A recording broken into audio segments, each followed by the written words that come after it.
This meeting is now resumed. Are there any apologies? Yes. Councillor Aderman.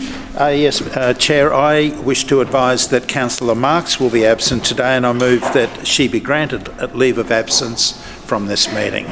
Seconded. It has been moved by Councillor Aderman and seconded by Councillor Givney that Councillor Marks be granted leave of absence from today's meeting. All those in favour say aye. Aye. Those against no.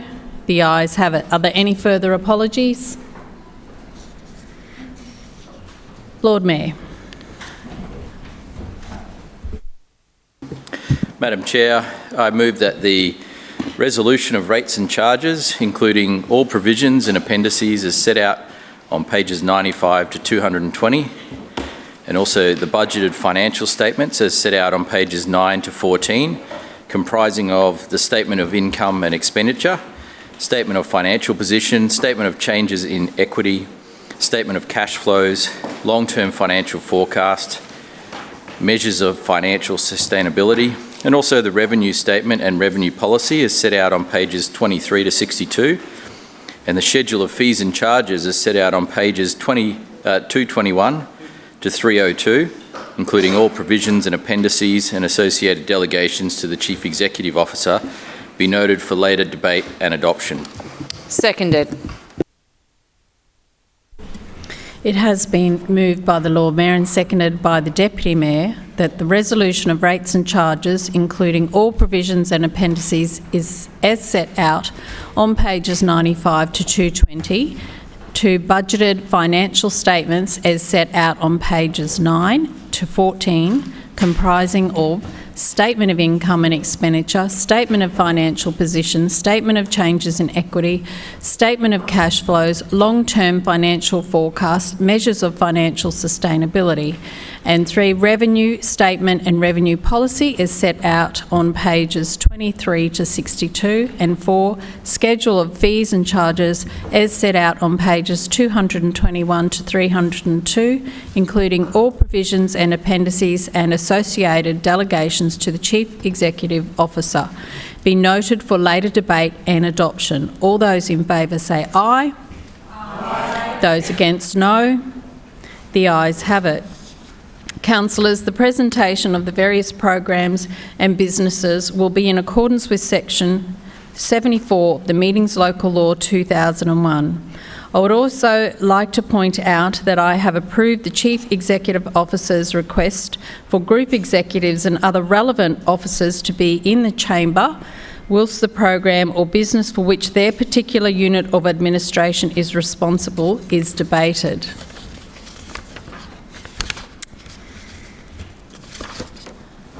I now call upon Councillor Wines to present the program Transport for Brisbane. Councillor Wines. Thank you, Madam Chair. I move that the Transport for Brisbane program, the budget allocation by program as set out on page 15, the annual operation plan as set out on pages 65 to 67, as far as they relate to program 1, be adopted. Seconded.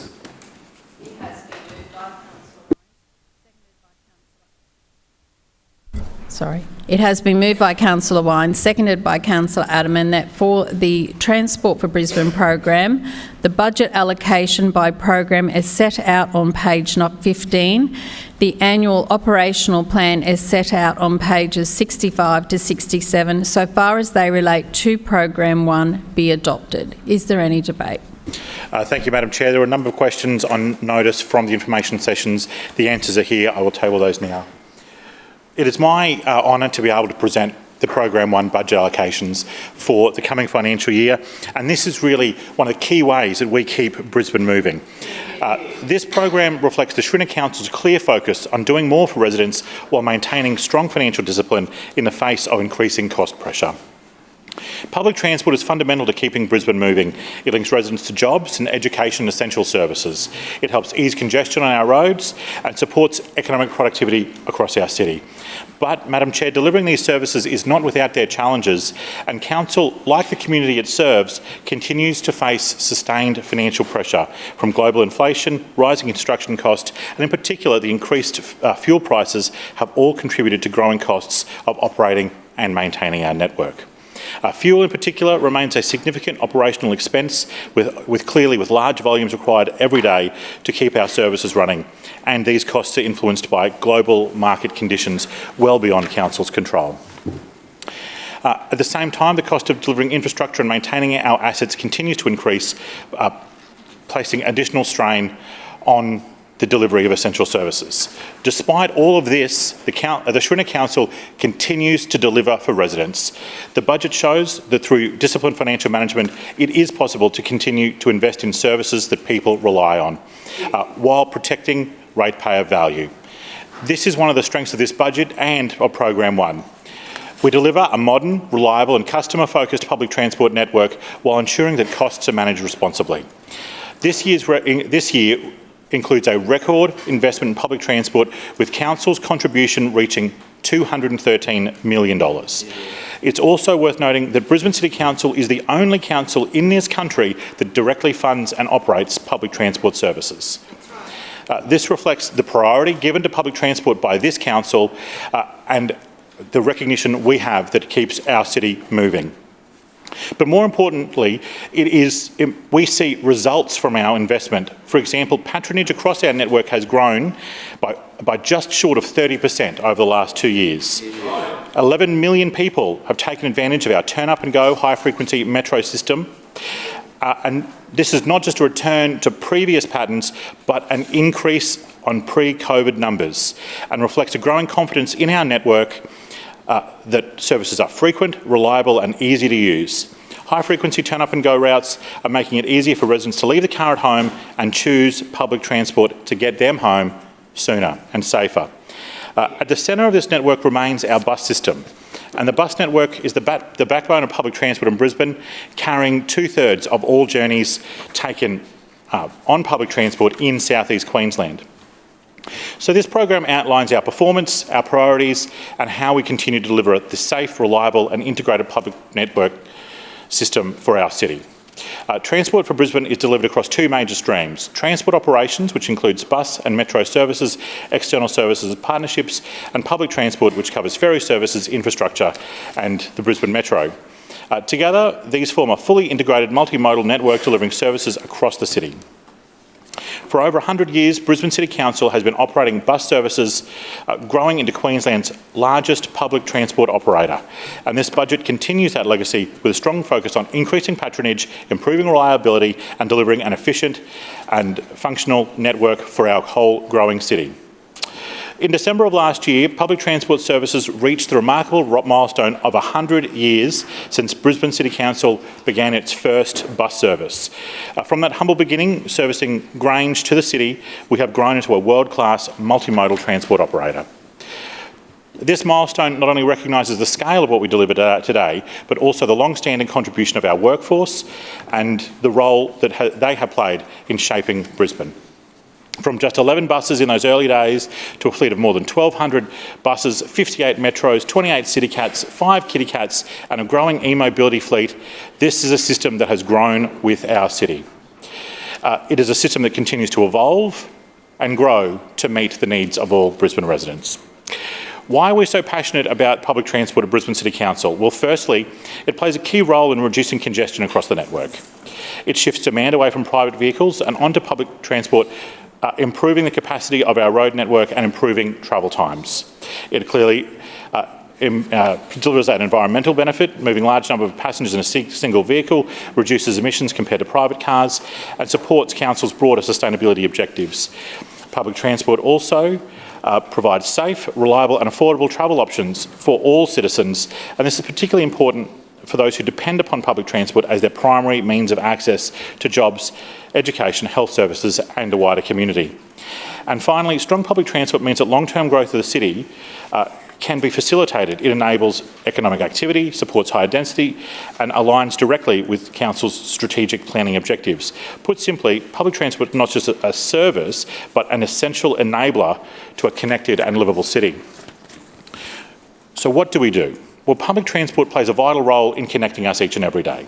From the school run to major events, we support the way Brisbane moves. So our network is delivered across the following key services: our bus network, which is the backbone of public transport; Brisbane Metro, which delivers a high-capacity, high-frequency service; the ferries, which provide essential cross-river connectivity; personalised public transport, ensuring accessibility for all members of the community; and e-mobility initiatives.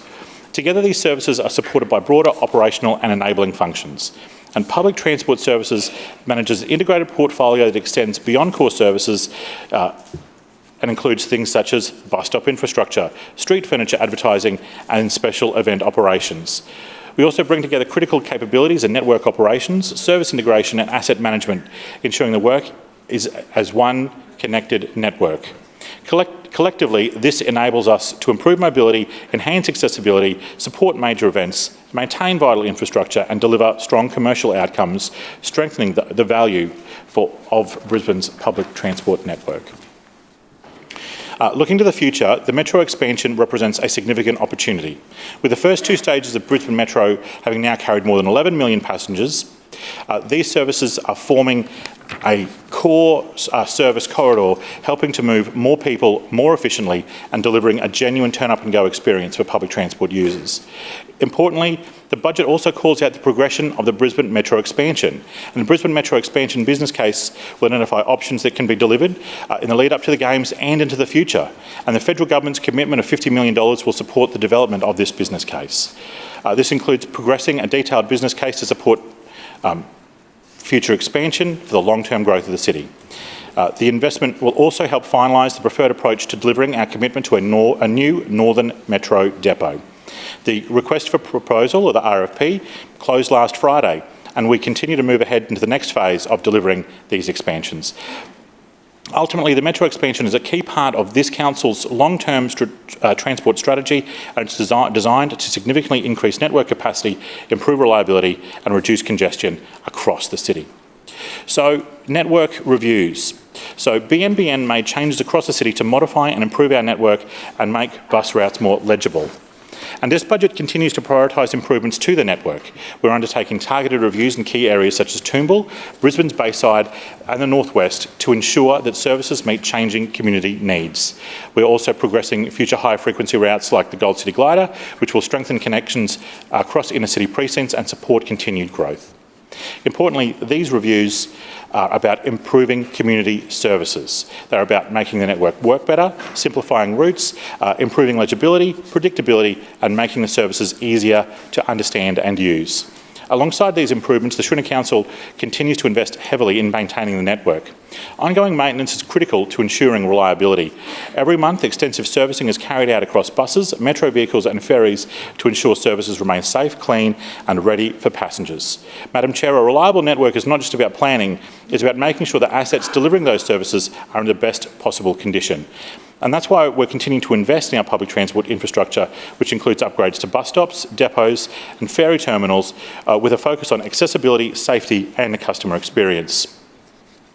On the ferry network, targeted upgrades are improving day-to-day passenger experience. At Apollo Road, for example, upgrades to the waiting area will enhance lighting, seating, shelter and accessibility while still preserving important heritage features. Further important planning, heritage approvals and delivery works will commence at the heritage-listed terminals at Oxford Street, Bulimba and Hawthorn. And this will ensure important community assets remain safe, functional and accessible into the future. Early works include the restumping and floor replacement of the Bulimba Heritage Ferry Terminal, for example, in the heritage waiting area, this work will extend the life of that structure for years to come. At the same time, planning work is underway for new infrastructure, including the proposed City Reach Ferry Terminal, ensuring the network continues to meet the needs of a growing city. These are practical and targeted investments that improve services today while protecting them for the future. So turning to Brisbane Metro and the broader network. The introduction of the Brisbane Metro and the new bus network has already been delivered and there's clear operational improvement. We're seeing increased frequency, improved travel time, stronger utilisation across all services, across all key services. The shift towards high capacity, high frequency services is working and this budget continues to build on that success. As mentioned, planning is progressing to expand the Metro services to new parts of the city and this will support population growth. Importantly, we're supported by a flexible bus network that can adapt to Brisbane as it grows, servicing new suburbs and responding to changing demand. Now, one way we initially deal with growing suburbs is the PPT service, and the Shrinner Council is committed to delivering the public transport network that for all parts of the city, and that includes initiatives like PPT. Now, PPT is not the largest part of our network, but it does play a critical role for the communities that it serves, and it provides a low-cost hail and ride service that helps connect residents to their local transport hubs. And this service operates in areas where TransLink services are limited, and is often a first and last mile connection for bus and rail transport hubs. And also, it's important to make mention of e-mobility. So e-mobility continues to play a growing role in how people move around our city. In 2025 alone, more than 4 million trips were taken on shared e-scooters and e-bikes, with a further 1.5 million trips recorded between January and April of this year, demonstrating strong and increasing community uptake. Supporting this is a network of around 7,100 shared devices, providing convenient travel options for people in the inner city. Council focuses on oversight, integration and regulation to ensure the scheme operates safely and effectively as part of the broader network, and Council's contract management arrangements are structured as partnerships with private operators, meaning the operators remain responsible for supplying, maintaining and operating the fleet, and we look forward to working with them to deliver this popular service. Madam Chair, Program 1 demonstrates the Shrinner Council's commitment to delivering better public transport outcomes for Brisbane. It balances investment in services, infrastructure and future planning with the need to manage rising costs responsibly. It is delivering stronger patronage, it is improving reliability, it's improving accessibility, and it's ensuring our network continues to support our growing city. Most importantly, it is continuing to deliver on what matters for residents, and that's this, that we're keeping Brisbane moving and getting people home sooner and safer. Can I take a moment to thank the team in PTS, Catherine, James, Rick, Danny, Fiona, Sophie, Matt, Jade, Jordan, Louise, Nick, Chris, Simon, Carrie, Brett and David, and my own team here in the city, Dominic, Alice and Millie. And can I also take a moment to recognise the efforts of the Lord Mayor and the Deputy Mayor and all of those people who did so much work beyond PTS to put this budget together. I highly commend it to the Chamber and look forward to debate. Forward speakers, Councillor Collier. Thanks very much, Chair. I rise to speak on Program 1. Chair, a budget is a statement of priorities. It tells us what matters, whose voices are being listened to, and what kind of city Brisbane is, and importantly, what sort of city it's becoming. When it comes to transport, this year's LNP budget tells us something very clear. After more than 2 decades in office, the LNP have run out of ideas, they have run out of energy, and increasingly they are running out of excuses. Yep. Chair, simply put, they are lost, and without leadership from this LNP Lord Mayor of Brisbane. Because while Brisbane continues to grow, while our suburbs welcome thousands of new residents every year, while more people than ever rely on public transport to get around, to get to work, to school, to get to their appointments, to move around our city, this LNP Council continues to deliver the same tired approach. Their approach is some promises but not enough services, accessibility or investment in the suburbs of Brisbane.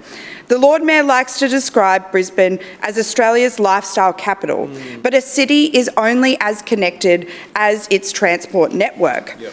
And for too many Brisbane residents, getting around this city is becoming much harder, not easier. For 20 years, more than 20 years, the LNP has talked about transformation. They've talked about innovation, world-class transport, but Chair, that's all it is. It's just talk, because the reality for so many residents is waiting longer for buses, if they even have a service, dealing with accessible bus stops, watching ferry services disappear before their very eyes, and sitting in growing traffic congestion because frequent and reliable services delivered by this LNP Council simply aren't there. The people of Brisbane deserve better than a transport system and spending that is built on political spin. They deserve a transport built on suburban services. Yeah. On this side of the chamber, we believe wholeheartedly in affordable, frequent and reliable public transport. That's what the people of Brisbane deserve. This is about whether a parent can get their child to school on time, if a worker can get to their job, whether growing suburban communities have the transport infrastructure that they need and that they deserve. But unfortunately, after 2 decades of decline, this budget falls short on delivering any of that.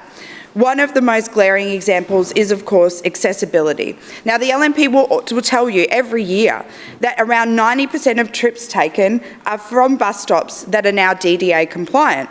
And they say that as though the job is done. But what they don't say is that it means that over 1,000 bus stops in Brisbane remain inaccessible. 1,000 places where people who live with a disability, people using mobility aids, older residents, parents with prams, continue to face barriers simply accessing public transport. And the LNP want applause for getting most of the way there. Well, that's not good enough. Accessibility is not something that you should do 90% of. You either have an accessible network or you don't. And right now Brisbane doesn't, and it won't unless something changes. The people who are affected by over 1,000 inaccessible stops don't care about percentages. They care about whether they can catch the bus or the ferry. And after 20 years in office, the LNP simply still cannot tell us when these remaining bus stops are finally going to get upgraded. The LNP have no real timeline, no real pipeline of works. Chair, it has no vision. It's just another statistic designed to hide a problem. And then there are buses. At the information sessions and today from Councillor Wines, we've heard a lot about reviews. But where is the ambition, Chair? Where is the commitment to significant service improvements? Where are the new routes and services for growing suburban communities? And importantly, where is the certainty for the residents who rely on public transport every single day? This Lord Mayor is so done with his job that the best he can do is bring back the Gold City Glider announcement for the 5th year in a row. Yeah, that'll be good enough, he's probably said to the planners. While Olympians in our city will be getting gold here in Brisbane in 2032, this Lord Mayor isn't even winning a bronze for his leadership. Maybe he should go back to the States and ask for a refund on his leadership course because he simply didn't learn anything. But you know what we need? Brisbane needs action. The reality is that population growth is occurring across every suburb. Communities in this city are growing faster than the transport infrastructure and services that are there supposed to support them. And yet this budget offers little confidence that after 20 years, more than 20 years, this LNP Council is genuinely getting ahead of demand. After 20 years of modelling of supposed action, Brisbane is still behind. We continue to see the same pattern from the LNP. Delayed investment and maybe, if you're lucky, some reactive action, and a constant expectations that residents simply will accept less. Nowhere is this clearer than in our river network, in the ferry network. It should be one of Brisbane's greatest strengths. It's uniquely Brisbane and it connects communities, reduces congestion, and I can attest is one of the happiest ways to get around our city. Yet under this LNP Council, ferry infrastructure and services have been treated as an afterthought for far too long. I want to talk specifically about the Apollo Road ferry terminal, and I welcome the fact that after years and years of advocacy from residents that the LNP have finally acknowledged that this ferry terminal needs investment. The Bulimba Peninsula is one of Brisbane's fastest growing communities. Thousands of additional residents are moving just into the Bulimba Barracks precinct alone, right next door to this terminal, let alone elsewhere in the suburb. Demand is growing today, and it will continue to grow for years to come.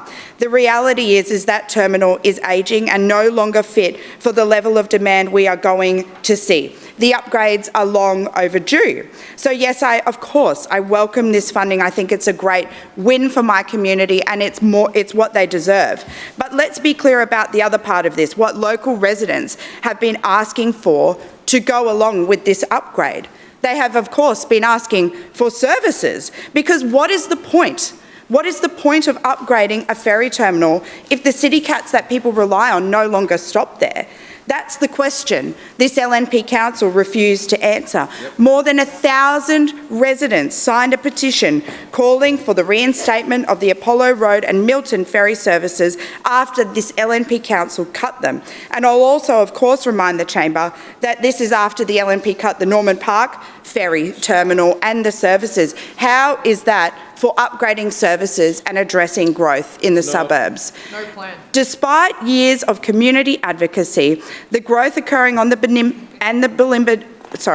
despite the growth occurring on the Bulimba Peninsula and despite finally funding an upgrade to the terminal itself, the LNP have still refused to guarantee that the services that they cut will ever return.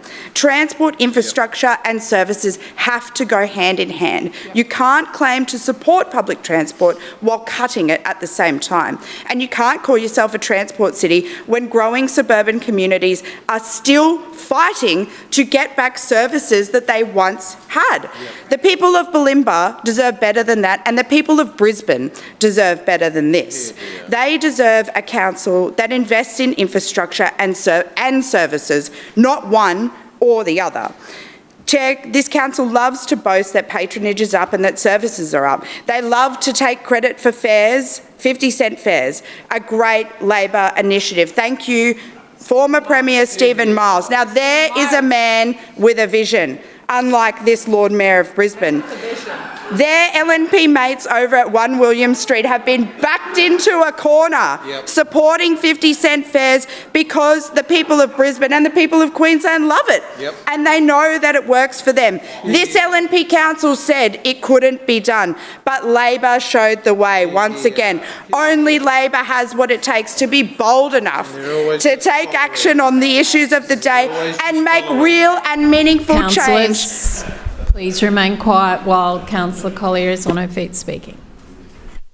And make real and meaningful change for the residents of Brisbane. So while Councillor Wines and the Lord Mayor are here congratulating themselves about all the things that they've written down on paper for a plan, their supposed plan, the residents of Brisbane are asking themselves a simple question. Will services return? The answer remains unclear. That should concern every councillor in this chamber. What worries me most is that this is becoming a pattern. Storybridge wasn't maintained properly, now we're paying the price. Ferry terminals are ageing, we're scrambling to catch up. It's a tale as old as time under this tired and out of touch LNP council who are simply asleep at the wheel. Further speakers. Councillor Atwood. Thank you, Madam Chair. I recently had some family in town and we wanted to go out. So we drove down to Bulimba and we caught the ferry into town. They'd been to Brisbane 100 times before, they'd been on the City Cat before, but they'd never sailed down the Brisbane River at dusk or at night time, and they'd never been to Howard Smith Wharves. Now those opposite would have you believe it's all doom and gloom. But we didn't win the most livable city by mistake. Madam Chair, who invested in renewing and improving our City Cat fleet? Madam Chair, who thought of the bright idea of creating one of our city's most popular dining precincts, Howard Smith Wharves? Well, it certainly wasn't those opposite who opposed it. I'm proud to support a budget that continues the Schrinner Council's legacy of delivering record investment in public transport, delivering practical outcomes that make a real difference in our city and to the lives of Brisbane residents. Today, I'd like to speak about 4 key areas about public transport in Brisbane. Our record investment, the upcoming Hammond bus review, our ferry network, and also the expansion to the Brisbane Metro. Public transport is one of the most important services the Council delivers. Every day, hundreds of thousands of Brisbane residents rely on our buses, our ferries, to get to where they need to go, whether it's getting to work, school, attending appointments, or enjoying everything our city has to offer. Reliable public transport plays a vital role in everyday life. That's why this year's budget includes a record investment of $213 million towards our public transport services.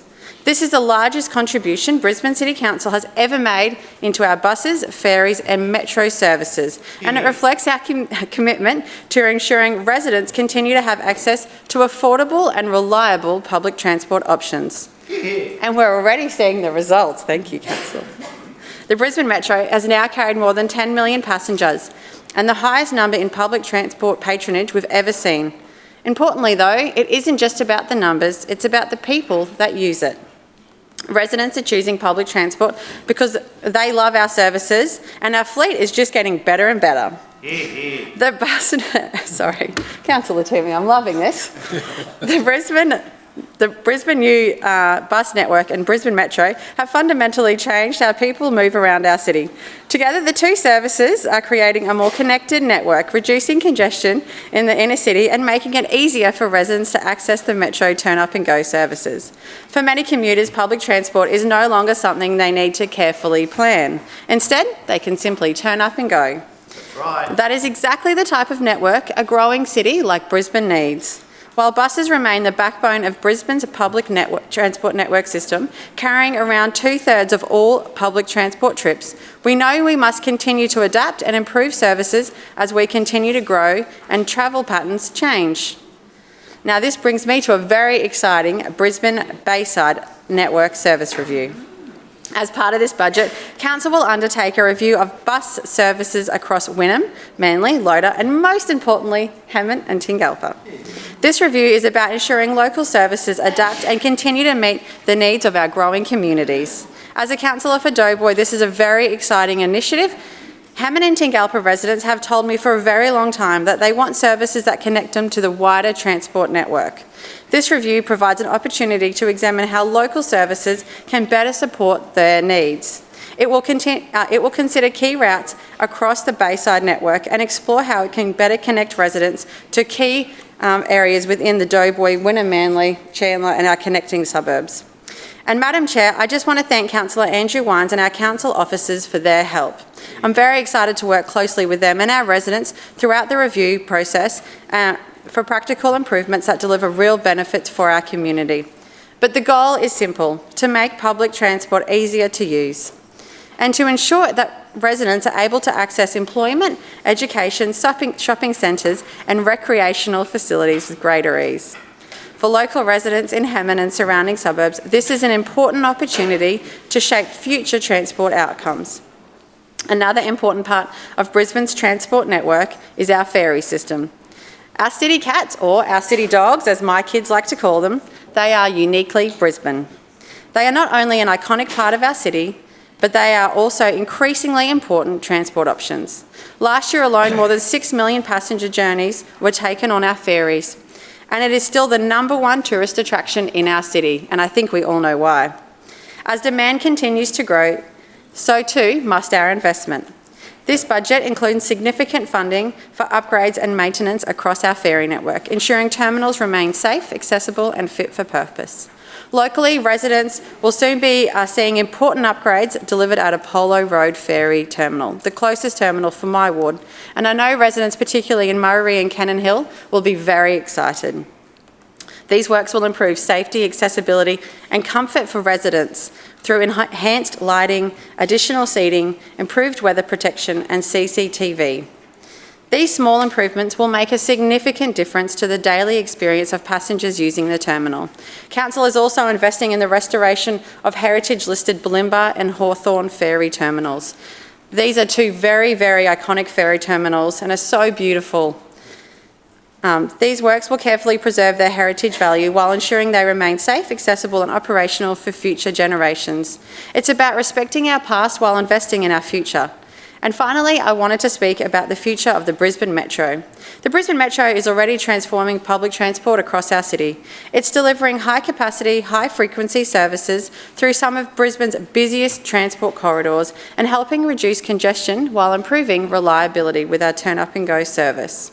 But we know while we know Brisbane is excited for Metro to come to their area, particularly for my residents of Carina and Belmont, Council is progressing the Brisbane Metro expansion business case. This important work will investigate future Metro corridors, extending north to Castledine, south to Springwood, east to Capalaba and to the Brisbane Airport. These investigations will help identify the most effective ways to expand the network over coming decades and ensure Brisbane is ready to meet future demand.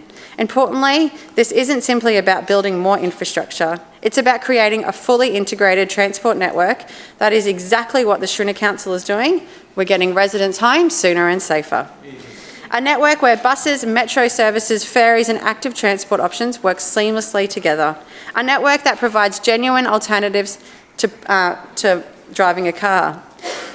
And a network that supports a more connected, sustainable and livable Brisbane, and that is exactly what we are doing. As Brisbane prepares and continues to grow for the opportunities ahead, including the 2032 Olympic and Paralympic Games, investment in our public transport infrastructure has never been more important. I'm particularly excited about the Hammond bus review, the upgrades to the local ferry terminals and extending the metro to residents in the Doughboy ward. It is about strengthening access across the city. These investments are about improving everyday life for local people. This budget demonstrates that the Schrinner Council is continuing to deliver practical infrastructure that responds to the community needs and supports Brisbane's future growth. Together we are building a public transport network that is modern, reliable and ready for the future. And together we are keeping Brisbane moving. Thank you. Further speakers, Councillor Kim. Thank you, Chair.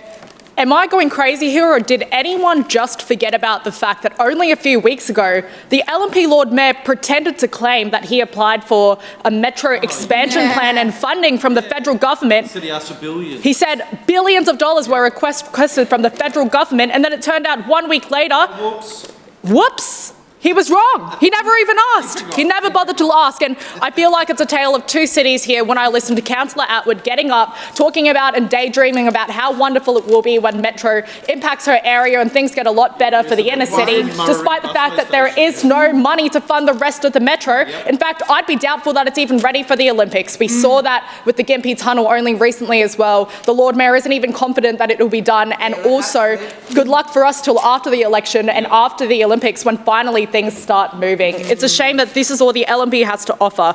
And how disgraceful it is today that the LNP chair of transport, an over $4 billion budget in this entire city, fails to recognise one of the most significant incidents that have happened over the last calendar year.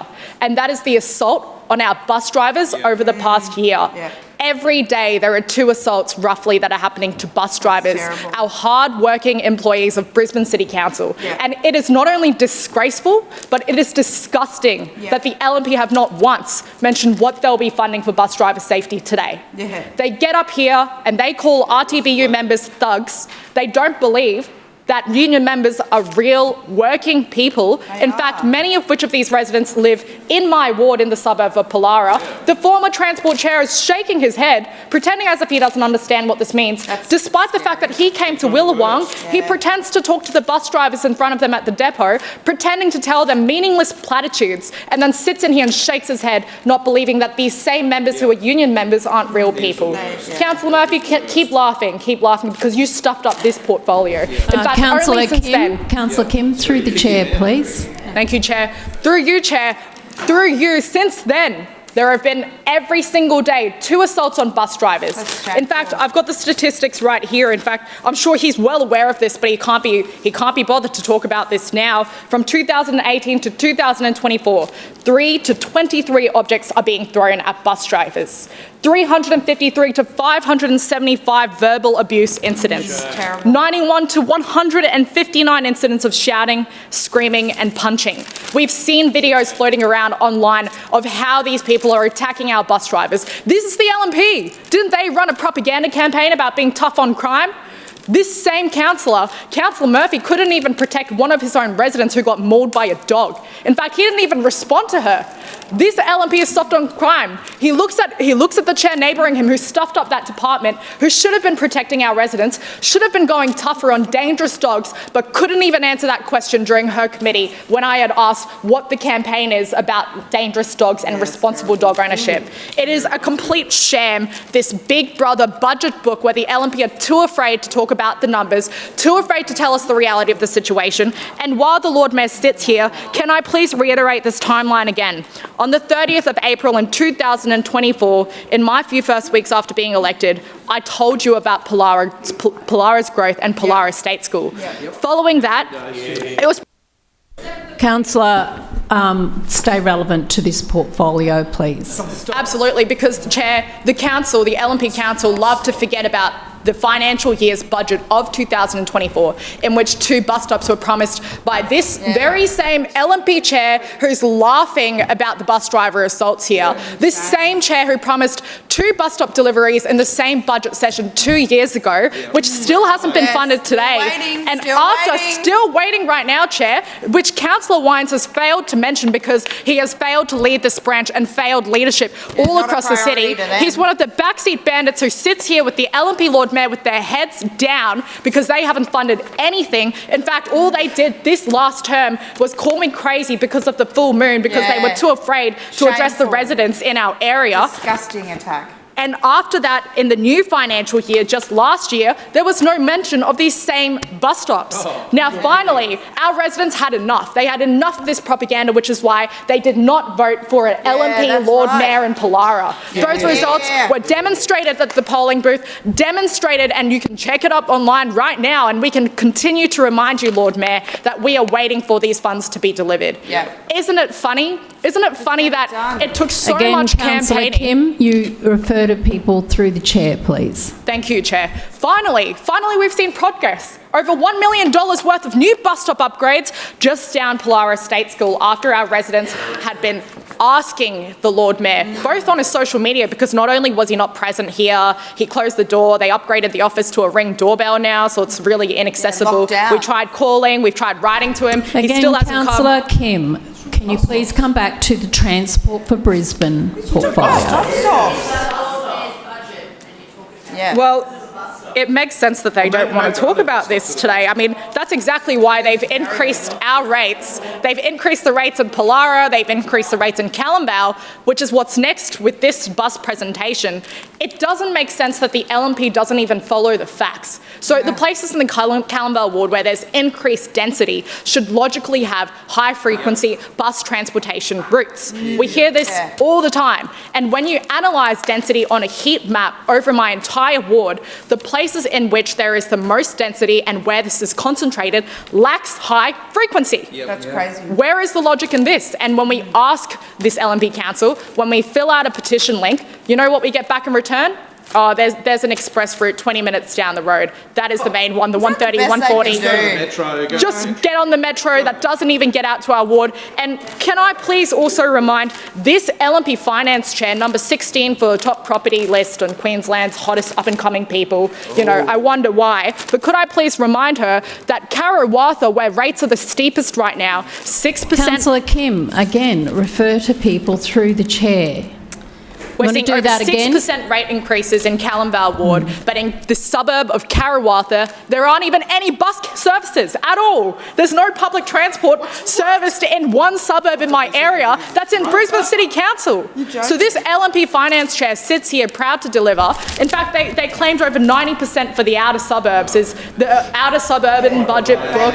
What a way to slap the face of the residents in Karawatha. The place in which I know the Lord Mayor right here and the councillor for Runcorn, they always try to travel across the road and, you know, try to visit the areas in which they're not getting any votes and lost votes at the last election because they know the community don't support them out there. But they also, behind their back, they increase their rates. They're happy to know that there are no bus services there. I wonder why, Lord Mayor. I wonder why. Good luck at the next election. Because Councillor Kim, I'm going to tell you for the last time. It's quite straightforward. You refer to people through the chair. Would you like to do that again? Absolutely. In fact, I will reiterate the story of Bazza, who drives down the road and tries to catch a bus from the retirement village to get to the shops, Sunnybank Hills Shopping Town, and then he tries to jump on the bus finally arrives, he sits in Brisbane's worst traffic congestion in all of Australia, then suddenly the bus takes him one stop too far past the shopping centre. And then he has to sit at the bus stop and wait an extra 5 to 10 minutes to catch another bus to then go backwards to the major shopping centre. Now, this entire route, which is like a 10-minute journey by car, all of a sudden becomes over half an hour for poor Bazza, who finds it difficult to walk down because the footpaths aren't even done properly. So now we have residents who have quite literally tripped over, such as Denise, who did that on Nottingham Road and injured her face and was hospitalised. We had Gwen from Parkinson. Now Ryan's laughing right now. Councillor Murphy thinks it's fun. Councillor Kim. It's an observation. Just an observation.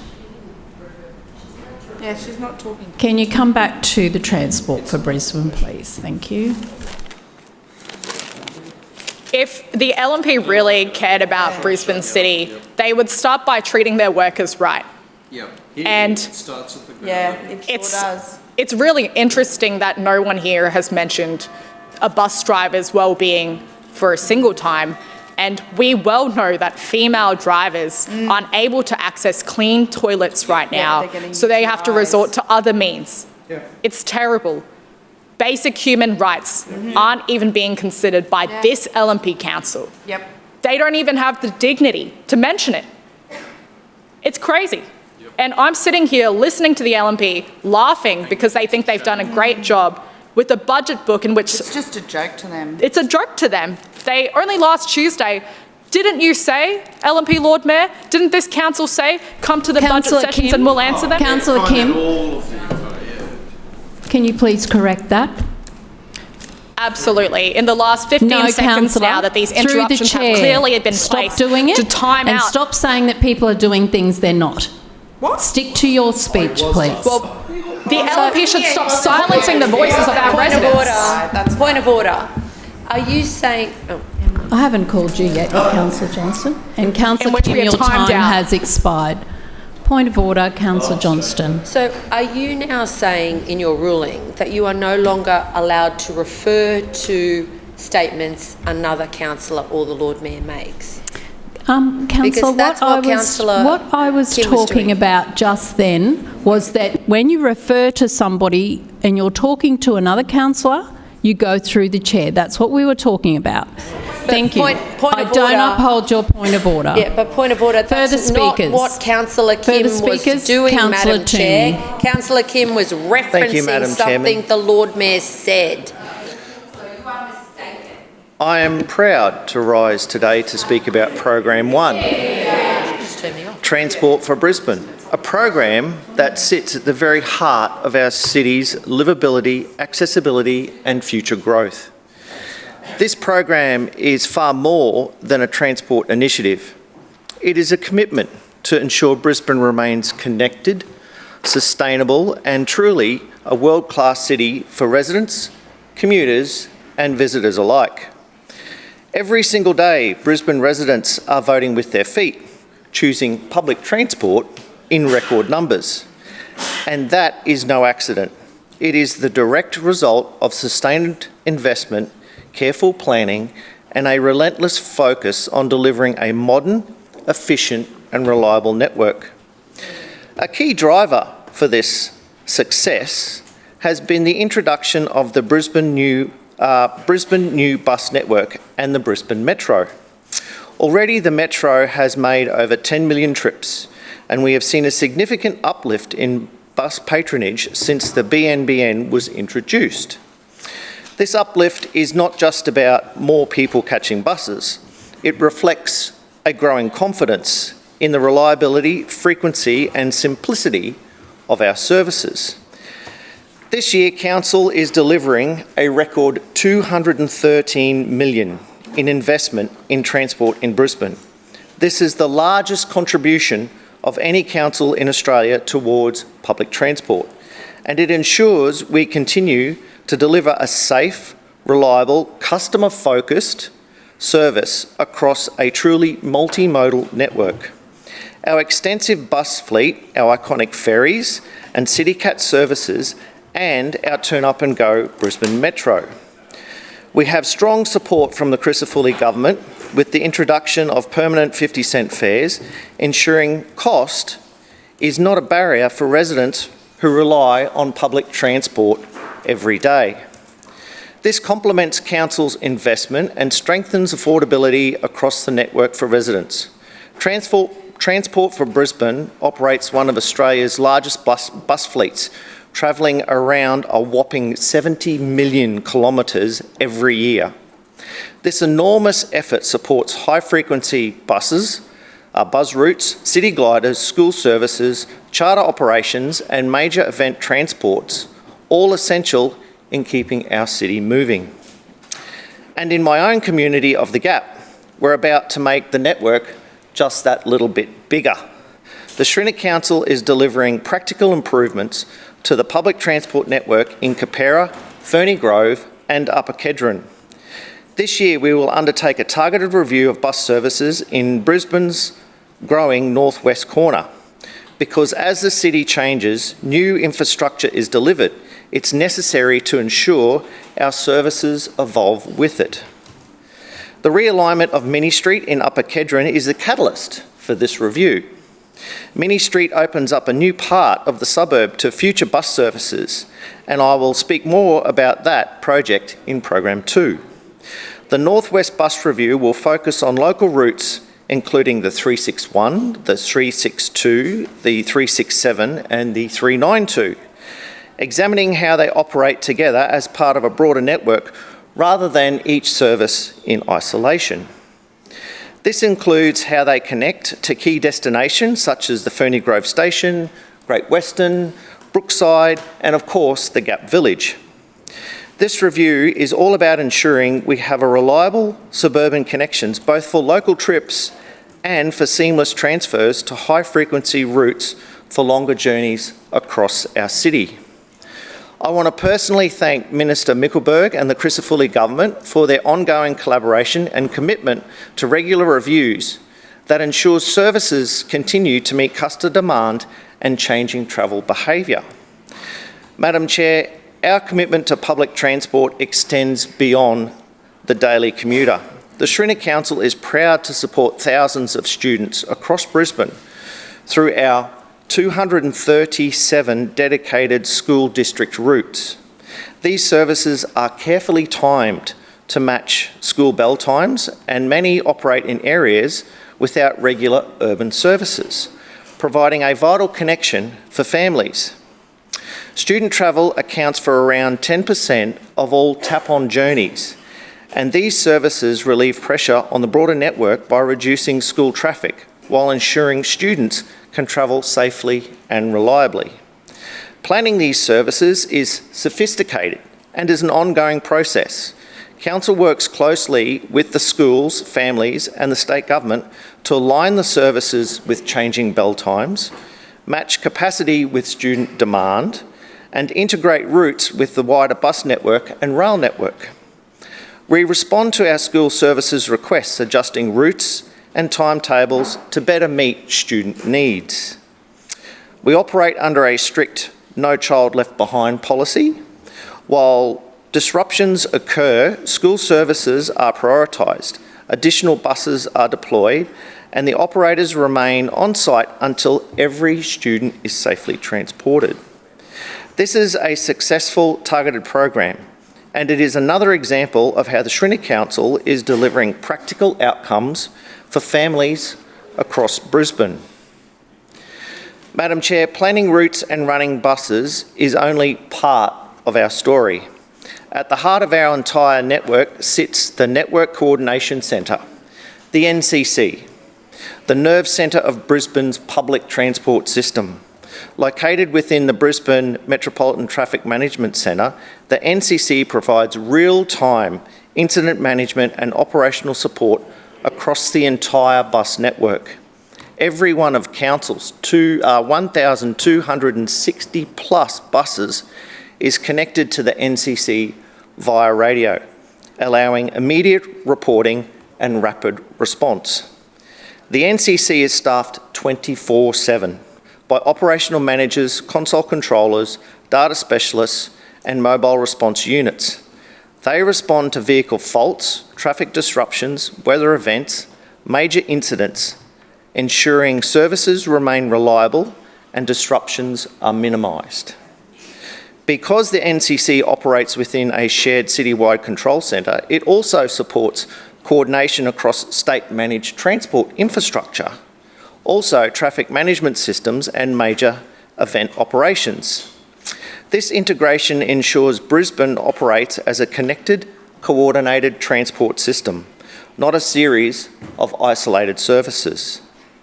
The NCC is one of the most important operational assets Council has underpinning everything we do to keep Brisbane moving. Madam Chair, the Schrinner Council record speaks for itself. We are delivering high patronage, improved reliability, a modern integrated public transport network, with stronger suburban connections, safer and better planned school services, and real-time operational excellence through the NCC. Transport for Brisbane is not just about moving people. It is about supporting growth, strengthening communities, and ensuring Brisbane remains one of the most livable cities in Australia. This is a program built on investment, innovation, and a commitment to delivering practical outcomes for residents every single day. And with the continued support of the state government, our partners, and our community, we will keep Brisbane moving now and into the future. I commend the program, Madam Chairman. Further speakers? Councillor Johnston.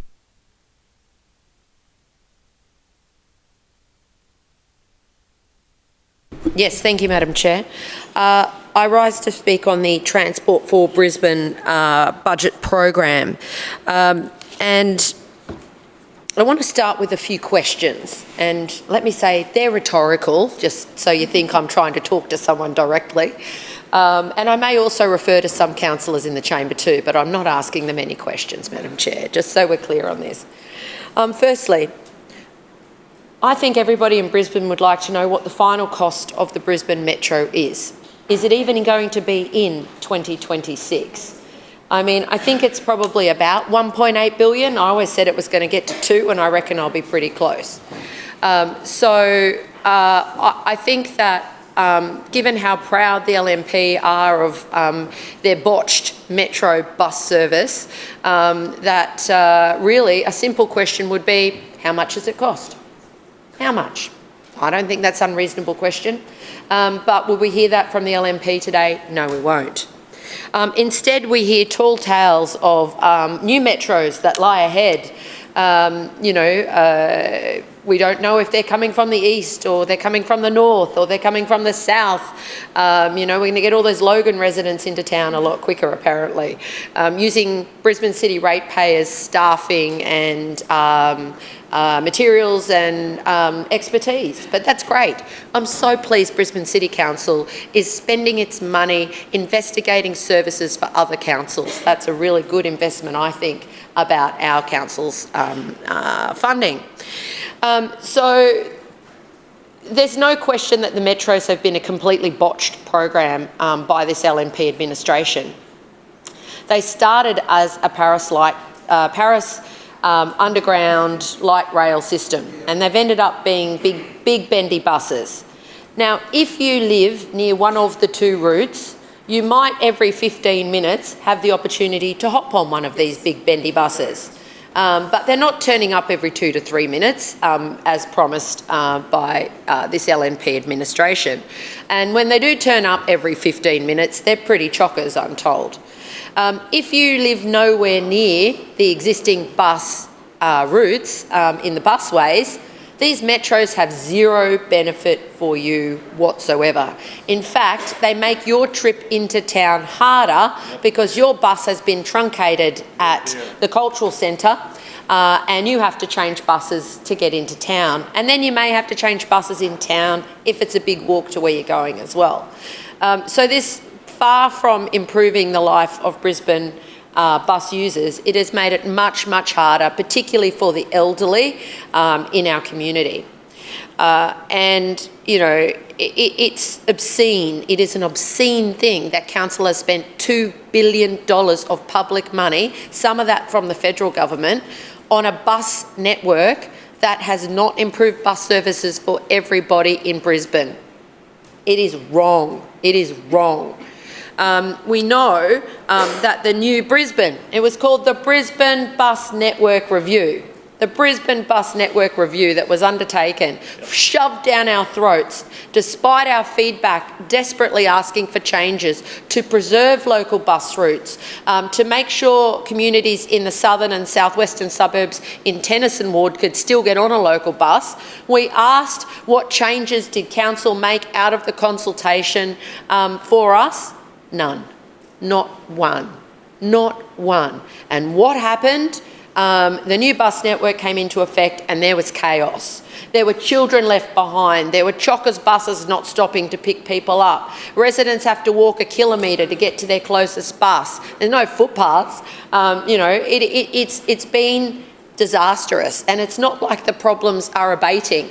The CEO's sitting here, she knows, because I'm writing to her and TransLink every week about problems. And just today, TransLink has told me that they are extending just one of the 104 bus services, which this administration said they weren't changing and then cut. They're extending it to Corinda State High School so the kids can get to school. This is what we get in the southern suburbs, this fantasy land that people like Councillor Toomey live in. Oh, there's a reference to another councillor. Is that okay? Seems to be.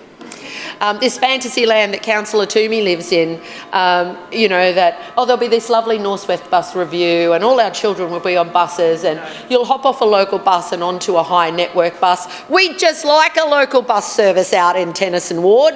We'd like to be able to walk less than a kilometre to get to the buses. You've got to walk over a kilometre to get to a bus at night and on weekends in Oxley, and it's that far during the day in Yeronga as well. These changes that have been made by the LNP administration have had a diabolical impact on people's ability to move around the city. We have children who live in the southern suburbs in my area who need to go to a school that may be further east, and it takes them an hour to get there and 3 buses. That didn't happen before. What are their parents doing?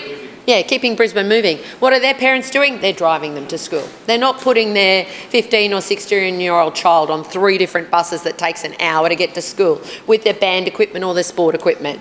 Far from improving bus services in this city, this LNP administration has overseen one of the most detrimental impacts to local communities ever. And I was here in the 2011 and 12 review where we also had buses cut. What a shock. Back then they cut the 101, the 102, they changed the timetable for the 192, the 116, and they've been at it again this time round. So we're not getting better bus service. And Councillor Wine stands up and says, it's so wonderful, Council's contributing $213 million to public transport in Brisbane. I don't think that's anything to be proud of, particularly when you're not getting people who must rely on public transport because they cannot drive to their shops, to their hospitals, to their churches and to their services. And that is the outcome of what has happened under your leadership. Now, I just want to, and just finally, just as a reminder for everybody who's listening, the $2 billion Metro, and we don't know exactly how much the bus network review cost, and gee, wouldn't it be good if I could maybe ask some questions and find out how much the bus network review costs? But no, Brisbane City Council has stopped councillors from asking for information about citywide issues, even though we are responsible under the City of Brisbane Act for administering citywide matters. That's what this administration has done. It has stopped us from seeking information about material issues that we have to make decisions about. Regime. That is the regime. So, just in summary on the Metro, 50%, this is the LNP statistics, 50% of people got a better bus service, great for them. 30% of them got the same bus service, so no improvements, and 20% of people were worse off. Let me say that again, $2 billion in expenditure, at least, probably, and 20% of people are worse off, and 30% of people got nothing. The same useless service they were getting before. That is what this LNP administration is proud of. Now they want to go and spend hundreds of millions of dollars more of ratepayers' funds, probably for the same results. I just want to make a brief mention of the Gold City Glider. Oh, my Lord. Oh, my Lord. So, when this was announced back in 2021, it was announced by the Lord Mayor, Adrian Schrinner, as an essential bus service, and I'm going to read a quote. In the past 12 months, North Shore Hamilton, this is from 2021. In the past 12 months, North Shore Hamilton has been confirmed as the main athletes' village for the Olympics and Paralympic Games, and the Gabba as the main stadium, the Lord Mayor Adrian Schrinner said. The proposed bus route would connect these two Games venues via the growing RNA precinct, as well as the popular riverside destinations of Dexus and Queen's Wharf. Now, Dexus, Queen's Wharf and the RNA is still there, but the model for the Olympics has completely changed. We know that money has been put into business cases to provide the state government to seek funding. We don't know whether they've responded. We don't know if any money's been committed. We don't know what the routes will be. This Gold City Glider is a joke. It should have been extended to Annerley if it was going to go anywhere. Oh, yeah, I mean, why? I know, yeah, we can hear Councillor Adams on this side of the chamber. The only person that can't is the chair who sits between me and Councillor Adams, but that's fine. But, you know, why would Councillor Adams want anybody in my ward to actually have a good bus service? No, that's right. We know that. We know that. Councillor Adams believes not everybody should have the same opportunity in every suburb.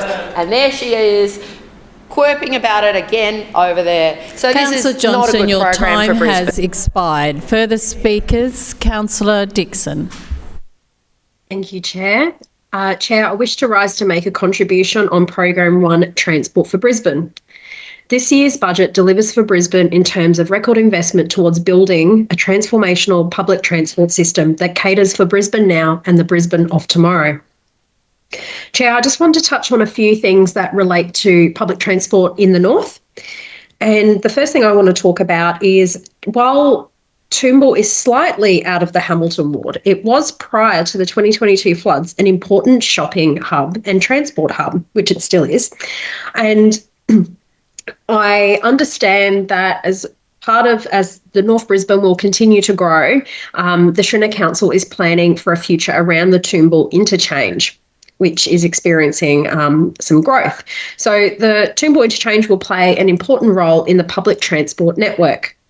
The bus services and the train line will continue to complement each other as the network evolves, ensuring that the services in this growing area remain fit for purpose.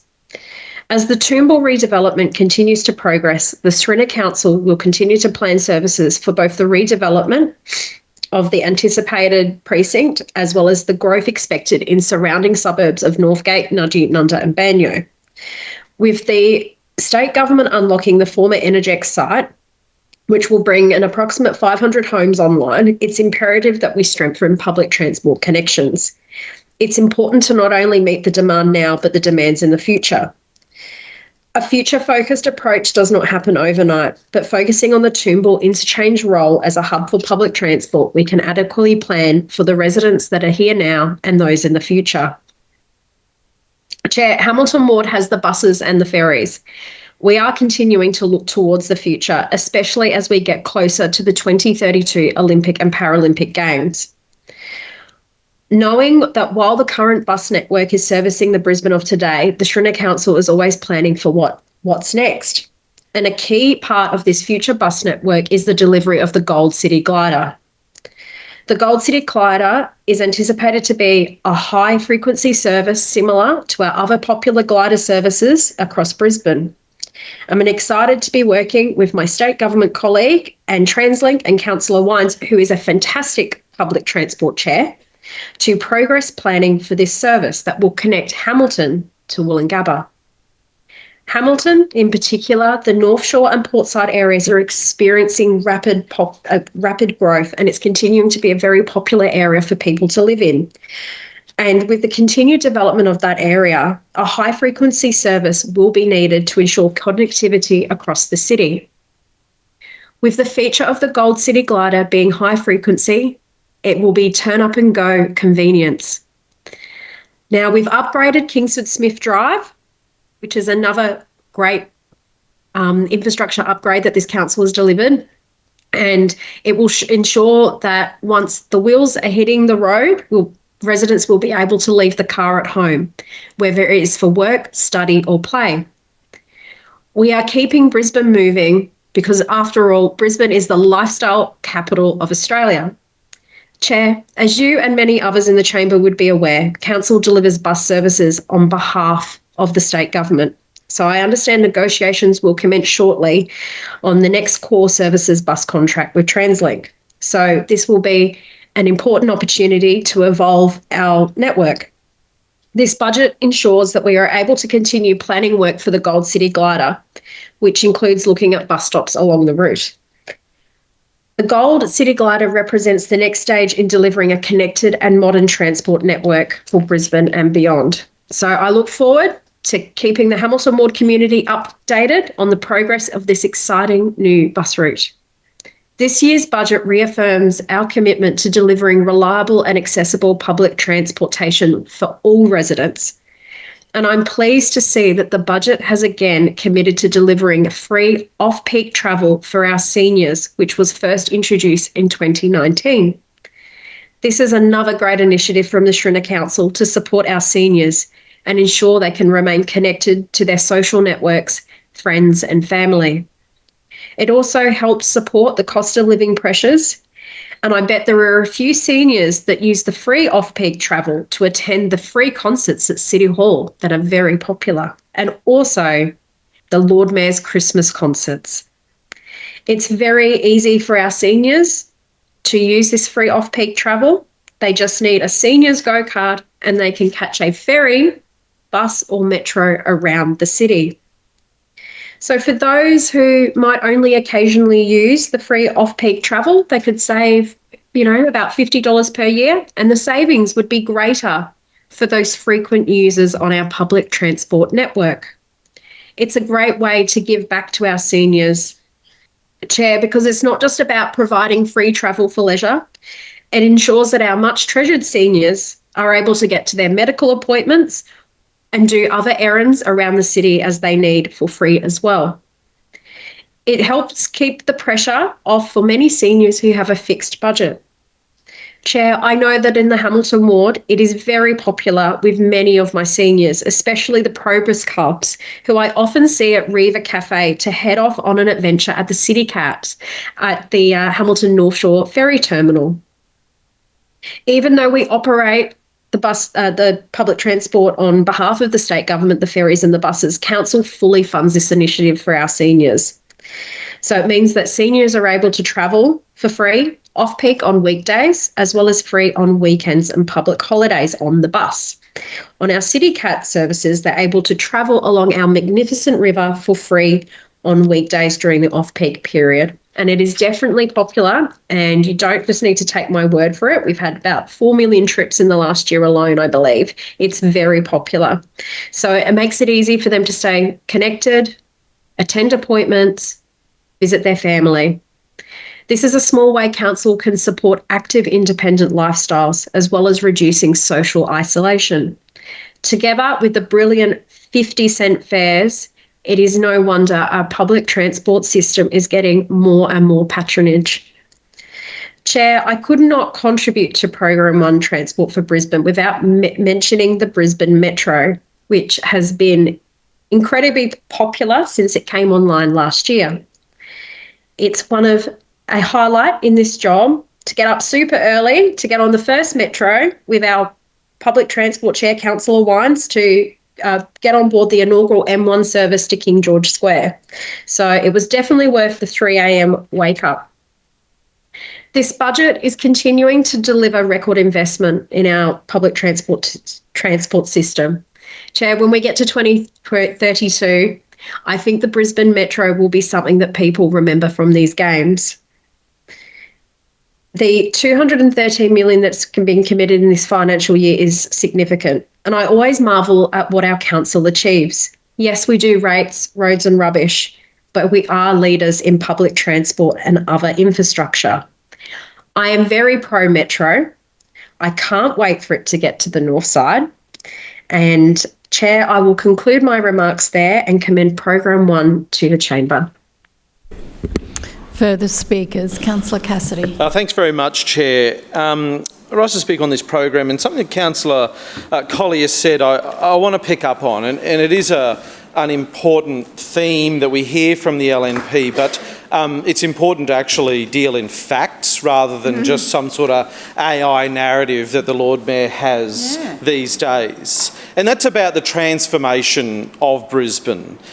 Brisbane has transformed under the LNP from a well-connected city of suburbs that saw massive expansions of suburban bus routes and suburban bus interchanges in the 1990s, the expansion of the creation and the expansion of the busway network through the 90s and 2000s, to now, today, being the most congested city in Australia, the 10th most congested city in the world, and more people than ever being left behind because there's less services and less bus stops than ever in the suburbs of Brisbane under the LNP. So the LNP well and truly have transformed Brisbane into a backwater.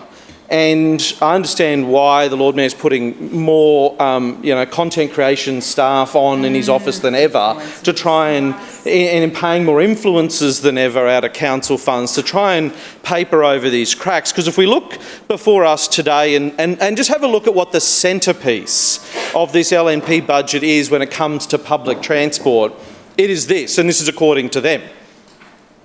They're spending more on diesel for buses. They're upgrading one ferry terminal and people are catching buses on the busway. That's what they have described, that's what the LNP have described as the centrepiece of this year's public transport budget. Now, the Lord Mayor spent a few months since the federal budget, in the lead up to the federal budget and since the federal budget, doing these Dave Hughes-style selfie videos alone in parks and ranting and raving at the federal government about funding. And this followed a letter that he sent to the Federal Treasurer where he called on them to, and this is from his letter, I'll quote, "The Northern Metro expansion proposes to connect services between central Brisbane and Lutwyche, Kedron, Chermside, Aspley and Castledine via the Queensland Government's Northern Busway," so that exists to an extent, "and the Gympie Road transit lanes," they exist short of the Chermside Shopping Centre currently, complementing the Gympie Road bypass tunnel. Yeah, what? Where? What is that?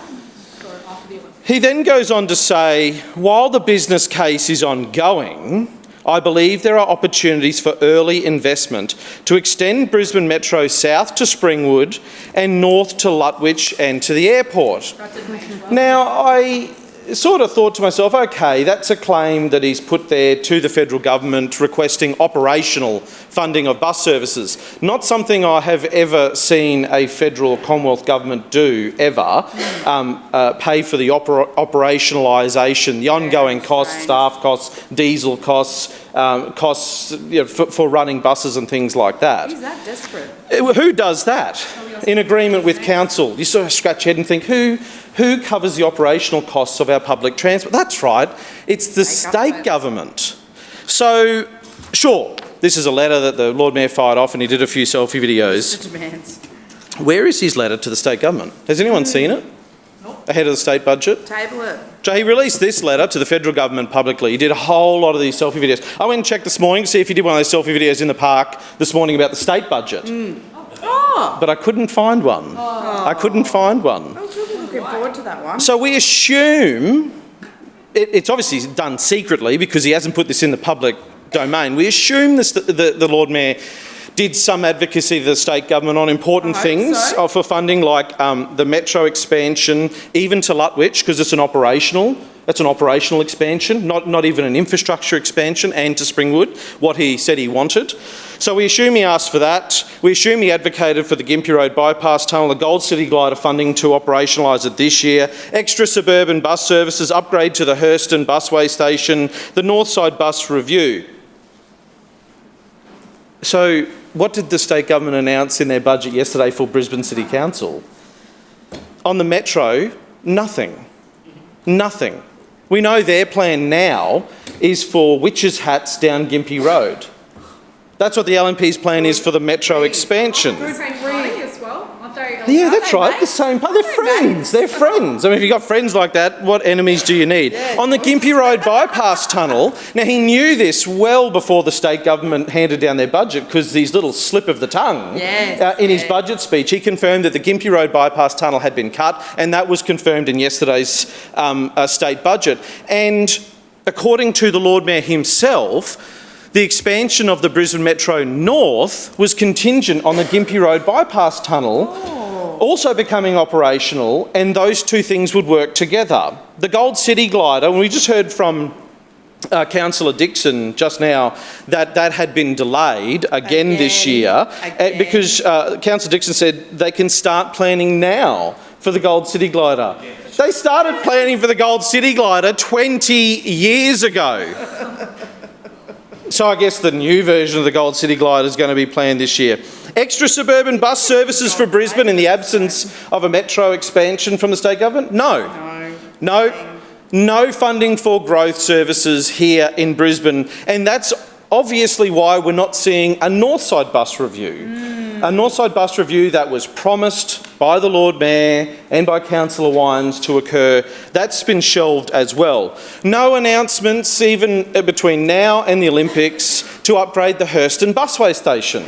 Now, we know that the state government in their secret planning documents around the Olympics plan to pull down the exhibition train station, which leaves the Hurston busway station as the only option to get 65,000 people out of a stadium on a busway station which can hold 2 metro buses. That is disturbing. This is the LNP's transport legacy for Brisbane at 2032. What is the point of them? Chair, I posed that question. I do think about that a lot. We got the Lord Mayor doing this sort of, this performative show in his fake advocacy to the federal government, where he wrote one letter, did a few ranting, raving videos, and then admitted that he actually never even asked for anything. No. He blurted out here in the council chamber saying he wanted $3.8 billion for the metro expansions, and then when we asked if he even put a dollar figure on expanding metro services that we currently have to Lutwyche and Springwood, he admitted he never even asked. So if he never actually even asked the federal government, did he even ask the state government for anything? Is there any wonder that we are getting nothing for Brisbane out of this LNP state government for transport projects, road projects, and a transport legacy after 2032?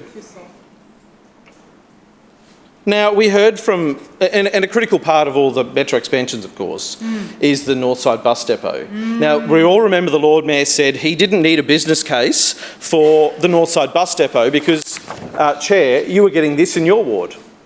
Now, you put this out ahead of the 2024 council election, and the Lord Mayor put this out. And this is the Northside bus depot. There's Telegraph Road running down there, this council-owned site. You committed that you would build this Northside Metro depot without a business case because apparently you had all of the ideas. They said that. This was the LNP proposal.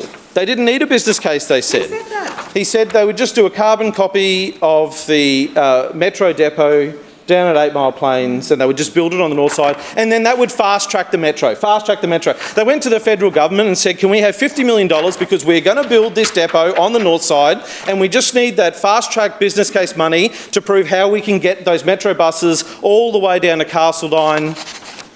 And then what happened?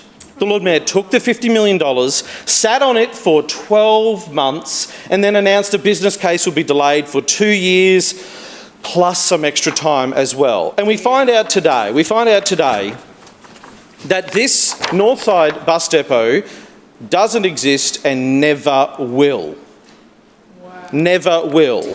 I've seen all the options that the LNP looked at, that council officers briefed the politicians on. And do you know where this proposed depot that the LNP promised would be built at the last council election came on the list of likely locations? Last. It cannot be built here. It cannot be built here.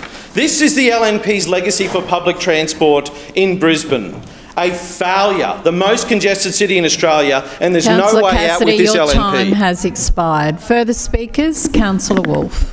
Thank you very much, Chair, and I rise to speak in support of Program 1 Transport for Brisbane, and in particular the facts and the important work being delivered through Strategy 1.1.1, provide bus and metro services and maintenance, Strategy 1.1.3, transport and partnerships, and Strategy 1.2.1, provide ferry services and maintenance, and also Strategy 1.2.4, Metro Brisbane. Now, we all know public transport is not just about moving people from one place to another. It is about opportunity, independence, affordability, connection and quality of life. And in the Walter Taylor Ward, we see this every day. We see students travelling to the University of Queensland, workers heading into the CBD, seniors using services to stay connected, families choosing public transport for school and sport, and residents looking for easier, cheaper and more reliable ways to move around Brisbane. That is why the Schrinner Council's continued investment in public transport matters. Under Strategy 1.1.1, Council is delivering a record contribution of $213 million to subsidise bus, ferry and Brisbane Metro services. This is a significant investment and one that reflects the central role public transport plays in keeping Brisbane moving. Buses remain the backbone of our network. Council operates more than 1,200 buses alongside a growing Brisbane Metro fleet, supported by around 2,700 drivers and a large team of maintenance staff, depot teams, schedulers, planners, customer service officers and network coordination centre. That scale is important. Brisbane City Council is unique in Australia in that most other capital cities, public transport of this scale is operated purely by state government or private operators. But here in Brisbane, Council has a role in operating services, owning and maintaining depots, employing the workforce and delivering services on the ground.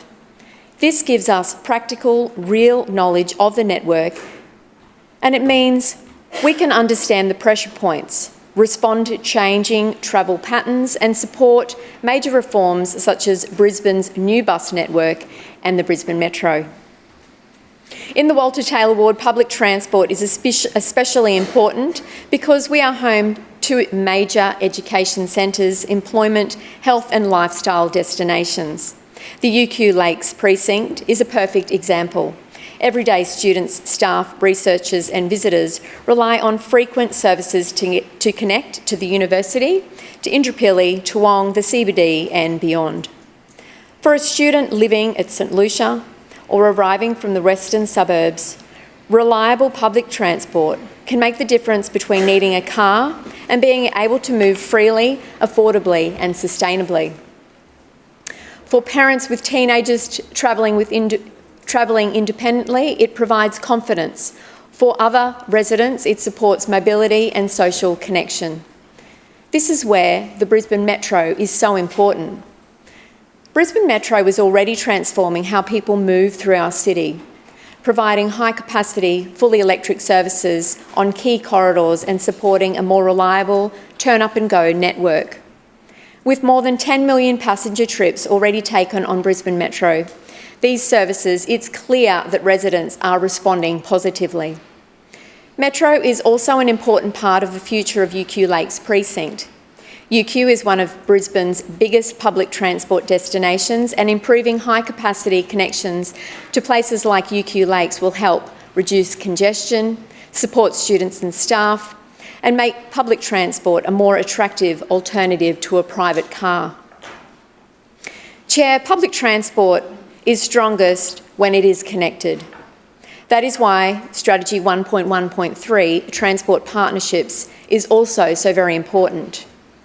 E-mobility has become a growing part of Brisbane's transport mix, particularly for first and last mile trip. For many residents, the challenge is not the whole journey, it is getting from home to the bus stop, from the ferry terminal to work, or from the metro station to the final destination. Shared e-scooters and e-bikes can help close that gap. In 2025, more than 4 million shared e-scooter and e-bike trips were taken across Brisbane, with a further 1.5 million trips recorded between January and April this year. That tells us that people are using these services not as a novelty, but as part of their everyday travel. In the Walter Taylor ward, first and last mile connections are particularly relevant. Our suburbs include steep streets, busy corridors, university precincts and village centres. For some people, an e-bike or an e-scooter can make a short trip to a busway, ferry terminal or a local centre so much easier. I often think of Tom, a student who catches a bus to UQ, and he loves to use the e-scooter for the last short leg across the campus. Or I think of Sarah, a retail worker who gets off in Toowong and uses an e-bike to reach her regular appointment without needing a regular car to do this. These are the small individual choices that across the city make a huge difference. Council's approach is also responsible. Under the updated contract arrangements that commenced in December 2024, operators are responsible for supplying, maintaining and operating the shared e-mobility fleet. This means the cost of the devices for the day-to-day operation is not borne to ratepayers.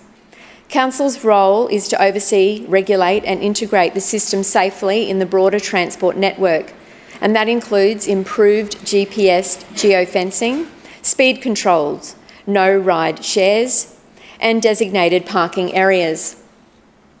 Council is also supporting the rollout of dedicated e-mobility parking hubs across the CBD and inner city suburbs, helping to reduce clutter and improve safety and accessibility. Chair, ferries are another important part of Brisbane's public transport story. Under Strategy 1.2.1, Provide ferry services and maintenance, Council continues to invest in the ferry and CityCat network. For a river city like Brisbane, ferries are more important than any other transport in my mind. They are part of our identity. They connect communities across the river, support commuters, serve our visitors and provide one of the most enjoyable public transport experiences in Australia.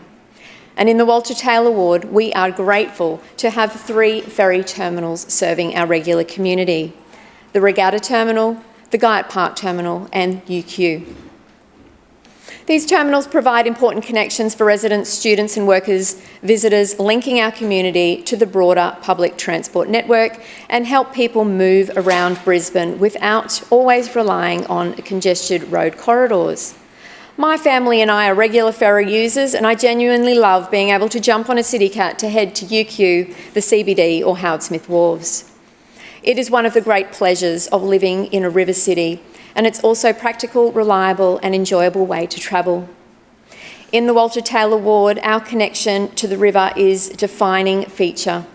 Residents understand the importance of river access, cross-river connectivity and the reliability services that links the community.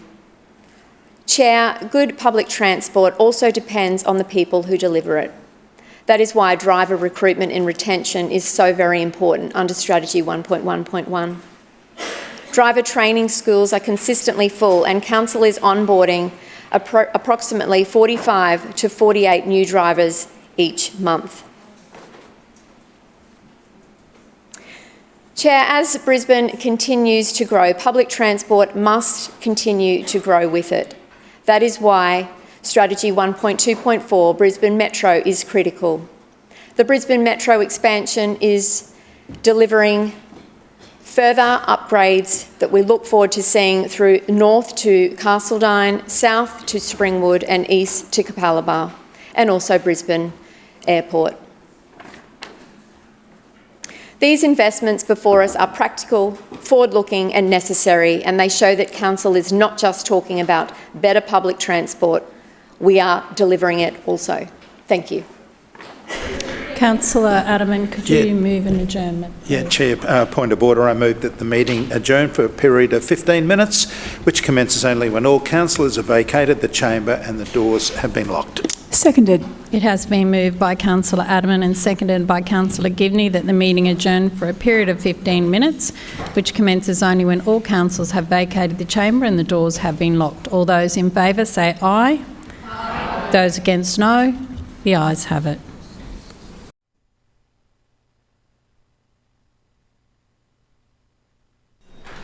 Further speakers. Councillor Strunk. Thank you, Chair. I rise to speak on Programme 1, Transport. And I want to kick off my comments on whether it be the Metro and or the bus network in general by saying that I had a resident that asked me what I thought of the budget, not specifically on the Met or on the transport, but of the budget in general. And he says, "Can you put it in one word?" And I said, "Yeah, I can." Disappointing. Because I'm disappointed in the fact that in this particular program, transport, there's very little in this for my ward, which has been a theme really for about 10 years, right, that I've been a councillor. There has been very little work done to expand the network in my ward. Honestly, that last bus review that we did, right, we were so lucky not to have lost anything, but we didn't gain anything either. All we've had is this growth, this mega growth in my ward, whether it's Dewandella or Ellen Grove or Richlands, right? And the only government that actually has done anything in my ward was the Labor government, right? Anna Bligh, who put the train station at Richlands, right? That's the last bit of infrastructure, that's the last bit of money that really has contributed to bettering the system.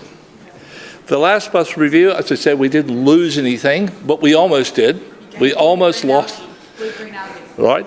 But there was a bit of an outcry, and they relented on taking some of the bus stops that a lot of older people in this particular part of Inala were using on a regular basis. So we didn't lose that. But if you look at the eye-watering amount of money of $213 million that this council is so goes on about investing in the transport system, whether it be ferries or buses, whatever, none of that, we haven't been getting any of that or much. Well, we do get a portion of that, obviously, but there hasn't been any growth. There's been zero growth in what we're given. You know, bus shelters, right? We've been trying to get a couple of bus shelters on Joseph Banks, right? And because the high school students use it to go to school, right? They're not getting driven, they actually walk, which is what we want them to do, right? But you know, when we asked for the bus shelter, you know what they said? What do high school students need for a shelter? Why do they need a shelter? I mean, these were the comments that we got, right? From council officers, we don't need a bus, the kids don't need a bus shelter because they're students. So they're sitting on the ground. So, I don't know, it was a weird comment. And when one of my team told me this, I said, oh, you gotta be kidding me. Fancy even saying that. Right? I mean, yeah, mind-boggling. Listen, again, bus shelters are a big part of wanting to grow the network, right? Getting more people on buses because they have to have some shelter from the sun and the rain. Mostly sun, of course, because that obviously leads to problems later in life if you don't protect yourself from the sun.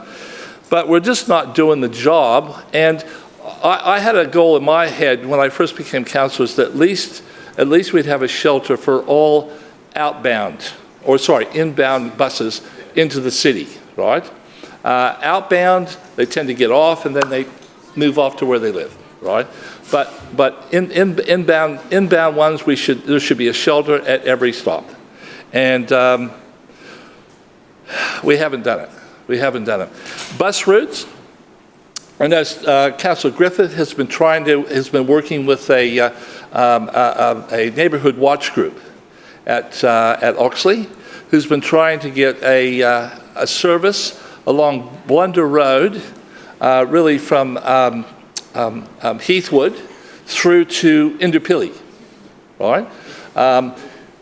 There is 2 services that if they were brought together, right, but unfortunately it comes down, the current bus service comes down Blunder Road, hits Ipswich Road, and then goes off to Mount Omni, right, and then comes back around, right, but the Oxley service, right, which is just across the motorway, it starts there and through to Indooroopilly. So they've actually got to get off the bus at Blunder Road at this side of Oxley, or what sometimes people call Durack side, and they can walk through a tunnel, a few hundred meters, and a few more hundred meters to a bus stop, and then they can get to Indooroopilly Shopping Town.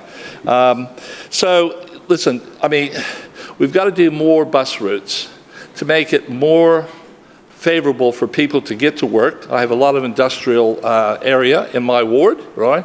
And the bus services into those industrial areas isn't too flash, right? Especially if you're coming from outside of the ward to go to work, right?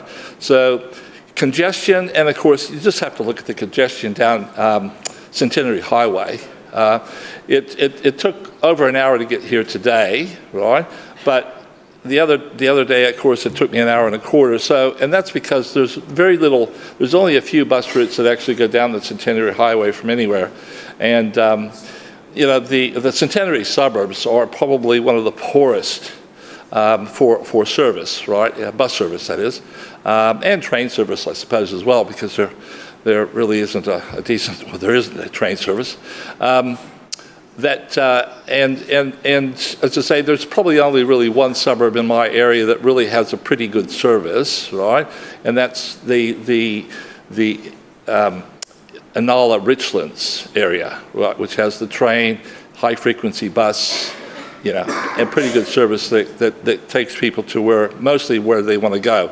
But portions of Forest Lake is terrible, right? Ellen Grove is absolutely terrible, right? And I'm talking about the old Carroll Park area, which used to be in the Richlands ward, and it's now in the Jamboree ward. It's always been bad. It's always been bad. I really feel sorry for those the residents out there at the old Carroll Park, which is now called Ellen Grove. But as I say, if we want people to use the service, and 50-cent fares, fantastic. Thank you, Stephen Miles, the Miles government, for doing that, because that was if you want to get people on public transport to reduce the congestion, that's how you do it, right? But we're just not. And then maybe run a few buses. Yeah, well, this is the thing. It's the rest. The metro, we've spent like $1.7 billion. I know some people say 2, but I'll stick to the 1.7, be conservative. We spent all that money, and then what did we do with it once we established it? We gave it away. We gave it to the state government because we couldn't afford to maintain it. We didn't have the budget to maintain it. So we just gave it to the state government and said, here it is. The residents of Brisbane over 10 years paid their rates and supported the metro, and then at the end of the project, what did we do? We gave it away. That's not really good business when you think about it, unless we absolutely couldn't afford to maintain it, and and I wonder if that was in the original business case, right? What it was actually going to cost to maintain that we weren't told about. No one ever mentioned, the end product once it's completed, the process and the project was completed, whether we were going to, what the cost of maintaining that service was going to be, and we had no choice but to give it away. It's just mind-boggling. I have some residents up in High Street. It's a over 55s area. It's not a huge complex, but there are a few hundred residents there that have been trying to get a bus service down High Street. It's something that we've been pushing for, and I just thought I'd raise it as well because they have to walk up a fairly steep hill from their complex, right, up to Forest Lake Boulevard in order to get a bus and to get out. And they sometimes see a bus actually down High Street, actually, but I think it's just one of the. Councillor Strunk, your time has expired. Thank you, Further Chair. speakers, Councillor Huang. Thank you, Madam Chair. I rise to end the debate on Programme 1 of the 2026-27 budget on transport for Brisbane. Madam Chair, the Sri Lanka Council leading the way in delivering a modern and efficient public transport network with record uplifting in patronage and reliability. Madam Chair, the Sri Lanka Council is delivering record investment in public transport in Brisbane. We are proud to be leading the way in building a modern, efficient and reliable public transport network for our growing city. At a time when Brisbane is experiencing strong population growth and increasing demand on infrastructure, we have taken decisive action to ensure our public transport system not only keeps pace, but continues to improve. Our approach has been focused, practical, and driven by results. A key to our success has been the introduction of the Brisbane New Bus Network and Brisbane Metro, which together have transformed how people move around our city. Already, Brisbane Metro has made well over 10 million trips, alongside a significant uplift in bus patronage since introduction of the BNBN. Importantly, this uplift is not just about increased use. It reflects growth confidence in the reliability and frequency of our services. High-frequency turn-up-and-go routes are making it easier for residents to leave the car at home and choosing public transport. This year has seen record investment in public transport with a contribution of $230 million that exceeds any other council contribution to public transport.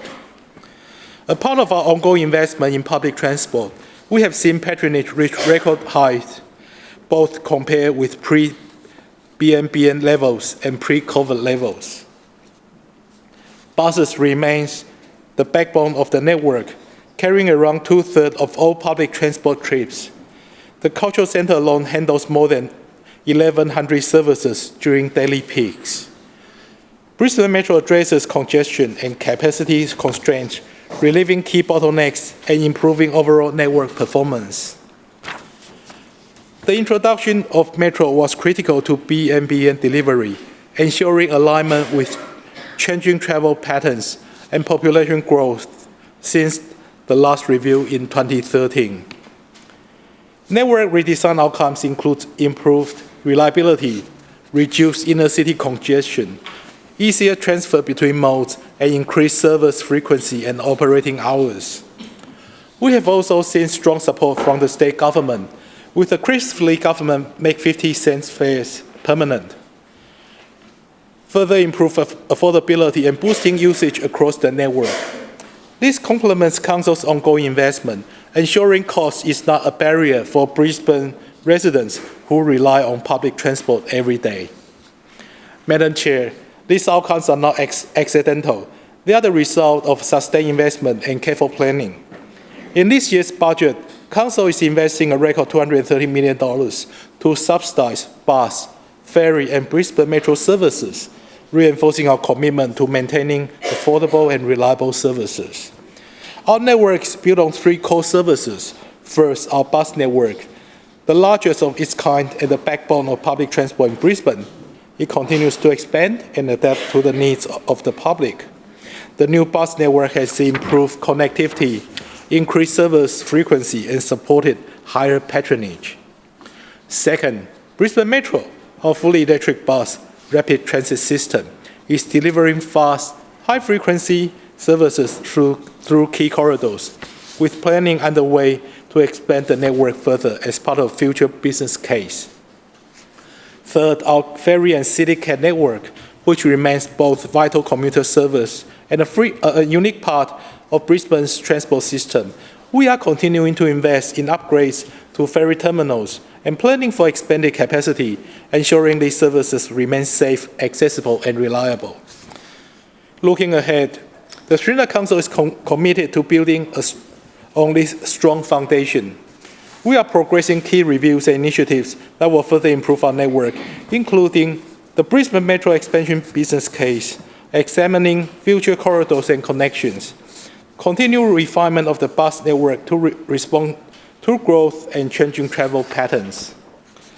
The cost of delivering public transport services continues to rise, with pressures such as increased fuel costs, higher construction expenses, and broader economic conditions impacting Council's operating environment. At the same time, we are committed to delivering a balanced budget and keeping costs down for the residents. This means we must continue to invest wisely, focus on efficiency, and prioritize initiatives that delivers the greatest benefit to the largest number of people. The Sri Lanka Council's record speaks for itself. We are delivering real results, higher patronage, improved reliability, and modern public transport network that supports Brisbane's growth. Madam Chair, speaking of the city's growth, how can I miss Brisbane Metro expansion? The Sri Lanka Council is committed to ensuring Brisbane Metro continues to deliver a modern, high-capacity, and reliable public transport network that meets the needs of our growing city. The first two stages of Brisbane Metro have now carried more than 10 million passengers trips and counting. The 2026-27 budget continues to invest in Brisbane Metro and support the ongoing delivery of the existing M1 and M2 services, which are already improving network capacity, reliability, and connectivity across Brisbane's key transport corridors. These services are forming the backbone of Brisbane's new bus network, helping to move people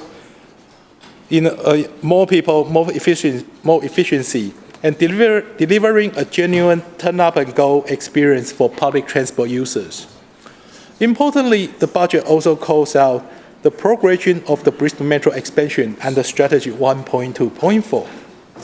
The Brisbane Metro expansion business case will identify bus rapid transit options that can be delivered in stages, both in the lead-up to the Games and into the future.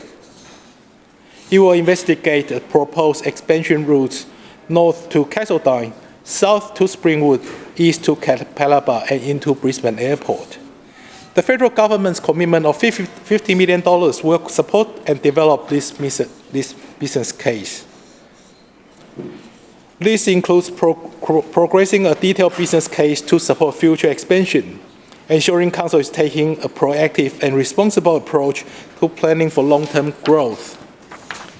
This investment will also help finalize the preferred approach to delivering our commitment to a new North Metro depot. This work is critical. Brisbane is one of the fastest growing cities in Australia, and our public transport network needs to evolve to keep pace with that growth. Through the development of the business case, we will identify the most effective pathways for expanding Brisbane Metro, investigate the proposed future corridors and infrastructure requirements, and assess how the system integrates with the broader transport network. We will continue to work closely with the Queensland Government to plan and deliver an integrated multimodal public transport system. This includes ensuring that Brisbane Metro expansion aligns with bus, ferry, and active transport connections throughout our city, creating a seamless and connected network for residents. Ultimately, Brisbane Metro is a key part of the Sri Lanka Council's long-term transport strategy. It is designed to significantly increase network capacity, improve reliability, and reduce congestion across the city. As Brisbane continues to grow, expanding Brisbane Metro will ensure that our public transport system continues to meet the needs of residents, supporting a more connected, sustainable, and livable city, and helping to keep Brisbane moving well into the future.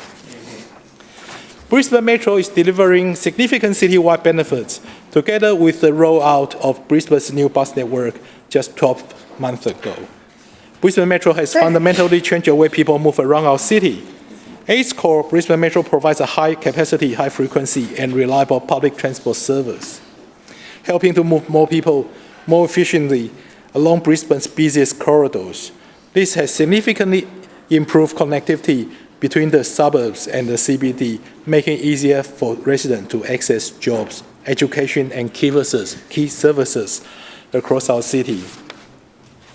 Importantly, Brisbane Metro does not operate in isolation. It works hand in hand with Brisbane new bus network, which together form an integrated network that buses connect communities to high-frequency metro services, allowing customers to transfer onto fast turn-up and go services that move more efficiently through our city. And ultimately, the combination of Brisbane Metro and bus network is transforming how Brisbane moves. It delivers a more efficient, reliable, and connected public transport network, and I endorse the program to the Chamber. Further speakers. Councillor Chongwa. Thank you, Chair. I rise to speak on Program 1, Transport for Brisbane. Keeping Brisbane moving. That's one of this LNP's council's favourite lines. Yeah, keeping Brisbane moving. Brisbane has the worst congestion, Australia's capital cities, but we're keeping Brisbane moving. Most of Brisbane has no frequent public transport, but apparently that's keeping Brisbane moving. How is it possible that under this LNP administration, over the past decade, not a single new service runs every 15 minutes? This LNP administration is going to argue that metro buses should count. They're frequent and they do have more capacity and they're easier to stand on than the average bus, but they just replaced 2 existing routes, the 66 and the 111. That's right. 111. And in strategy 1.2.4 of this budget, this LNP administration has admitted that they won't fund the metro expansions that they proposed in the first place. Yep. They won't be funding the chunk of the new chunk feeder system that they've been promising for people of Brisbane. Not even $1 set aside for after the business's case is finished. How will we be keeping Brisbane moving? Even if we get bailed out by the other levels of government, we won't see those expansions for at least 6 years. But didn't even ask. And even then, the LNP forgot about an entire cardinal direction. What happened to Brisbane's west? Doesn't congestion on Coronation Drive and Milton, Moggill, Musgrave and Waterworks Road, caused by no practical alternative driving, get in the way of keeping Brisbane moving? Then on strategy 1.1.1, providing bus and metro services, and the maintenance, and the strategy 1.2.2, supporting bus and metro service and maintenance. For the fastest growing capital in Australia, this LNP administration is only planning to raise the budget for bus service by a couple of % each year. Let's be clear, that won't even match inflation, let alone Brisbane's growing population, and it certainly won't include plans for the citywide frequent public transport network. How will you keeping Brisbane moving? The lawman has once again told us about the fabled gold city glider that's just around the corner. This city glider has been about to start running for half a decade now, and now apparently it will start in 2028 using state money. Frankly, it's embarrassing that this LNP administration won't just fund that glider itself. But we need more than just one new frequent bus service in 2 years' time. We need citywide frequent public transport. We need buses running every 15 minutes on bus and transit lanes between the suburbs and into the busway stations, not just into the city. Now, in strategy 1.2.1, provide ferry service and maintenance, this LNP administration is buying any more ferries? Sorry, this LNP administration isn't buying any more ferries. Milton sits in my ward, and the patch between the railway and the Coronation Drive contains 10 to 20-storey apartment and office buildings with 25-storey towers approved for the development. This council administration installed meter parking on several streets, removed several resident permit accepted parking bays, and raised the cost of meter parking in the area, all without giving local residents or business a say. and they didn't even give me any notification. I'm the councillor. It would have been a lot easier for people to ditch their cars if this LNP administration didn't cut ferry service to Milton almost in half without notice 1 year prior. Now, this dense and growing precinct right next to CBD only sees ferries every 30 minutes. This budget, which doesn't buy any more ferries, guarantees that Milton will see less visitors and that Milton's residents will stick to their cars. Just across the river, West End has been crying out for the new ferry terminal at the Montague Road precinct for 15 years. This budget under strategy 1.2.1 doesn't set aside funding for that new ferry terminal, nor the new ferries to actually service the area. How can this LNP administration claim to be keeping Brisbane moving without funding more ferry services to these dense and growing precincts? I understand this council is going to be negotiating to get more money from the state government for public transport in the near future. So we could see our transport grow if this council decides to be ambitious, if it decides to fight for the Brisbane residents, if it really wants to keep Brisbane moving. So let me set out that what this council should be fighting for in strategies 1.1.1, 1.2.1 and 1.2.2. For strategy 1.2.1, we should fight for a bigger ferry fleet and funding to finally build a second ferry terminal for West and West End, so their riverside neighbourhoods are guaranteed frequent ferry services. For strategy 1.1.1, we should obviously fight for funding for the new Golden City Glider, which we've been promised for years. But crucially, for strategy 1.1.1 and 1.2.2, we must fight for funding to run a frequent citywide public transport network. This council's new bus network consultation took feedback from tens of thousands of residents, and it said what the Greens have been saying for years. Residents are calling for more high-frequency bus services. They're calling for fast and reliable services, which requires bus priority on our main roads. And they're calling for these fast, frequent and reliable services both into the city and between suburban high streets and stations. We don't have to start from scratch. Out of strategies 1.1.1 and 1.2.2, bus routes like the 380 along Musgrave and Waterworks Road, the 390 on Kelvin Road, Enoggera and Sanford Road, and the 470 on Milton Road would just need more funding for a bus frequencies to bring frequent public transport to some of Brisbane's most congested main roads. The same goes for the 175, the 192, the 235 and the 220. Tens of thousands of residents would get access to frequent bus services. The Greens have called for all these to be upgraded high-frequency routes that runs at least every 15 minutes, every day of the week. But to seriously create frequent citywide public transport, we also need to run frequent bus routes between our suburbs, not just into the CBD. We need frequent buses from Indooroopilly and Toowong to Ashgrove and Enoggera. We need them from Northgate and Nunda to Chermside. We need them from Cannon Hill and Carindale to Mount Cravat. We need them from between Tenerife, Hurston, Kelvin Grove and Milton. That's what residents are calling for. And that's what the Greens are calling for. Most drivers on Brisbane's roads are heading to the city. They're doing school drop-offs or heading to the local shops. They're visiting friends and family or heading to work at a neighbourhood centre. These people need cheaper, reliable public transport to be able to leave their car at home. This is the public transport network that this council should be fighting for and funding. This is the kind of bus boost that we need to keep Brisbane moving. Thanks, Chair. Further speakers? Lord Mayor. Thank you. I rise to speak in support of Program 1. But I want to get something straight to start with, and that is the opposition that has failed consistently year in, year out to provide any alternative plans for public transport has spent the last couple of hours bitterly complaining about investment in public transport. The opposition that opposed Brisbane Metro from day one and continues to complain about it today. The opposition that opposed Brisbane's new bus network from day one and continues to complain about it today. It's ironic because what are they complaining about? They're complaining that the next stages of Brisbane Metro apparently aren't happening fast enough.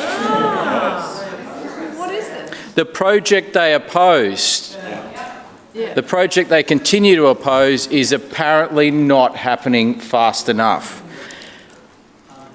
They complain because apparently the North Side bus network review is not happening fast enough, yet when there was a citywide bus network review, they opposed it.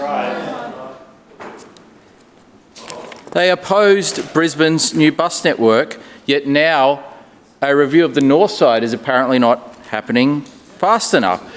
That says it all, really. That inconsistency says it all. You can't take anything they say seriously. You see, the opposition has a habit of constructing arguments based on entirely fabricated points and falsehoods. They grab something which they claim to be a fact, which is not, and then they build an argument entirely around that falsehood. We've heard time in, time out in this chamber the Labor Party talking about supposedly that Brisbane is somehow the most congested city in Australia or one of the most congested cities in the world. This is what they've said. But where did they get this from? They made it up. They entirely fabricated it. Now, the TomTom traffic index, which is widely respected... One moment, please, Lord Mayor. Councillor... Thank you. Sorry, Lord Mayor. Councillor Kim, I caution you. Stop calling out. Lord Mayor. Well, Councillor Kim said that we should have a look at the TomTom traffic index. Good news. I'm going to do that. What does the latest edition of the TomTom traffic index say about congestion in Brisbane? Brisbane was the only capital city in Australia, in fact the only city full stop, to reduce its level of congestion in the latest report. The only city that has less congestion than it did 12 months ago. And in fact, it tracked 500 cities around the world. And out of those 500 cities, 466 went backwards and became more congested. Brisbane improved its level of congestion and went forwards. The TomTom report also confirms that we have lower congestion not only than Sydney and Melbourne, but even Adelaide. I mean, have you been to Adelaide? Like, there's nobody there. Yet we are less congested than Adelaide. And guess what? We even have less congestion than the Gold Coast. That's what the TomTom traffic index says. So thank you, Councillor Kim. Great report to have a look at. You should study it. The reality is, and the lesson from all of this is, they make stuff up. You can't trust a word they say. They make it up. And another example, just in the debate earlier, they claim that the federal government apparently gave us $50 million for the Metro business case and that we sat on it for a year. Well, Councillor Wines, how much money have we received from the federal government so far for the Metro business case expansion? Not a single cent. Point of order. The federal government has not given us a single cent. Point of order. One moment, Not please, a cent. Lord Mayor. Point of order, Councillor Strunk. You made it very clear that we should address through the chair any question to a other councillor, and clearly the Lord Mayor has breached your ruling. If it's a question, through the chair, please. If you're talking about the other councillor, I'm not talking about that. I'm talking about if you are asking a councillor question, and it should be through the chair, please, Lord Mayor. But Madam Chair, the good news is We're getting on with the Metro business case, the expansion business case, and we trust that the federal government is good for it. We know that they will be. But the real question here is really simple. There's two important questions. Does the opposition support the expansion of Brisbane Metro or not? We haven't heard any of that yet. We haven't heard them say whether they actually support it or not. We've heard them criticise it, we've heard them complain, but do they support it? And if they do, great. That's great. They should support it. But if they don't, what is their alternative plan? They haven't come up with a single alternative plan in years. They haven't today, and I think pretty much all of them have spoken, not a single alternative proposal. But let's have a look at the data about what it says about public transport in Brisbane. 11 million trips on Brisbane Metro, a 30% increase in patronage across the entire Brisbane bus network over the last 2 years, record levels of growth that other cities would only dream of, the highest boost to public transport use on any city in Australia, yet Labor complains. They don't like it. They don't like it. The reality, Madam Chair, is there is only one team in this place that is truly committed to public transport, and it is this team. It is this team on this side of the chamber, because we invest and we plan for the future. And guess what? Labor hates it when things go well, and when people jump on public transport, they hate it. They find every reason to complain and oppose it, but they don't have a single idea on what they would do differently. Brisbane, I have no doubt, will be investigated for many years into the future about how we've managed in Brisbane to see a reduction in congestion and a massive boost in public transport in such a short period of time. And I can tell the answer is simple. You don't need to do the research. We invested.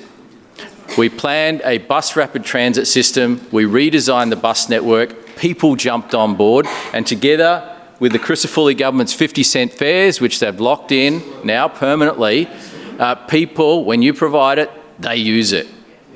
It's simple. It is simple. And I also challenge anyone to find a more cost-effective and feasible mass transit system than the Brisbane Metro bus rapid transit system anywhere. Have a look at the Gold Coast Light Rail. It's now edging up to a $3 billion project. Future stages are in question because it costs too much, it causes mass disruption, years and years of chaos, businesses closing down, people are locked into a grind of daily construction chaos for years. It costs the earth. And did they get a 30% increase in public transport patronage in the Gold Coast? No, they didn't. The Sydney Metro, a great project. It's now approaching $50 billion. $50 billion. The suburban rail link in Victoria. Who knows what that will cost? It will send the state broke. Will it deliver a 30% increase in public transport? No, it won't. Brisbane Metro, dollar for dollar, is the best investment you can possibly make. Bus rapid transit is the best investment you can possibly make in boosting transport. We are determined to do more of it. We're determined to work in partnership with the federal and state government, and we're determined to get even more people on Brisbane Metro and on public transport. Why? Because we want to keep Brisbane moving. We're committed to keeping this city moving. We're committed to doing as much as we possibly can in the lead up to 2032, and then again beyond 2032. And for those who will continue to criticise, for those who will continue to be negative, we have the commitment on this side of the chamber, and we will deliver. Thank you, Madam Chair. Thank you. Councillor Cassidy, stop calling out. I do caution you. Further speakers. Councillor Massey. Thanks, Chair. I rise to speak on Program 1, Transport for Brisbane, and at its core, it's a budget that continues a pattern that we have seen year after year from the LNP administration. Spin and announcements, no coherent delivery of functioning public transport network in real time. The network we need today. As Brisbane grows, as density increases, as cost of living pressures continue to hit households, affordable, reliable public transport becomes more important than ever. And I just want to take a note that, as we just heard through you, Chair, by the Lord Mayor, no mention of the cost of living and the housing crisis, and how that is actually affecting the pattern of how people use public transport and the need for public transport. What we hear constantly from LNP councillors is it's because of the metro. That's why people are using more public transport, with no recognition of the socio-economic reasons that surround everyday residents and the decisions that they have to make life a little easier because of housing and cost of living. In fairness, though, I will just note that Councillor Wolfe, through you, Chair, mentioned it, and I take that in fairness. Free, frequent, and connected, reliable public transport has always been a long-standing Greens policy. And it continues despite the spin and the clear disconnection from reality that this LNP administration has. Yes. The LNP and ALP did not reach free public transport, but nonetheless, 50 cents fares have been a welcome reformed. They have made public transport generally affordable option for many residents dealing with rising rents, mortgages, rates, and the increasing cost of everyday essentials. But even if it is affordability, we still have a responsibility as Brisbane City Council. If more people are using public transport, then Council's responsibility is to provide frequency, reliability, connectivity needed to make today's network work for everyday people. This is exactly where Program 1 budget falls short. Despite the rising patronage that I will acknowledge, now returning close to pre-COVID levels, despite rising density and despite increasing demand, this year's budget provides little to no evidence of meaningful service improvements across Brisbane's current bus network, and absolutely none for the Gabba ward. The information session did not clearly identify increases in service frequency, sufficient additions to bus fleet, bus stops, or meaningful network enhancements for routes already today operating at or beyond capacity. Instead, it continued to refer to the Gold Glider, an announcement first made 5 years ago. I won't put that side note in, but if you do look, there was a Greens policy 2020 council election for the Gold Glider and the Green Glider. If you just look, it's there.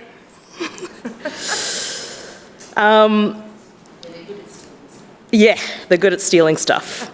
And this announcement that was made ages ago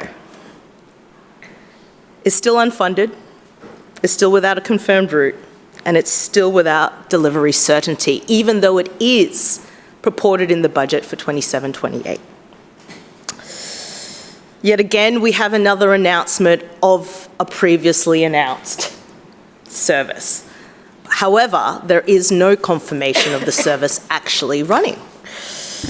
In the Gabba ward, bus use has always been high. It is increasing because of the increase in density, not because people are abandoning their cars, not because there is an increase of service. And that's important to remember for the Gabba ward, because this LNP council is the same council that cut services in the Gabba ward. Route 86, which connected students, workers, seniors, parents, hospitality staff, health workers, theatre goers and residents across the inner south. Route 26, which for the first time ever provided the Kangaroo Point Peninsula the frequency it deserved. And those cuts have left lasting impacts, if only the Lord Mayor and the LNP Council would listen. Here's a couple of quotes though. It was available next door. I didn't have to walk much at 73.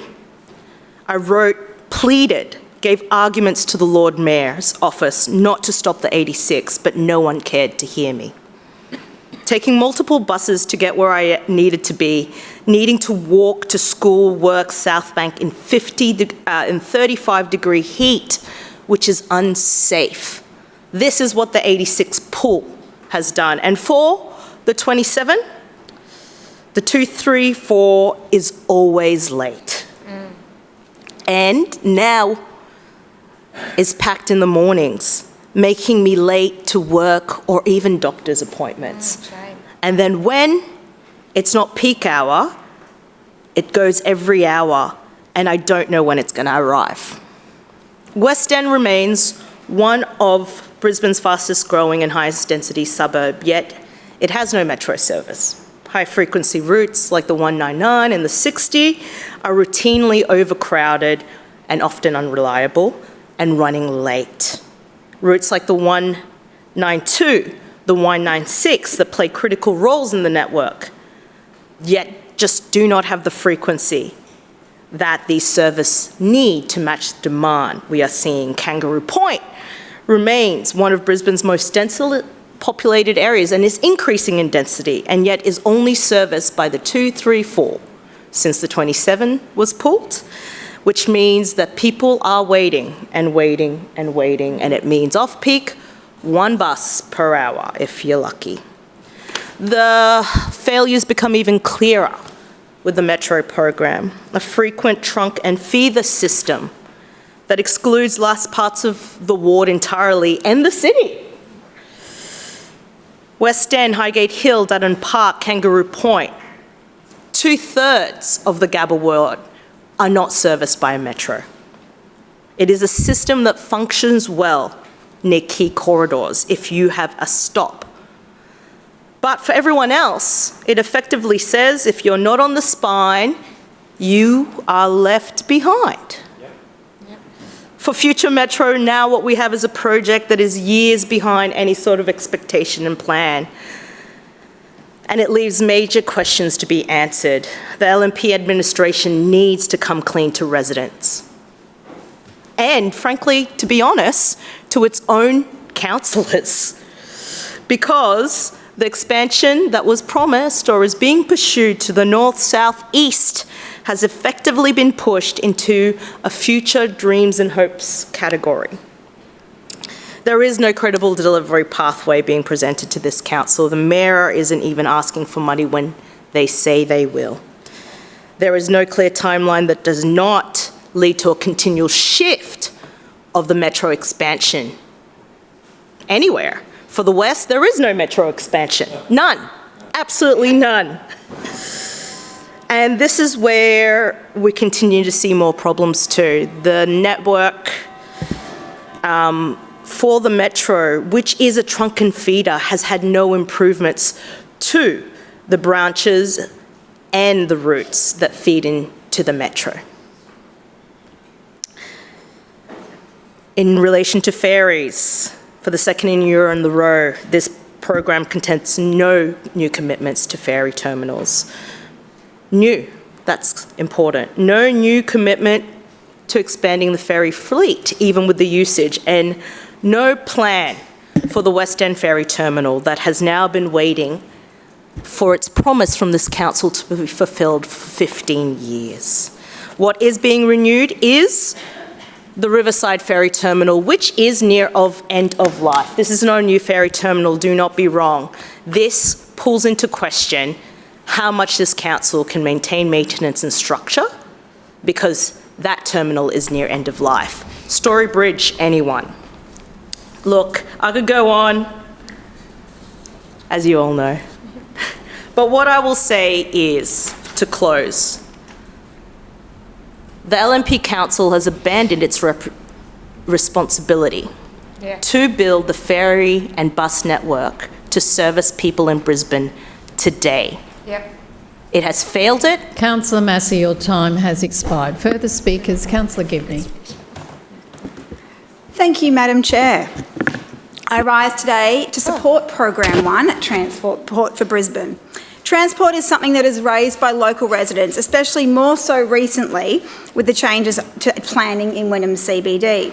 Whether it's roads, active transport, parking or public transport, people want to be able to a network that they can move safely and effectively and reliably. As Brisbane continues to grow, it's important that we continue planning for the future and investing in transport solutions to keep our city connected. For those of us representing Brisbane's outer suburbs, it means ensuring residents can access jobs, education, services, recreation, social opportunities without needing to rely on a car for every single journey. Unlike those opposite who like to look for the negative, and that must be exhausting for them, I want to focus today on 3 initiatives that will deliver real benefits for the residents of Wynnum Manly Ward and Brisbane more broadly. The first is the Bayside Bus Review.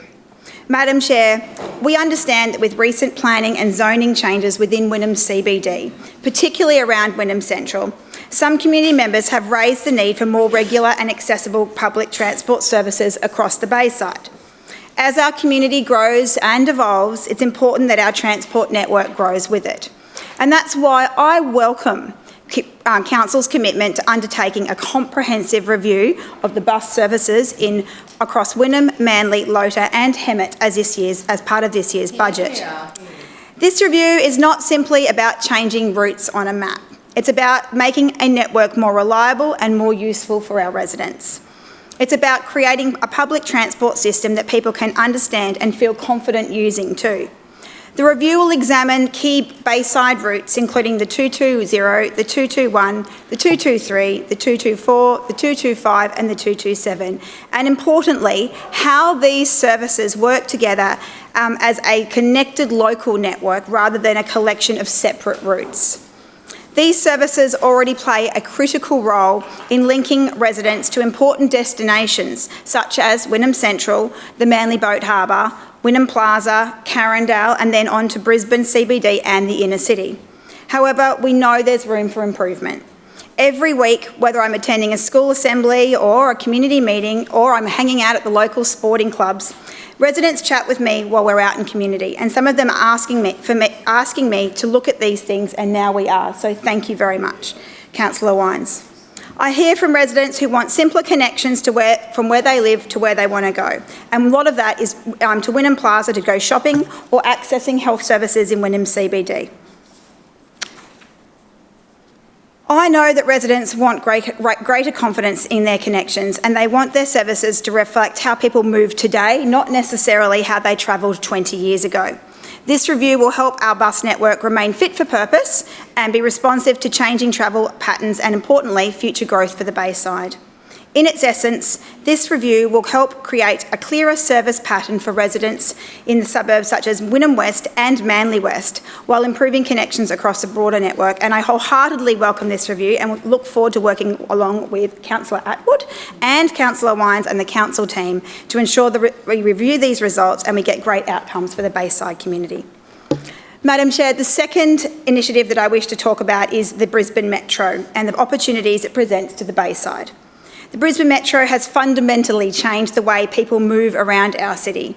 Having used the Metro myself, I can see why patronage continues to grow and why residents have embraced the service. It's delivering high frequency, high capacity and reliable public transport services along Brisbane's busiest corridors and helping more people move efficiently throughout our city. More importantly, Brisbane Metro does not operate in isolation. It works hand in hand with Brisbane's bus network and it creates an integrated transport system that delivers better outcomes right across our city.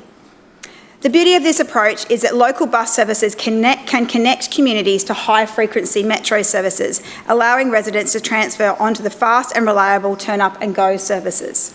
For Bayside residents, this creates an exciting opportunity as a proposed expansion to the eastern suburbs out to the Redlands. I'm particularly enthusiastic about the future potential to strengthen connections between the Bayside, Chandler, Carindale and Capalaba and beyond. Carindale is already a major transport hub and a destination for many residents in Brisbane's eastern suburbs. Improving connections between Bayside and Carindale will provide residents with greater access to employment opportunities, tertiary education, healthcare services, shopping precincts and recreational facilities, and even the potential for heading over the bridge to the airport. Importantly, it will better position the Bayside residents to take advantage of future transport opportunities associated with the proposed metro expansion towards the Redlands. As someone fortunate enough to represent the Bayside community, I believe there is enormous value in continuing to strengthen east-west connections across our city. People no longer exclusively travel to their CBD. They travel to universities, hospitals, sporting commitments, shopping centres and employment hubs in every direction. A stronger connection between the Bayside and Carindale would create an easier and more broader metro network to open up additional destinations for residents throughout my community. The combination of Brisbane Metro and Brisbane's new bus network is already delivering faster journeys, improved reliability, better service frequency and stronger connections across the city. By continuing to invest in this integrated planning approach, we are ensuring residents in the outer suburban communities, such as mine, are not left behind, but instead they are better connected to the opportunities that this city has to offer. Madam Chair, the final initiative that I wish to acknowledge is a continuation of the free off-peak public transport travel for seniors. This is a program that I know is highly valued by many residents across Brisbane, including my own community on the Bayside. First introduced in 2019, free off-peak travel recognises the enormous contribution that our senior residents have made to shaping Brisbane to the city it is today. Many of our seniors have spent decades raising families, volunteering, running businesses, serving their communities and helping build the city that we all enjoy. In my community, many of these people are in our sporting clubs, service organisations, churches and community groups, and they simply just would not function without them. This initiative is a practical way that we can give something back. Importantly, it is also helping address cost of living pressures. At a time when many households are carefully managing their budgets, every dollar counts. For a senior making just one short trip a week, this initiative can save around $50 a year. But for those who use public transport more regularly, the savings could be significantly greater. Those might seem like modest amounts for some, but for seniors living on fixed incomes, those savings can make a real difference. What I particularly like about this initiative is that it's much more than just affordability. It's about connection. It's about ensuring people can contribute and participate fully in community life. Free off-peak travel helps seniors access healthcare appointments, essential services, community groups, social activities and volunteer opportunities too. It allows them to visit family and friends and remain active participants in the communities which they have helped build. Most importantly, it helps reduce social isolation and supports independent living. We know that staying connected has enormous benefits to both physical and mental wellbeing. The success of this initiative speaks for itself. More than 4 million trips were taken by seniors in the last financial year. In the Bayside, I can already think of many ways seniors take advantage of this initiative. And with the launch of the new Wynnum Heritage Trail approaching this week actually, I hope that seniors from all across Brisbane will jump on a bus or catch a train and come to explore Brisbane's most iconic and historic waterfront communities. As a person who proudly represents the Bayside, I can't wait for more people to discover the stories, the history and the character that make our community so special. From our rich Indigenous roots, fishing and maritime history and historical buildings, and to the stories of those who helped shape our community, the trail will provide a wonderful opportunity for visitors to discover a different side of Brisbane. They might enjoy a walk along the foreshore or explore the local history, visit one of our wonderful cafes or support one of the many small businesses that make our community so special. Free off-peak travel makes those experiences more accessible and encourages people to explore parts of Brisbane they might not otherwise visit. Importantly, this initiative is fully funded by Council, with Council compensating TransLink for lost fare revenue so eligible seniors can continue travelling for off-peak periods. Madam Chair, transport is more about just moving people from one place to another. It's about connecting people with opportunities. It's about supporting local economies. It's about creating communities that are accessible, inclusive and connected. This budget demonstrates that Council is continuing to plan for Brisbane's future while delivering practical improvements that will benefit residents today. Thank you, Councillor Wines and your team for your tireless efforts on presenting Program 1, Transport for Brisbane for the 26-27 budget, and I commend it to the Chamber. Further speakers? Councillor. Thank you, Madam Chair, and I rise to talk on Program 1 for the Lord Mayor's budget. And I just think Brisbane City Council can do so much better than what it's delivering here. I think the Lord Mayor has delivered a pretty ordinary budget, a pretty basic approach to things. But let's talk about the big issue here, the underlying issue, and that's about transparency. This budget delivers very little in the way of transparency. So we know the Lord Mayor has presented a budget containing billions of dollars in spending commitments, and we are told approximately $1.9 billion will be spent on transport, hundreds of millions for lifestyle improvements, major funding for bridge renewals and significant infrastructure, such as Brisbane prepares for the 2032 Olympics. The problem is that much of this spending is presented in broad categories rather than detailed project-level information. And for the 23 years I've been in this chamber, 21 of those years was very detailed spending that we could see and staff could see and residents could see. But in the last 2 years, that has been changed by this administration. And what we know is, for example, if ratepayers want to know exactly how much is being spent on a project, say resurfacing their roads or on traffic lights, they won't get that from this book.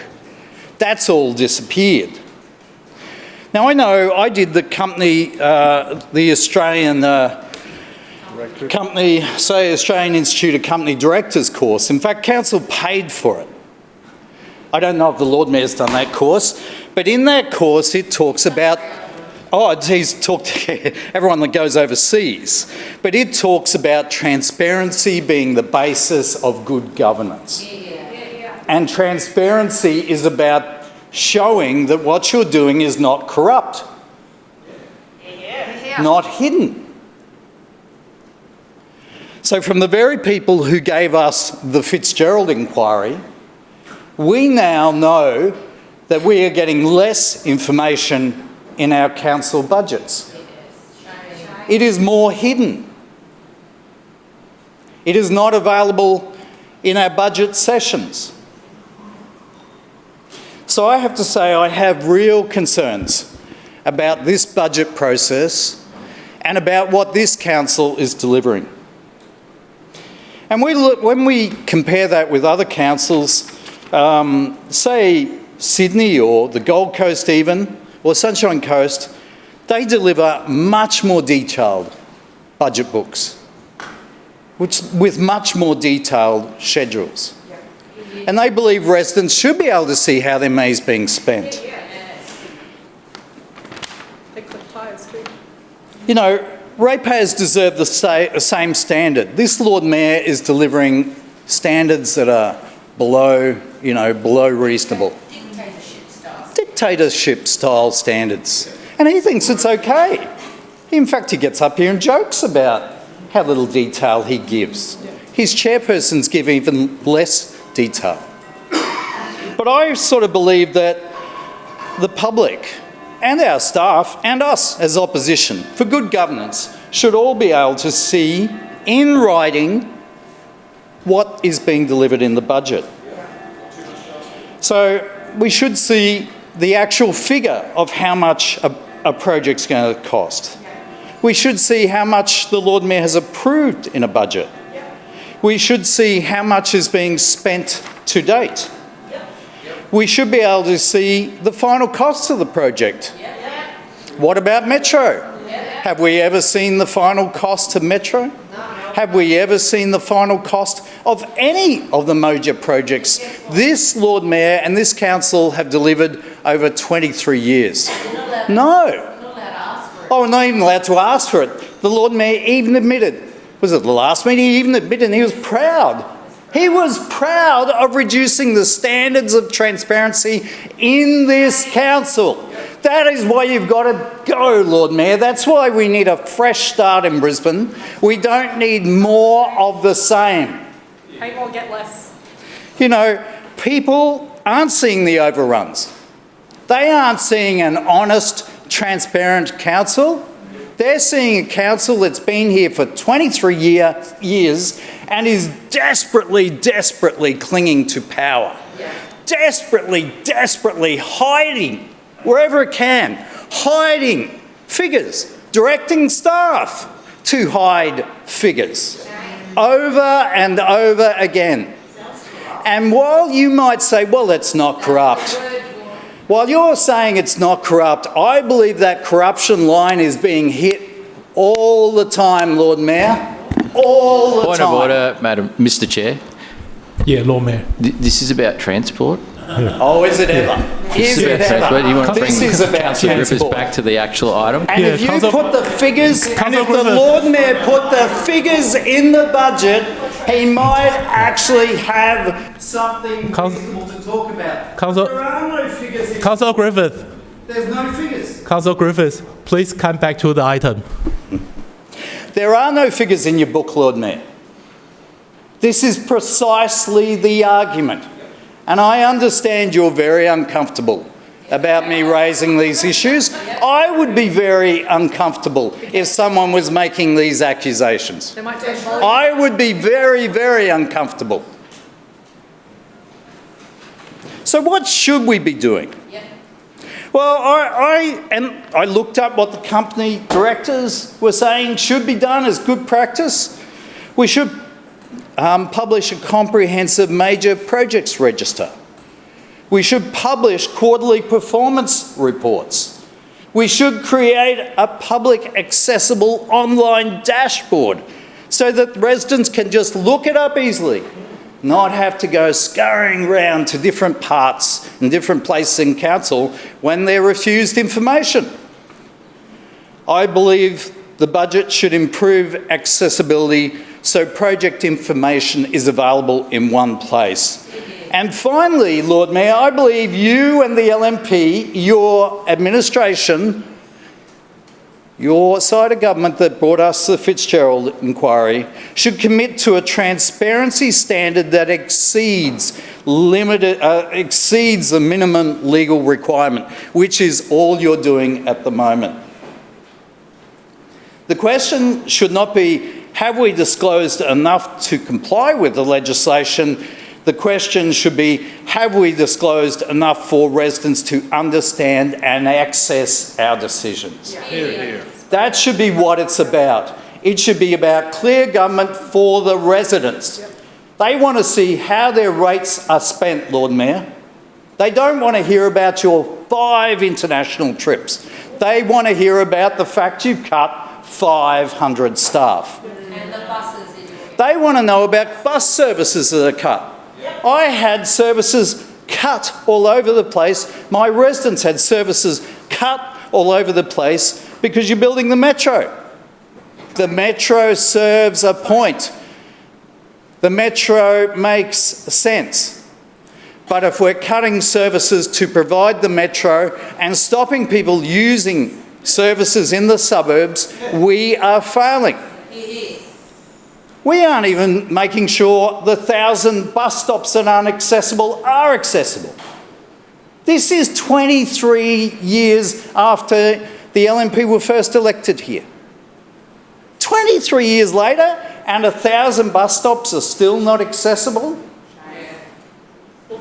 23 years later, and we still have our drivers being beaten up? Twice every day. And you think that's okay?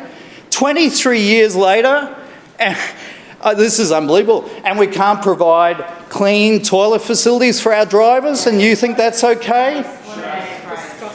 This is a pathetic budget. This is a budget that hides. This is an Adrian Schrinner budget that is very sneaky. And I believe hits the line in terms of transparency, and I think it's hitting that red line in terms of corruption. I believe it's hitting that red line. And I'm really worried for Brisbane. I'm worried for what you're delivering, what your administration's delivering, and I have to say, what staff are being told to deliver as well. Further speaker? Councillor Murphy. Wow, well, thank you, Deputy Chair, and what a contribution from Councillor Griffiths, and we'll get to that. Madam Chair, Mr Deputy Chair, this program 1 is all about keeping Brisbane moving. That is what Team Schrinner is all about, and we've heard a lot from the opposition today, but I just want to remind the chamber that it is this team and the legacy of this team that has kept Brisbane moving. And it's something that we don't just talk about, it's something that we actually do, Madam Chair. Go Between Bridge, Clem 7, Legacy Way, the ICB upgrade, Kingsford Smith Drive, Wynnum Road, Kangaroo Point Green Bridge, Breakfast Creek Green Bridge, Brisbane Metro Line 1 and 2, CityLink Cycleway.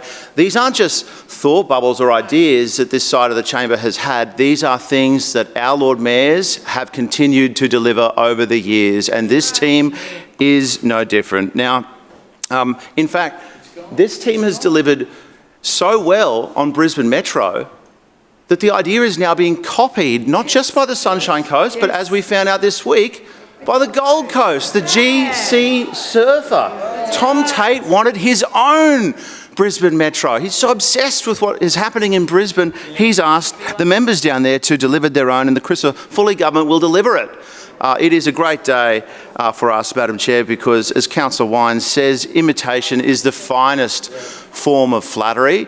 Well, and if it was so bad, why has it won over 21 awards, international awards? Why has it been recognised everywhere? Why is it working so well? 11 million passengers, a 30% growth in public transport patronage. Now, Madam Chair, Brisbane Metro is where it's at, and we are so excited to see future stages roll out. Now, we've had some great contributions around the grounds, Madam Chair, this morning. Obviously, everyone was a bit fired up after the State of Origin win and wanted to come in here and, beat down on the blue team, but that's okay, we understand. Madam Chair, we had Councillor Collier, who she spent the first part of her speech talking Brisbane down.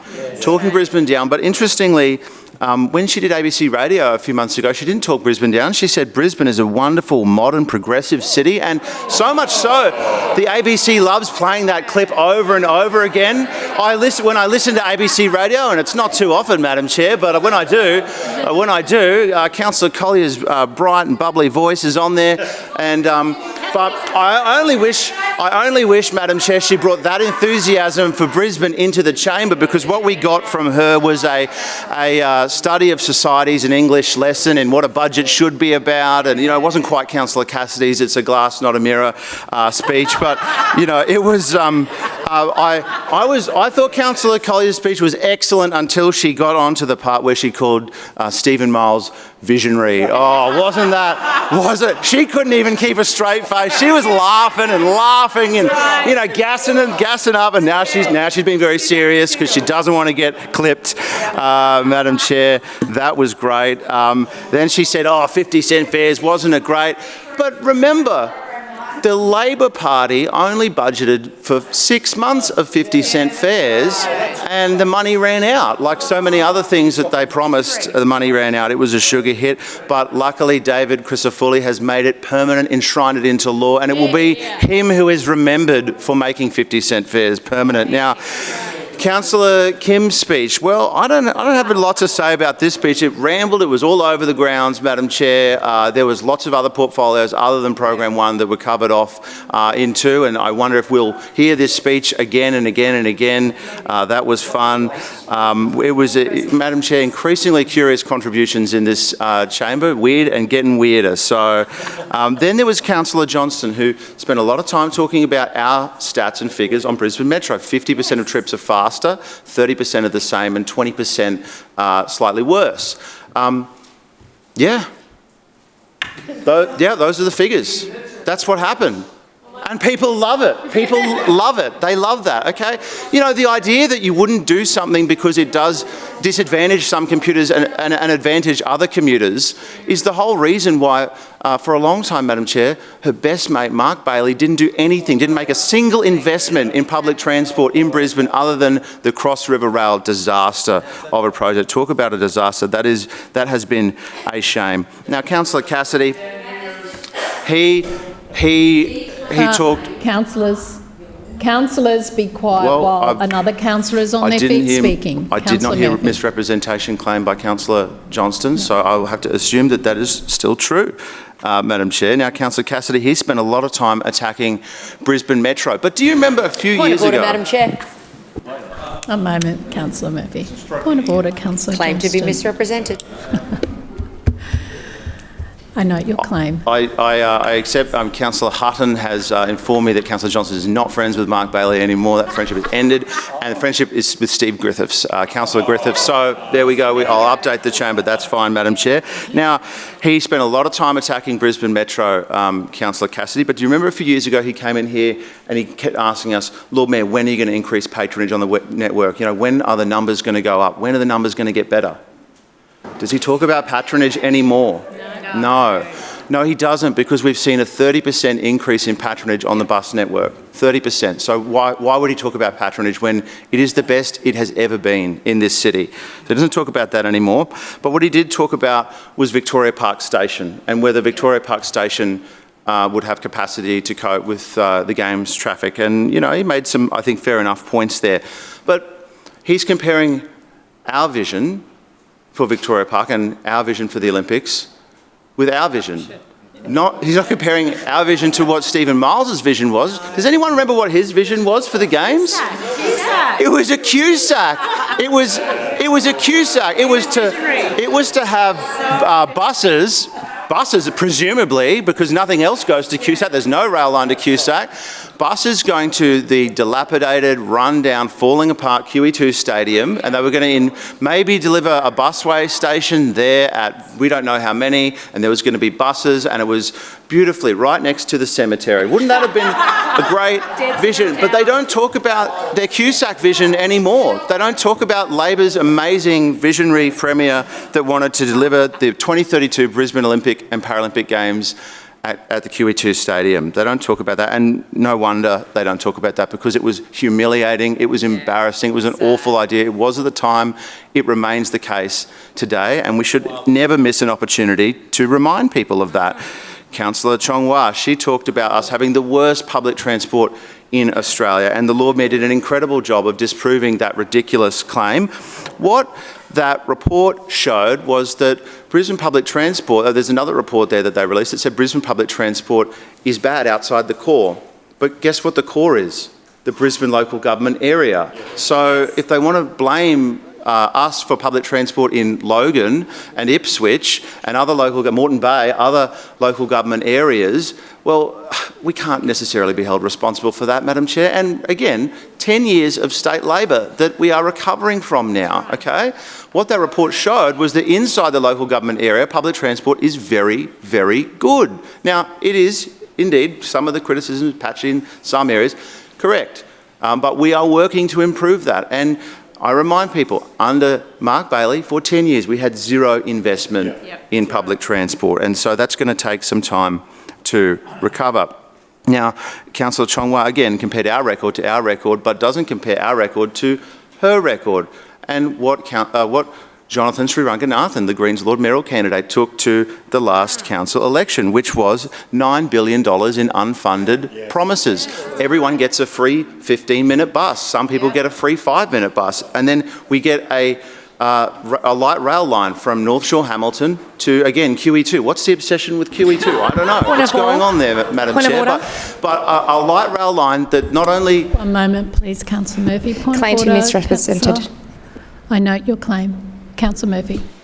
Well, Madam Chair, that was their commitment, to build a light rail line over the Story Bridge. Never mind the fact that nobody said that could be built. And the day after, Jonathan Sriranganathan announced that the Greens would build a rail line over the Story Bridge, and everyone said that was a terrible idea and could never be done. He said, well, what do you think we should do? He gave up. He said, well, come on, we'll crowdsource our election promise. What should we do? But we know that they would have never actually built that, because we can't even get a pickleball court built near Councillor Sriranganathan. So nothing gets done by the Greens. They promise the world and deliver nothing, Madam Chair.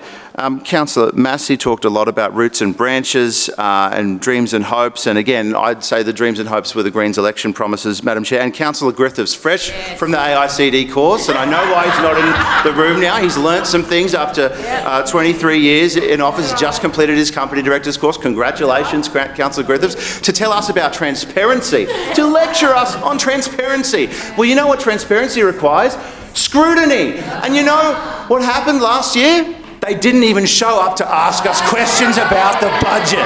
So come on, Councillor Griffiths, do not be too cute when it comes to transparency. Thank you. And Councillor Johnston, your point of misrepresentation. Yes, Councillor Murphy has misrepresented me.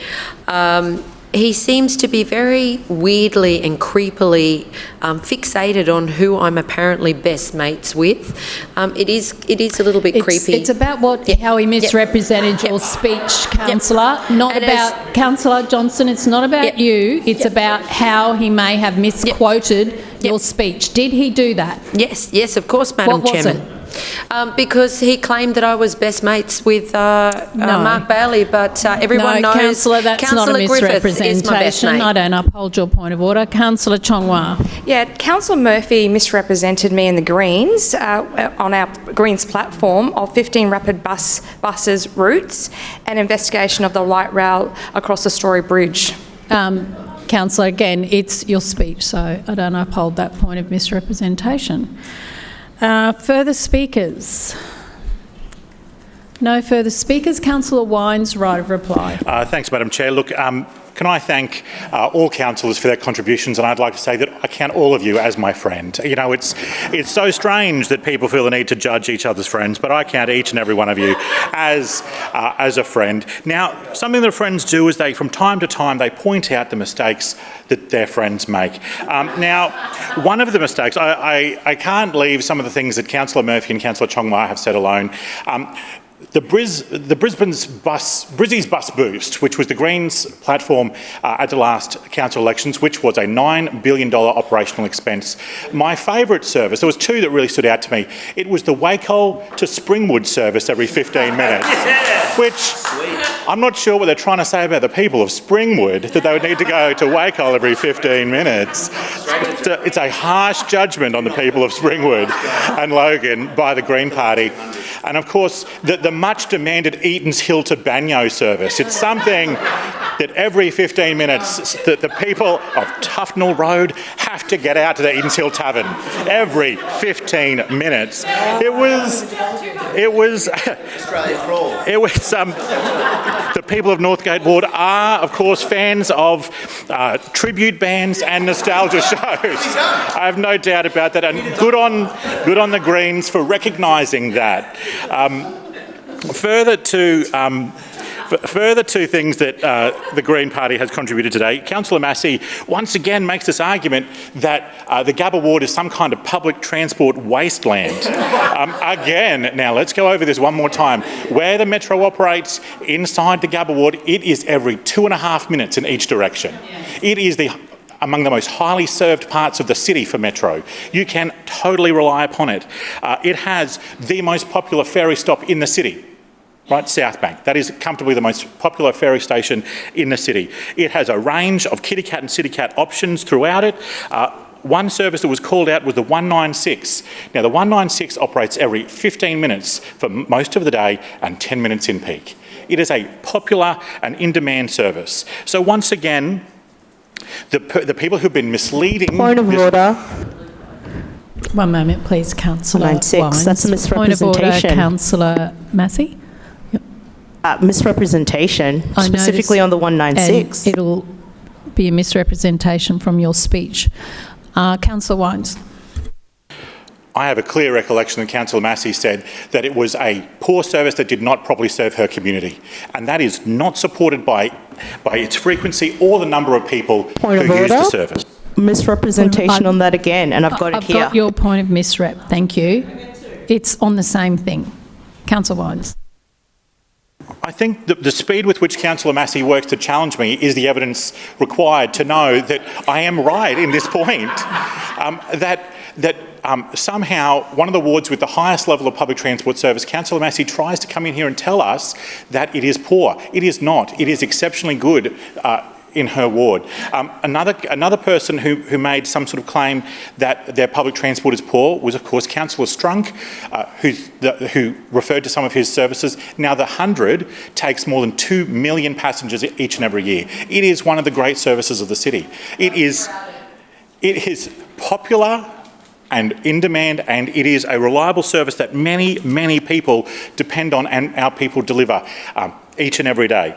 Now, if I was to talk, I note that Councillor Johnston has called out seeking my attention, and I will reward that call out with my attention. Now, one moment, sorry, Councillor Wines, your microphone. Councillor Johnston, stop calling out. I caution you. Councillor Strunk, what's your point of order? I claim to be misrepresented. Thanks. Okay, I note your claim. Councillor Wines.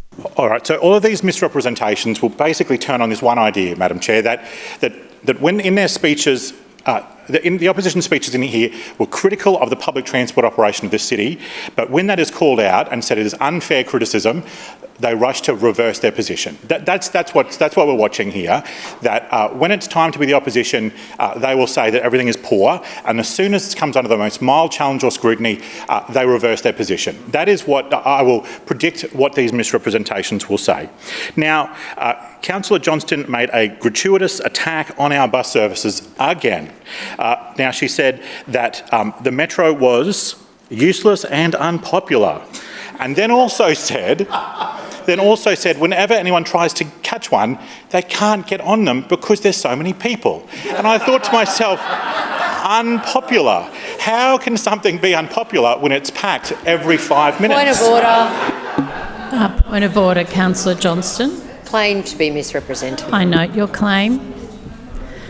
Again, people want to reverse their position under scrutiny, is what we're seeing here, Madam Chair, that once again, when these things are pointed out, people change their mind because they know quite rightly that they were wrong when they said it in the first place. Now, Madam Chair, while I was listening to Councillor Cassidy and Councillor Collier, I thought to myself this: is it possible to be an old, tired, out of touch and out of date opposition? Can that happen? And today I thought to myself, of course it is. And there was no better example than Councillor Cassidy's love of the 90s, which Councillor Wines, your time has expired. Do I have 5 or 10 minutes? 5 minutes is only right. I had so much... I know. Thank you. Councillor Massey, your point of misrepresentation. Through you, Chair, Councillor Wines misrepresented the 196, saying that it runs frequently every 15 minutes and that it wasn't, that's what he was stating, and that it's a great service. What I stated was routes 192, 196 play a critical role in the network, yet service frequently simply does not match the level of demand we're seeing. I would assume that Councillor Wines knows that on the weekends, the 196 only runs between 30 to 60 minutes. Frequency issue. I would assume the Chair would know that. And Councillor Strunk, your point of misrep? Second point, Sorry, Councillor. I thought that was all about the same thing. All in the one thing, because you said there was only one. Councillor Strunk. Yes, once again, Chair, Councillor Wines has selective hearing. I said that there was 2 suburbs that had really great service in my area, and that is Inala and Richlands. The rest did not, and that's what I said. Thank you. Councillor Johnston. Yes, Councillor Wines misrepresented me when he said that I said the Metro was useless and unpopular. Madam Chair, I actually said the Metro, if you live near it, was a good service. And I just said it was... Councillors. Yeah, that would be the LNP councillors interrupting while I'm speaking, but that's perfectly okay. They won't be cautioned. Because, I mean, Councillor Wines would have you say what he says is actually the truth, but he has misrepresented us, all of us, by making up things It seems for giggles on his side. Thank you. What I said was the service does not help anybody in the southern suburbs or the southwest. Point of order, Madam Chair. Point of order, Once Councillor again, Wines. the misrepresentation tool is being misused to provide another speech. This is acts of disorder. Councillor Massey and Councillor Johnston are engaging in acts of disorder. Thank you, yes, and I would ask you to consider a ruling. I may have to just remind everybody for the... Thank you, Councillor Massey. I caution you. Just remind all councillors... Actually, I'm going to remind you of two things. First one, I should not have to, but do not speak while another councillor is on their feet or while I'm speaking. That's the one that everyone should be following always. The second one, I've explained this carefully before. The misrepresentation tool that you use is when you feel that you were misquoted in a prior speech in the meeting, and that is when you can ask for misrepresentation, not to then go on and debate other things. Okay, Councillor Johnston, are you finished? Right. Well, that's what I was trying to do. So Councillor Wines misrepresented me when he said, I said, the Metro was Continue. Am I not doing it correctly, Madam Chairman? We'll see. I'm waiting. Right. Well, why are you allowing them to interrupt? Why are you debating me? Do you want to claim the misrep? I'm trying to, but I keep being interrupted. So that we can all move on. I'd really like to, but you're going to keep letting them interrupt. So, I'll try for the third time. Councillor Wines said that I said that the Metro was useless and unpopular. Madam Chairman, I did not say that. I said that if you lived near the Metro, it was a pretty good service. But I said that it was hopeless and did not support anybody who lived in the southwestern suburbs or in my ward. Okay, I will now put the motion for adoption. All those in favour say aye. Aye. Those against no. No. The ayes have it. Division. Division. Division called by Councillor Adams, seconded by Councillor Givney. Ayes to my right, noes to my left. Clerks, please ring the bells.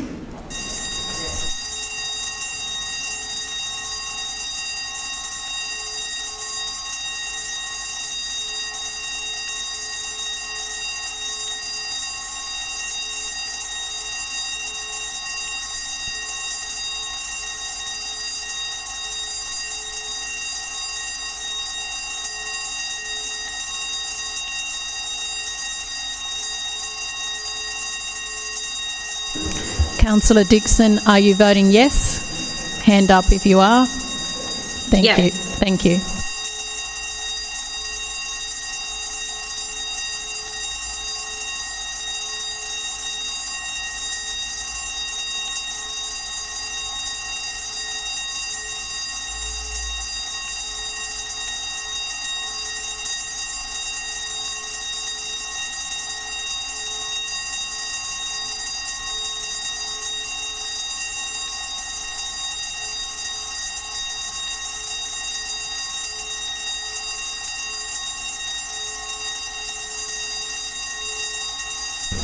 Clerks, please read the results. Madam Chair, the ayes have it, the voting being 24 in favour and 1 abstention. That is carried. Councillors, please resume your seats. That concludes the Transport for Brisbane program. Point of order, Chair. Councillor Adderman. Chair, I move that the meeting adjourn for a period of 1 hour, which commences only when all councillors have vacated the chamber and the doors have been locked. Seconded. It has been moved by Councillor Adderman and seconded by Councillor Givney to break for 1 hour, which commences only when all councillors have vacated the chamber and the doors have been locked. All those in favour say aye. Aye. Those against, no. The ayes have it. We will adjourn for 1 hour.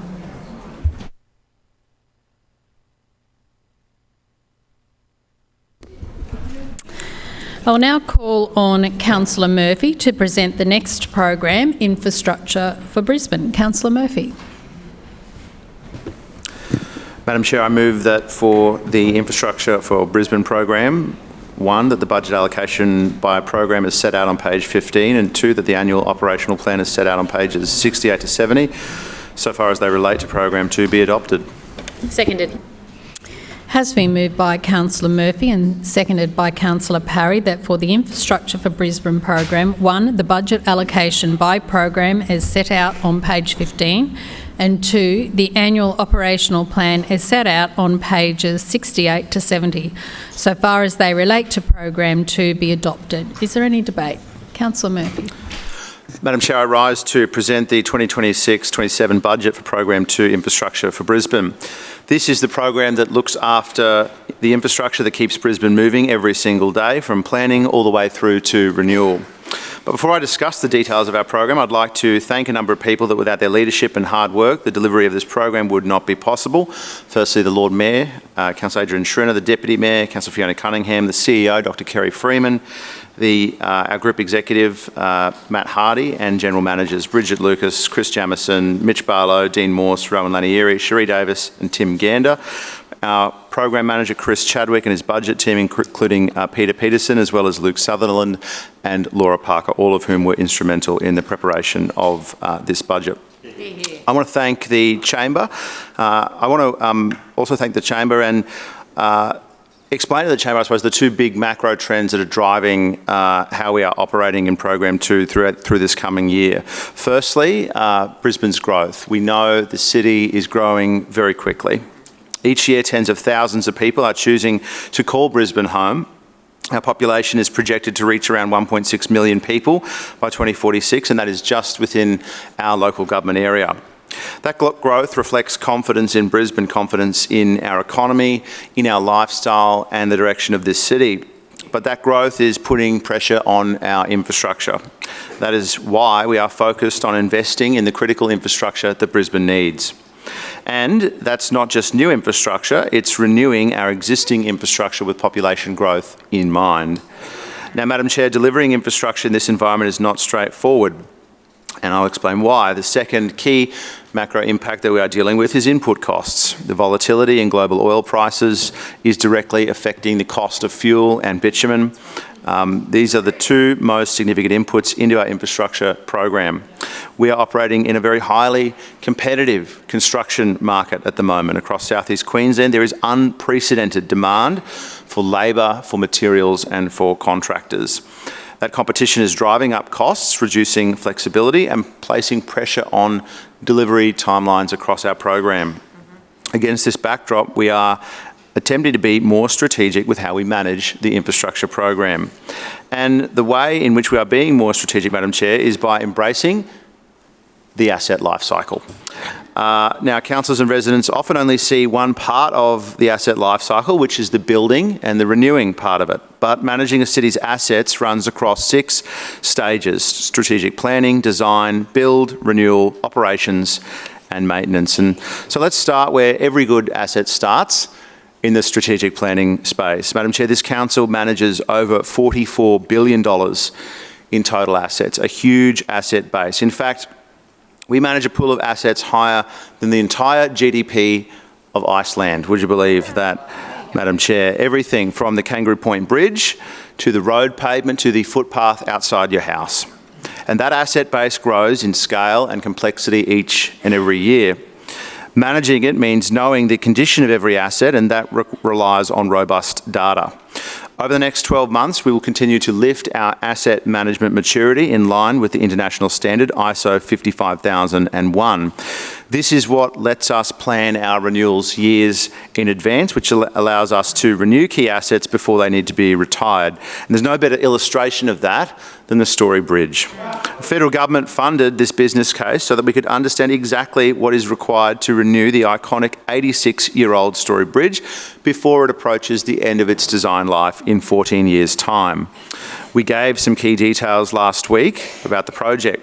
It's going to cost $3.6 billion in total, with $1.3 billion required before 2032. We'll be advocating for an 80-10-10 funding split between the federal, state and local government to help us deliver the renewal of this iconic asset. Had we not been carefully maintaining and gathering data on the Story Bridge for a number of years, it might have faced sudden closure and cost at least $9.3 billion to build a replacement bridge.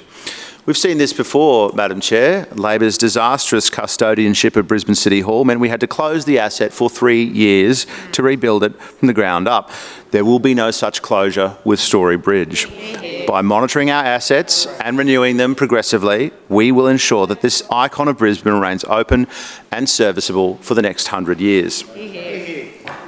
In terms of planning, we've also secured a federal funding deal to develop a detailed business case for the Toowong to West End Bridge. As well as linking two thriving suburbs, this bridge would also lift access to our ferry network as well, allowing West End residents to walk to the Regatta Ferry Terminal. And no strategic planning section would be complete without our award-winning active school travel program. Last year, 13,500 students across 28 schools took part, and since 2004, over 156,000 of our youngest residents have come through this amazing program. For many of them, it is a core memory. For all of them, this program develops lifelong skills. Moving on to design, our design team is working on a number of projects, and if I spoke to the Chamber about all of them today, we would be here till the weekend. I just wanted to mention 4 of the most important ones for our city this year. Firstly, the upgrade of Archerfield Road and Azalea Street and Pine Road is a very important intersection. It carries 22,000 vehicles a day. It has seen too many crashes in recent years, 45 between 2019 and 2024. That's why we're investing $15 million to make it safer, with $11 million of that coming in the next year, with a final design due in months and construction due to start next calendar year. Secondly, the Cabbage Tree Bikeway extension at Aspley, funded through the Queensland Government's Active Transport Grants program. It will connect Aspley State High to the surrounding network and close a 400-metre missing link. I know you, Madam Chair, have been a strong advocate for this project. We also have 2 impressive bikeway projects, Sylvan Road and the CityLink Cycleway Stage 3. The Sylvan Road connection links the Western Freeway Bikeway to the Bicentennial Bikeway, and once complete, we'll have 19 kilometres of dedicated separated bikeway running from the Centenary suburbs all the way to the CBD. It will also upgrade 2 intersections at the same time, improving safety in the area. Finally, the CityLink Cycleway Stage 3, the Shaftesbury Avenue Bikeway, is a fantastic project. I was out there riding the alignment recently with the Deputy Mayor. This project will close the missing link. It will connect East Brisbane and Norman Park through Kangaroo Point Bridge, knitting our eastern suburbs to the CBD on one safe, continuous corridor. Madam Chair, of course, we're not just planning and designing, we're out on the ground building these infrastructure projects each and every day. On the north side at Beams Road, we've completed Stage 1A and we're now midway through Stage 1B, which will finish later this year. The Beams Road upgrade will cut congestion in the northern suburbs and improve access for active travel users. This project is jointly funded between the Commonwealth and is a good example of the 2 levels of government working together. At Bald Hills, we're building a new signalised pedestrian crossing on Gympie Road, right beside Guide Dogs Queensland, which is infrastructure built for people of all abilities, and I know Guide Dogs Queensland are delighted with it. In Rochedale, we're delivering the long-awaited Gardner Road extension between Priestdale Road and Underwood Road, exactly the type of project I was referencing earlier in terms of our infrastructure needing to keep pace with population growth. 2 lanes each way, new signals, a new bridge over Bulimba Creek, as well as footpaths and shared paths. I know Councillor Huang is delighted that this is going ahead. At Lyndham, we are finally making progress on the level crossing after years of delays from state Labor. Not anymore, Madam Chair. The early works are now underway on site. As well as the Suburban Enhancement Fund, it's been a personal focus of mine in the last few months. We have delivered simpler CEF to make our projects across the city cheaper and easier to deliver in the wards. More than 100 CEF projects have been advanced this year, including over 20 playground upgrades and 8 new dog off-leash areas. We are again submitting to the federal government's Black Spot program, one of the best programs run by the Commonwealth, and I give them credit for that. We will upgrade 5 dangerous intersections, delivering over $69 million in benefits to the residents of Brisbane in avoided crashes. And we are upgrading the Cavendish Road, Holdsworth Street and Kitchener Road intersection, with construction now underway. Madam Chair, on to asset renewal. Some of our best used assets, as you know, are the ones we already have.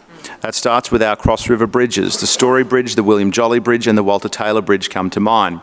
On the Story Bridge, we know we're already getting on with the job there.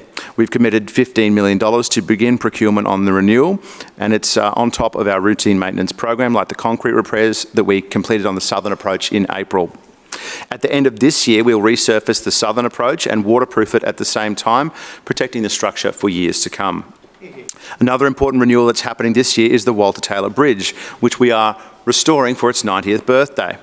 Both towers will be repainted as part of this restoration, which will also include essential maintenance on the bridge structure. We do this because we are committed to looking after our bridges. And then there is our resurfacing program, Operation Smooth. This is a record $110 million resurfacing program, resurfacing main roads all across our city. Let's have a quick look at them. Albion Road, Eagle Farm Road, Forest Lake Boulevard, Hamilton Road, Hawken Drive, High Street, Inala Avenue, Ipswich Road, Kedron Park Road, Leroy Road, Logan Road, Lutwich Road, Mains Avenue, Mains Road, McCullough Street, Mogul Road, Mount Nebo Road, Murphy Road, Southbone Road, Stilburn Road, Toohey Road, Wilston Road, Madam Chair, and Scrub Road. This council has always taken great care of our 5,750 kilometres of road network, and our record resurfacing investment shows that. Madam Chair, efficient operation of our assets is also a focus for us. This council manages 80% of the roads and intersections in Brisbane. That is 16,000 roads and more than 1,000 signalised intersections that are managed out of the Brisbane Metropolitan Traffic Management Centre. This nerve centre manages over 20,000 traffic incidents a year, and it keeps Brisbane moving.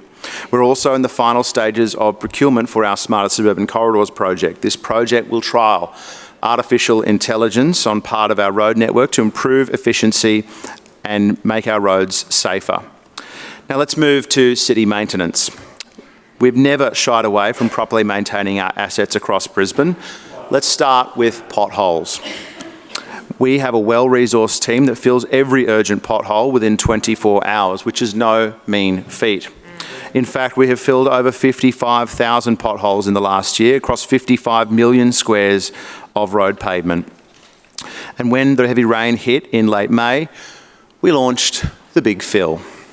Over 1,800 potholes in 5 days, including a single-day record of 565. Although we went on to break that record a few weeks later, filling more than 1,100 potholes in one day. Madam Chair, residents got behind the Big Fill in their droves. The only pushback came from the constant moaning of the opposition, who had the big sook about how successful the program was. Maintenance isn't just about filling potholes, it's the 34,000 kilometres of streets that we sweep this year. It's the 135,000 streetlights in our network the council maintains. It's taking good care of every single one of Brisbane's street trees and over 19,000 landscaped sites. And on illegal dumping, it's our new wet high compactor, which has cut our average response time from 18 days to just 4 and lifted our productivity fourfold. You would never know it though, the way this opposition talks about Brisbane, but we are maintaining this city better than ever before. Finally, Madam Chair, I wanted to quickly touch on the commercial side of infrastructure and the activities that earn revenue for ratepayers. We operate 2 off-street car parks, King George Square and Wickham Terrace, which are used by over 470,000 vehicles a year. We run 3 quarries producing around 1.8 million tonnes of aggregate and asphalt a year. Madam Chair, expanding operations at Bracalba could generate $93 million in revenue between now and 2032. This is a genuine strategic asset for our city, and we are working to secure approvals for its future growth. We also run 2 asphalt plants at Eagle Farm and Riverview, which give us cost certainty and supply security for our resurfacing program. The Eagle Farm plant has served ratepayers since the 1980s, and it is reaching end of life. So we will develop a business case for a new higher capacity plant at Nudgee.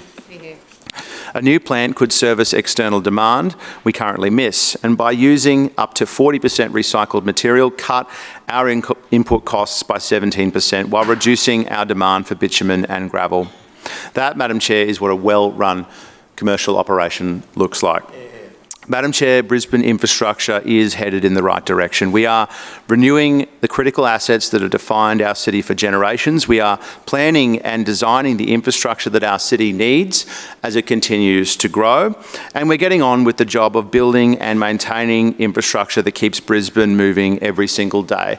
But I think more importantly for Brisbane residents right now, Madam Chair, we are doing it in a way that keeps the costs on them down, and the responsible management of our budget remains a core focus of this administration, one which has been given away time and time again by those opposite. Madam Chair, once again, I thank all of the officers who've been a part of this incredible preparation for Program 2 this year, Infrastructure for Brisbane. I particularly also want to thank staff in the Lord Mayor's office and my own staff, Harry, Callum and Michaela. It's been a great budget and I look forward to delivering on it as we go through the year. Thank you very much, Madam Chair. Thank you. Further speakers? Councillor Strunk. Yes, thank you, Chair. I rise to speak on Program 2 infrastructure. It's quite interesting to listen to what Councillor Murphy said in regards to how well this administration, multiple administrations actually, going back 23 years, have looked after the infrastructure assets of the city. Now, the biggest elephant in the room, of course, is, what is it? The Story Bridge. It's in every post. It's on every postcard. It's on all over the internet when it comes to people, wanting to look what Brisbane looks like. It sticks out. How could we miss looking after our fantastic bridge over multiple decades? Multiple decades. The maintenance, of course, used to be looked after by a whole team that used to have an office and workroom and storage and everything under the bridge. But that was scaled back around about 15 years ago. Almost 20 years ago. I met one of the ladies that actually was the administrator that worked there, and she told me what had actually happened and when it was scaled back. So you took your eye off the ball, and that was the Story Bridge, our biggest asset in Brisbane. If we had to replace it, your figures, $9 billion. Oh man. And it's going to cost us 3.6 to actually restore it to a working state that will last some decades going forward. We hope. I mean, you said you're going to need specialized workers, a specialized team to actually do the work on this bridge, because it is 80 years old. So like this building here, which was restored, and I thank Campbell Newman for it. Now, I don't often thank Campbell Newman for many things, but he did a fantastic job in looking after the restoration of this building that we stand in today. We should have done the same thing with the Story Bridge. We should have, but we didn't. And the amount of money that we've allocated for the Story Bridge to the work on the Story Bridge itself is a pittance. This whole 12 months, it's really a small fraction of the $3.6 billion that we're going to have to spend over the next 10 years. It's, honestly, we should have been putting money away for this restoration for decades, but we haven't. We just let it deteriorate. The other assets that Councillor Murphy was talking about was, of course, our roads and potholes, which is a symptom of the quality or the quality of our roads that are currently in the city. And if we have to fix 55,000 potholes, and Nebo Road was a good example, 2,500 just on Nebo Road in 1 year, right? And I'm glad to hear that Nebo Road's going to be resurfaced. Thank goodness for that, because that's the problem with potholes, is if you don't maintain the road and resurface them often enough, water gets in underneath the surface, and of course then we end up with potholes. Right. So you can save money if you can save a lot more money not having to go out and do a lot of potholes if you actually just have a really good schedule of works for road resurfacing. I've got 3 roads in my ward out of the 600 roads that I have in my ward. I've got 3 roads this year being resurfaced or partial resurfaced. Last year I think I had 5. The year before that I had 7. And I keep saying it, it's going to take me over 130 odd years to resurface those roads in just my ward alone. And that's never going to happen. That's never going to happen. Some of the other issues that were raised by Councillor Murphy, of course, as well, and that is the upgrade of the intersection of Pine, Azalea, and Archfield Road. Now, it's taken us 10 years and multiple petitions, right, to get this council to come to the party to actually do the upgrade, even though it was the most dangerous intersection for years and years and years. And the figures, he said there was 45 accidents in, let's say, the last 5 years, was actually a lot more than that. Those were just the reported ones. There would be double that, if not triple that weren't reported for all sorts of reasons. And it took the previous councillor, the Speaker of the House, Milton Dick, to advocate for that, and it's taken me 10 years of my councillorship to advocate for that. The new Labor member for Inala, Margie Nightingale, and of course Milton did do a little bit of work for us with the through the federal government to try to advocate for that to be looked at for black spot funding, right? And thankfully we did get some black spot funding. It isn't going to cover the whole upgrade, but it goes a long way. And unfortunately, as you know, I'm happy to have it now funded for the upgrade, but it's going to be another 2 years before it's activated and before it's actually working as an intersection. So how many more accidents are going to happen? So thank you, but you know, we should have been doing it a lot sooner, and we didn't, and we did not. The upgrade of the also the Johnson Road corridor money that's in the schedule for the Johnson Road corridor. I was happy to hear that it's probably going to the scoping and the planning, and we have to work with another council, Logan City Council, on this one. That the intersections were going to be looked at as well, because that's really some of the most dangerous part of that Johnson Road corridor right through to Browns Plains. And I just want to highlight that the Woogaroo Street and Johnson Road intersection is probably one of the most dangerous as well now in my ward, if not one of the most dangerous in the city as well now. So I just want to raise that in this debate. Also, footpaths. Footpaths are. Listen, I've had a request for a footpath in Grand Avenue, which to bring it up to code, so it would be wide enough for a school, for an approach to a school, right, in Grand Avenue. For 10 years, I've asked for this to be upgraded. And I'm sure there's plenty of those right across Brisbane that we're just not prioritizing that type of footpath work that needs to be done to keep the kids safe. Right? Now, I think Councillor Murphy was saying in the presentation that we're doing tens of or thousands and thousands of kilometres of footpaths, and I just don't think that's right. We've got 17 major projects that are going to get upgrades to their footpaths or get new footpaths in place, right? And I understand that, but those are major projects, and the footpaths are always going to happen with those anyways, right? When when you do the upgrades. It's the same with the intersection of Azalea Pine and Archerfield Road. There's 200 metres of footpath there that's going to be installed, right? So you have that on these 17 projects, right? But what about the rest of the footpaths? The restoration of footpaths. We're just not doing enough of those, right?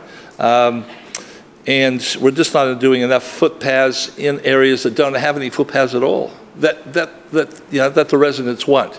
Sometimes they don't always want footpaths, but majority of residents do want a footpath because it's a safety issue for them, so they're not actually having to walk onto the road to go down the street. Because grassy verges are fine, they look nice, but they're not very safe to traverse, right? Because they sometimes holes can actually occur within the subsoil, and the grass grows right across those, and they're trip hazards, right? And I see a lot of that, especially through the Forest Lake suburb. Other issues in regards to infrastructures, of course, we'll just go back to the roads. We're only resurfacing 189 roads, and last year it was 325. Councillor Strunk, your time has expired. Further speakers, Councillor Wolfe. Thank you very much, Madam Chair, and I rise to speak in support of Program 2 Infrastructure for Brisbane, with a particular focus on safety infrastructure within my local community. Across the Walter Taylor Ward for the 2026-27 Suburban Works Program, there is a strong pipeline of practical projects that will improve safety, accessibility and connectivity for residents. Chair, under the Active Transport Infrastructure Strategy, the Shrinner Council is continuing to invest in safer and more connected walking, cycling and active transport links. One important local project is the Indooroopilly Bikeway on Lambert Road. Lambert Road is a primary cycle route and provides a key connection between Indooroopilly Station and Indooroopilly Road. This project will help complete the missing link in the Indooroopilly Bikeway, building on the Indooroopilly Bikeway connection from Indooroopilly Riverwalk to the Western Freeway. Chair, another significant active transport project is the Sylvan Road Bikeway. The Sylvan Road is a key cycling corridor and a critical missing link for the western suburbs, connecting the Western Freeway Bikeway to the Bicentennial Bikeway.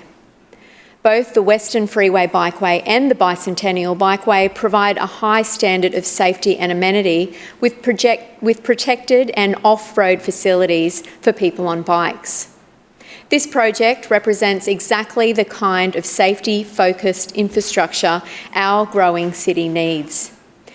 Council is not just looking at the bikeway in isolation, it is also reviewing important intersection upgrades to support safety and more efficient movement through the precinct.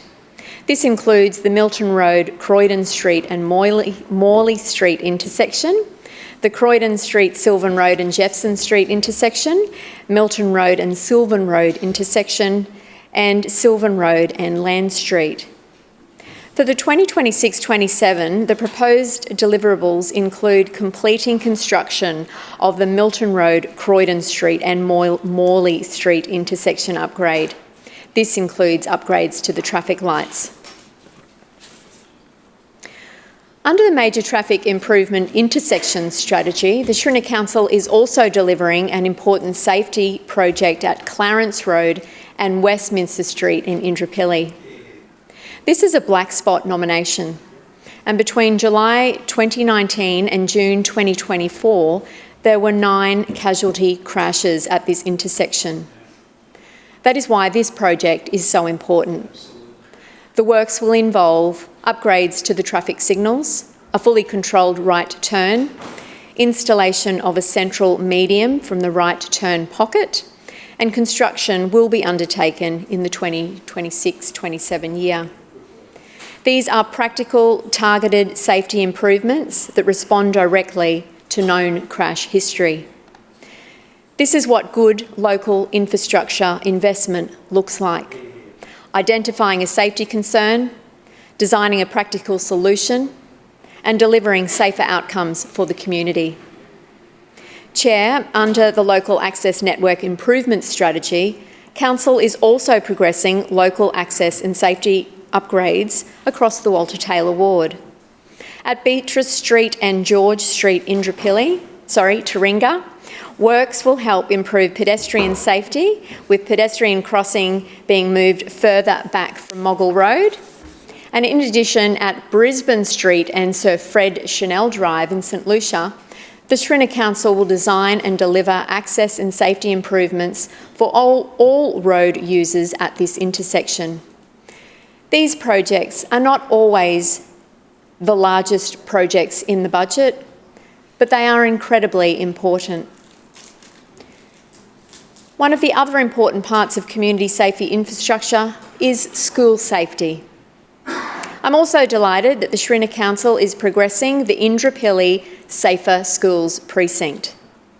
This project includes design and engagement for safety and access improvements to the Indooroopilly School Precinct area. This is a really important precinct with multiple schools, high pedestrian demand, busy pick-up and drop-off periods, and strong need for safe access. Community consultation was open from the 27th of April to the 7th of June this year, and the response was significant. Council received 782 completed survey responses, 507 submissions on the mapping tool, 516 engagements through likes or votes on pins, and we held 5 pop-up information sessions. There was strong engagement from school communities across the precinct, which included St Peter's College, Indooroopilly State High School, Bridgetine College and Holy Family Primary School. That report, together with technical data, modelling and design investigations, will help shape the draft precinct plan in consultation with schools and key stakeholders. This is a good example of the Schrinner Council listening to community before delivering safety improvements. Chair, also under the footpath and bikeway reconstruction strategy, Council is continuing important renewal works in the Walter Taylor ward. These include footpath renewal on Burns Road, Toowong, and design for a staircase renewal at Dean Street, Toowong. These works support safer and more accessible movements through our suburbs. Chair, in addition, under the road network renewal strategy, Council is also investing in curb and channelling reconstruction at Ventnor Street, Toowong, Jefferson Street to St Osoph Street, and the associated road resurfacing works. Chair, I'd also like to recognise the importance of Operation Smooth. Residents feel the condition of local roads every day. They feel it when they drive to work, catch a bus, visit local shops, or move around our wonderful neighbourhood. Road resurfacing is a core part of maintaining safe and reliable suburban road network. And in the Walter Taylor ward, a significant number of resurfacing projects are also rolling out in 26-27. Finally, Chair, under Transport Structures Renewal Strategy, Council is also continuing important works on major transport structures. In the Walter Taylor ward, this includes works associated with the Jack Pesh Bridge and the Walter Taylor Bridge. The program includes Stage 1 planning for corrosion protection on the Jack Pesh Bridge, minor node restoration Stage 4, which is replacement of nodes 7, 13 and 15, continued repairs, cleaning, painting and external surfaces of the Walter Taylor Bridge North Tower. These are important asset renewal projects and they help protect the long-term condition, safety and life of significant local transport structures. Madam Chair, Program 2, Infrastructure for Brisbane, is about delivering the practical infrastructure that communities rely on every day. The projects show Schrinner Council's commitment to investing in safety infrastructure where it matters most. These are not abstract projects. They are local, practical and community focused. They help children get to school more safely. They help cyclists and e-mobility users move with greater confidence. They help drivers navigate intersections more safely, and they help pedestrians access local streets and centres. And finally, they help keep our roads smooth and our transport structures in good condition. That is why I am pleased to support Program 2, Infrastructure for Brisbane.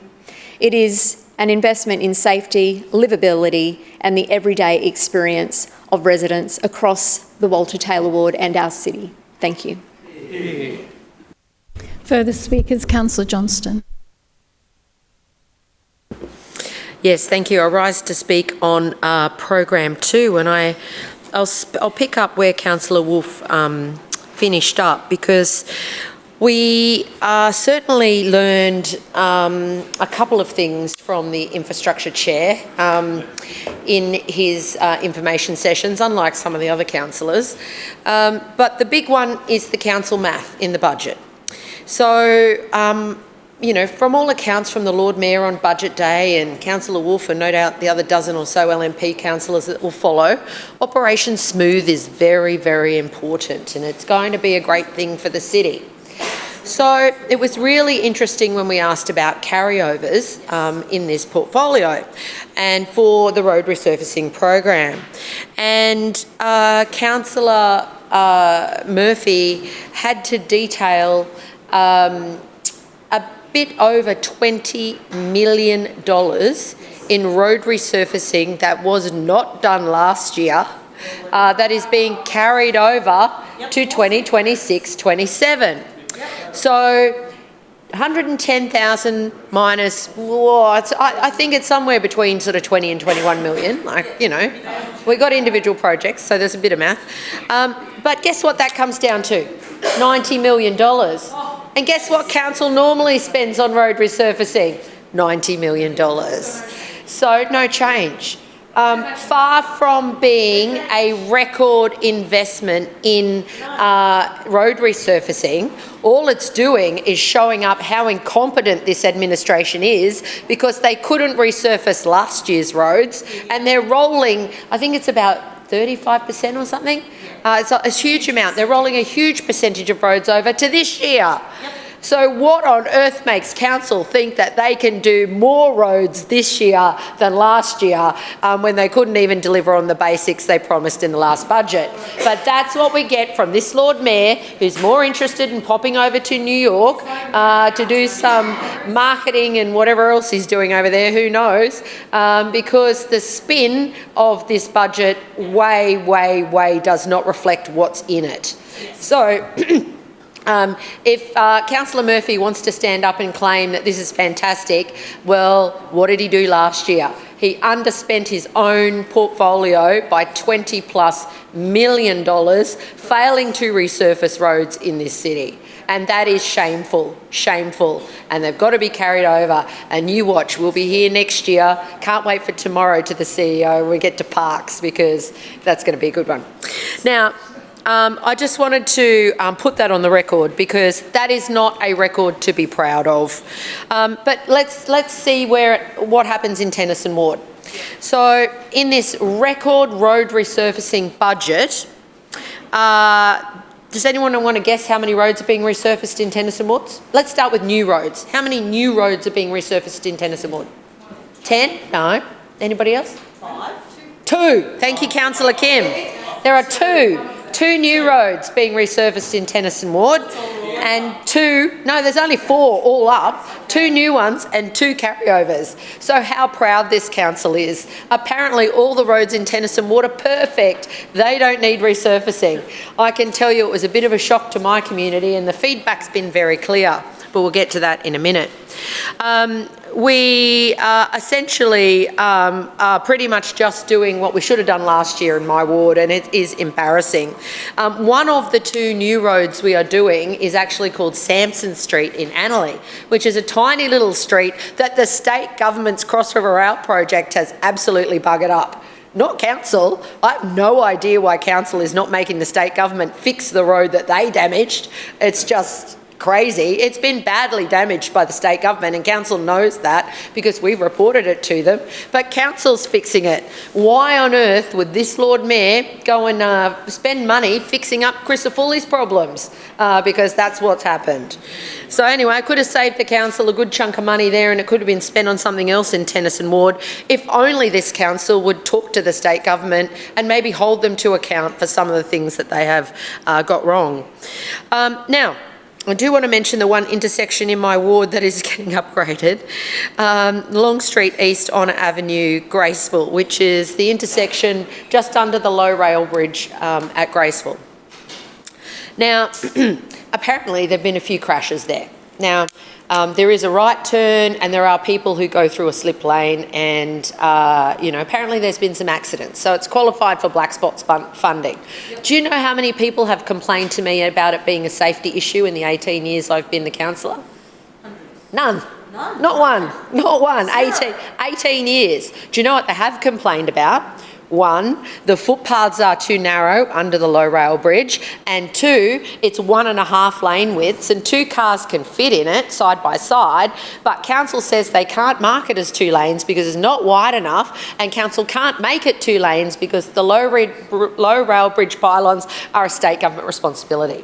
So what our community wants fixed is the ability to walk on the footpath safely, it's less than 1 metre wide, and 2, for the vehicles that are turning and going straight to get through a congested intersection that banks back for hundreds of metres every morning, because in my ward there are only a few ways to get across east and west because of the low rail bridges. But are we actually fixing the problem that exists at that location? No. We're going to spend probably, I think I saw the number, I'm not sure if it's confidential or not, but I've seen the number. We're spending an exorbitant amount of money when you could probably change the giveaway sign to a stop sign, and I could have saved council hundreds of thousands of dollars. That'd be better spent resurfacing Oxley Road. And let me turn to that. In my ward, there is an arterial road that is in appalling condition. We have repeatedly logged it with council. We have petitioned this council. Councillor Hutton, who was the councillor in charge of resurfacing last year, stood up and said it's all perfectly safe, there's no problems there. I mean, her residents drive on it and they think it's terrible too. But is there any money in there to fix Oxley Road? No, there's not. Now, here's a few other things. There's nothing in this budget. There's no money in here for major road intersection improvements. There's no money for congestion busting. There is no money for district road improvements. There's no money for local access improvements. There's no money for LATMs. There's no money for school infrastructure. There's no money for suburban corridors.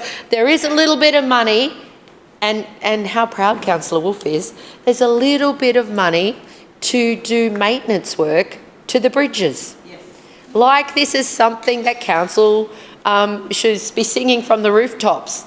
It's our job, it's a core function to do the maintenance work. And it's good that council is doing it, but doing basic maintenance is council's core responsibility. It's not about making it easier for people to get across the bridge or better or safer. It's just changing some screws that are rusted out and maintenance. So yeah, good. Council's doing it. It's supposed to be doing it, and it should be doing it all over the city, not just in my ward. But to stand up and say, well, that's a fantastic project, yeah, it's necessary without question, and it should be something this council should be doing without fanfare every single day of the week, not only in my ward but around the city. So because this council has been unable to invest in the necessary items for Tennyson Ward, I move that within Program 2, proposed 26-27 capital and expenses budget, page 15, that council allocates $3 million to undertake the intersection upgrade at the Graceville Five Ways, corner of Oxley Road and Long Street, Graceville. That's the intersection that does need doing, by the way. $3 million to design and build an intersection upgrade at Venner Road, Waterton Street and Ipswich Road, Annerley, including new turning lanes and traffic lights to create a fully controlled intersection. $2 million to resurface badly damaged sections of Oxley Road in Oxley, Corinda and Graceville. $1 million to upgrade the traffic lights upgrade the traffic lights. Traffic lights including fully controlled turning lanes at the intersection of Cliveden Avenue and Oxley Road. $1 million to upgrade and extend the Dunlop Memorial Park Corinda car park. $500,000 to build the traffic lights at the intersection of Colwell and Oxley Road, Oxley. $500,000 to design and build traffic lights at the corner of Cook Street, Oxley Road. $500,000 to resurface the War Memorial car park off Frederick Street. And I might table the rest. Do I have to read it all out? Shall I table it? And Yeah, you have to read it all out, okay. Councillor. $250,000 for the installation of a green walk signal, slip lane, corner, Eckerburn Road, Ipswich Road, Annerley. $250,000 to install the green walk signal on the slip lane, corner of Annerley Road and Noble Street, Annerley. $175,000 to build a local traffic area management solution for Egmont Street, Sherwood. $150,000 for investigation of the intersection upgrade and bridge widening at Fairfield Road, Cardross Street, Yeronga. $150,000 for the zebra crossing at Appel Street and Verney Road, East Graceville, near Graceville Rail Station. $120,000 to resurface Rathline Avenue, Corinda, and $100,000 for a new pedestrian refuge at the corner of Park Road and Verney Road, East Graceville. Seconded. Yeah. An amendment has been moved by Councillor Johnston and seconded by Councillor Collier in that within Program 2, proposed 2026-27 capital and expenses budget, page 15, that Council allocates $3 million to undertake the intersection upgrade at the Graceville Five Ways, corner of Oxley Road and Long Street, Graceville. $3 million to design and build an intersection upgrade at Venner Road, Waterton Street and Ipswich Road, Annerley, including new turn lanes and traffic lights to create fully controlled intersection. $2 million to resurface badly damaged sections of Oxley Road, Oxley, Corinda and Graceville. $1 million to upgrade the traffic lights, including fully controlled turning lanes at the intersection of Cliveden Avenue and Oxley Road, Corinda. $1 million to upgrade and extend the Dunlop Memorial Park Corinda car park. $500,000 to design and build traffic lights at the intersection of Colwell Street and Oxley Road, Oxley. $500,000, I think, is that a typo there, Councillor?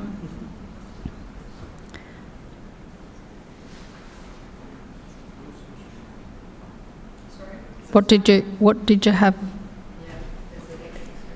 So what is the number? Can you just... 500,000. Thank you.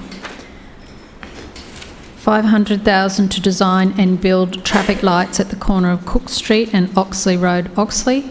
$500,000 to resurface the War Memorial car park of Frederick Street in Yeronga Memorial Park, Yeronga. $250,000 for installation of a green walk signal on the slip lane at the corner of Eckerburn Road and Ipswich Road, Annerley. $250,000 to install a green walk signal on the slip lane at the corner of Annerley Road and Noble Street, Annerley. $175,000 to build a local area traffic management solution, traffic calming for Egmont Street, Sherwood. $150,000 for investigation of an intersection upgrade and bridge widening at Fairfield Road and Cardross Street, Yeronga. $150,000 for a zebra crossing on Apple Street and Verney Road East, Graceville, near Graceville Rail Station. $120,000 to resurface Rathline Avenue, Corinda. And $100,000 for a new pedestrian refuge at the corner of Park Road and Verney Road East, Graceville. Councillor Johnston. Thank you. Point of order, Madam Chair. Point of order, Councillor Wines. In the past, resolutions such as this, which identify expenditure in this manner, have required identification of balancing expenditure, the source of these funds. Could you provide guidance on whether that's still the case, whether this new expenditure that's been called for by Councillor Johnston would require an identification of the source of where these funds would come from? Just one moment.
Yeah, actually, look, councillor, I will let you continue with this motion, although it does say it should, reallocate where exactly that funding is coming from. But because you have said within program 2, I'm going to let that go. So please continue. You do have 5 minutes, not 10 minutes, only 5 minutes to motions, everybody. Well, that'd be good because you're following the written advice of the former Chief Legal Counsel of Brisbane, who's now the Divisional Manager. It's his written legal advice, which, again, every year we have this discussion.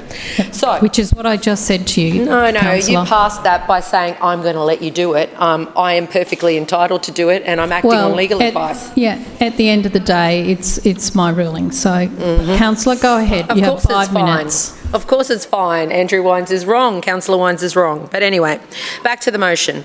I just want to say very briefly, the intersection upgrades that need doing in my ward are very significant. These are arterial roads that do not have fully controlled intersections. They don't have turning lanes. They don't have green turning arrows. We have thousands of vehicles using these intersections every day, and people are being put at risk every day. This is why the intersection upgrade at Graceville Five Ways on the corner of Long Street East and Oxley Road is so important, and this is why the intersection upgrade at the corner of Venner Road, Waterton Street and Ipswich Road, Annerley on the border with Councillor Griffiths and myself is so important. That is a blind hill. You cannot see the cars coming. 66,000 vehicles a day on Ipswich Road, and you take your life in your hands turning out of Venner Road or Waterton Street to move locally in an east-west direction. These are critical intersection upgrades that were on my very first budget submission in 2008. It's not like I've stopped asking. Apparently in 18 years, Council does not think these intersection upgrades on arterial roads carrying some of the highest volumes need to happen. But I will never stop fighting for my community because these intersection upgrades are needed. There are a range of other improvements as well. Obviously, starting to resurface Oxley Road is critical, and the worst sections are in Oxley, Corinda and Graceville. Parts of Sherwood need doing and parts of Chelmer need doing as well, but I can wait till next year for those. It is obscene that Council has still not put any money into resurfacing Oxley Road. It's held together with the black super glue, potholes, sunken patches, repeatedly filled. There's grass growing up out of it in multiple locations. You could mow it in parts of Graceville and Oxley. It is that bad. And it carries 36,000 vehicles a day. $1 million to the intersection of Cliveden Avenue and Oxley Road, Corinda. This intersection finally got added to the LGIP. But again, we have thousands of vehicles a day intersecting with an arterial road where there's no turning arrows and turning lanes.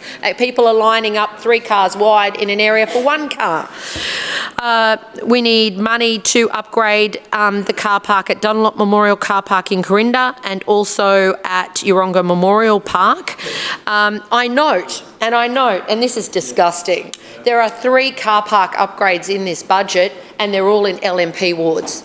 But the CEO will have a straight face and tell me there's no favouritism given to the LNP in this budget, even though we know the CEO acts at the direction of the Lord Mayor when he just says, oh, Kerry, could you please, restrict councillors' access to information Madam for Chair. me? Point of order, Councillor Adams. I do believe the CEO is in the room, and that performance is absolutely appalling. I ask Councillor Johnston to, if not withdraw, at least refrain. Councillor, that is not a point of order. Councillor Johnston. I know that Councillor Adams doesn't want to hear it. The Lord Mayor very proudly and loudly said he influenced the CEO to do this. So, pretty bad, right?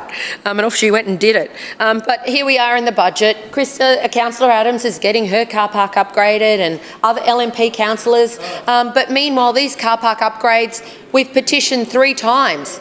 Corinda has been on the list since 2010. Potholes as big as you It's gigantic, and Yeronga is equally as bad. We need money to do the traffic lights at Colwell Street and Oxley Road.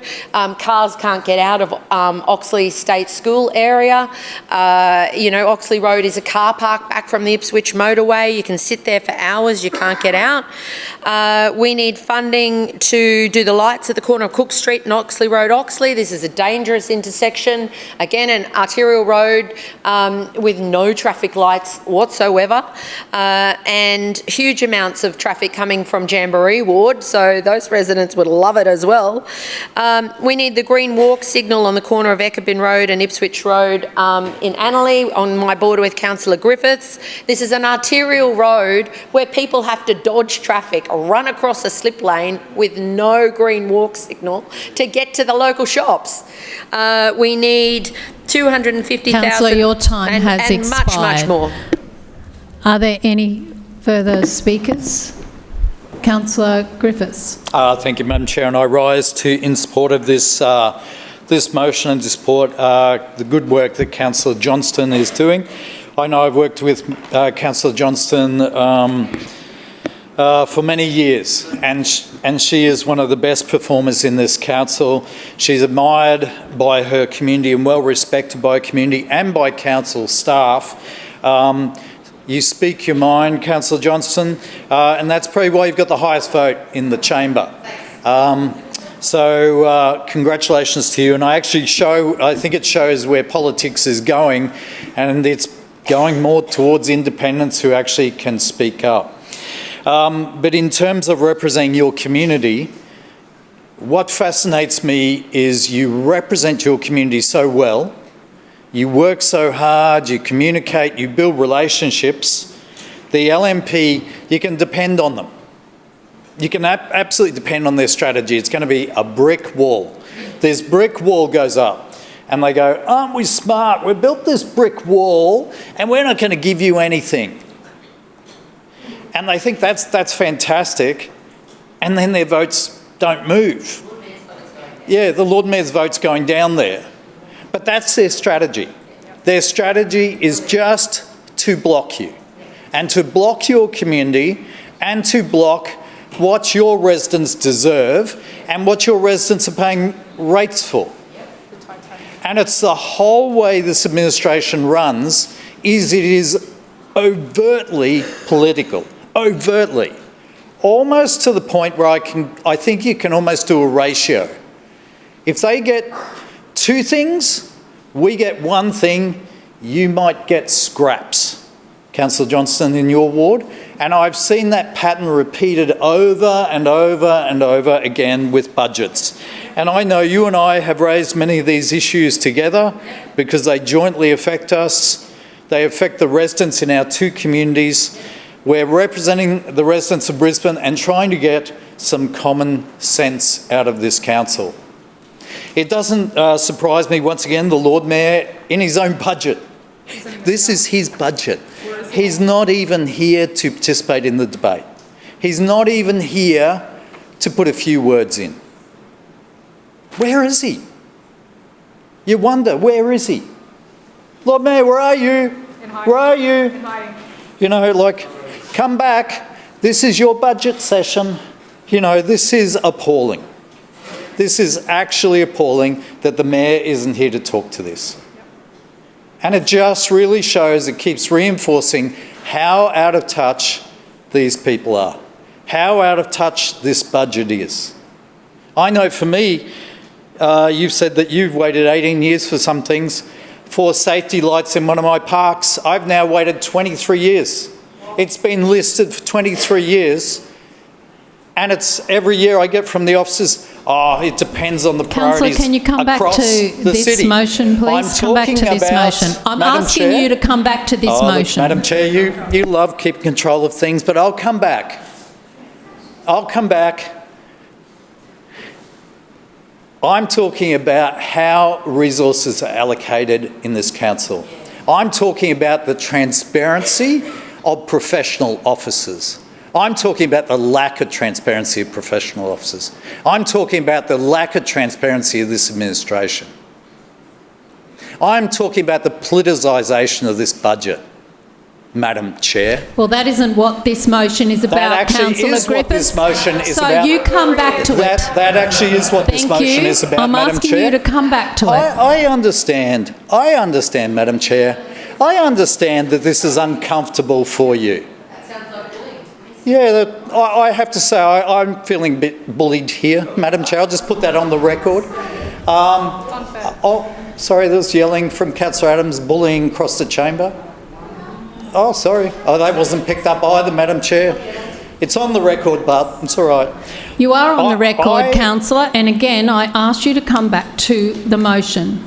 I think this is a great motion. I'd encourage everyone to support it because it's putting a bit of equity back into council that has long been missing. Further speakers? Councillor Massey. Thanks, Chair. I rise to speak on this amendment.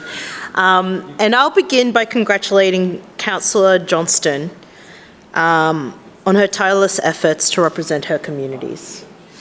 About 3 years ago, when I first entered this chambers, and since then, through you, Chair, Councillor Johnston has said many different things to me. But one of the things that always stuck to me was this moment when Councillor Johnston said, "I just want to keep everyone safe." And every single one is reasonable. Of these amendments is about keeping people safe, which, and I'll reiterate this again, should be one of the core functions of council. Keeping our residents safe. And every single one of this, and I'm sure everyone, and this is the thing, the reason I congratulate Councillor Johnston on this is because I think nearly every single councillor in this chamber probably has a list like this. A long list of things in Program 2 about intersections, about pedestrian crossings, about green signals, that it's not a what for us, it's a need for us to keep our residents safe. Whether they're pedestrians, whether they're bike users, scoot users, or car users. Each single one of us probably has, maybe even longer. I mean, we don't have the bikeways on here. But to keep people safe. And that's why I commend Councillor Johnston today. And every year, this is my 4th year now that I've seen one of these. And she tirelessly and unequivocally is willing to stand here and represent her communities to fight for safety. And that is a fair fight. That is a fair fight for us to do as local councillors, to fight for the safety of our residents. The sad thing is, I hear that so openly on this side, just like in this motion.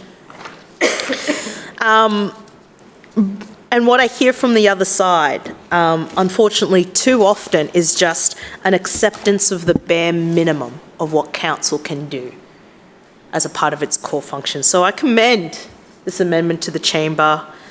I hope that all of us consider our lists. The list that we have and what we are willing to do for our residents to fight for that list and to fight for that safety. So I commend this to the chamber, and I thank Councillor Johnston for bringing this motion and fighting so visibly for her communities. Further speakers, Councillor Chongwa. Thank you, Chair. I also like to rise to support this motion that Councillor Johnston has brought to the chamber, and also want to commend you for all the transparency on the budget allocations. Amazing. This is what we look for, is budget figures. So again, I also like to support Councillor Massey on what she was saying about safety. We want safe streets for our people, and this long list that Councillor Johnston has presented to the chambers for 19 years should be undertaken. We should be supporting this. It is absolutely extraordinary that this hasn't been addressed. I actually can't believe it. 19 years. 18. Oh, 18 years. Sorry, I stand correct. 18. It's still 18 years. That's crazy. 18 years. Not a single budget. Oh my God, how many years are we going to be waiting for this to happen? Forever. I'm asking you, LNP councils over there, 18 years, Councillor Johnson has been waiting for this to be addressed. This is laughable. Yes, I can see you laughing through the chair, Councillor Adelman. It is funny, isn't it? It's a big joke. But this is serious. Serious. And the page would probably go on forever. And I know there's a lot of other...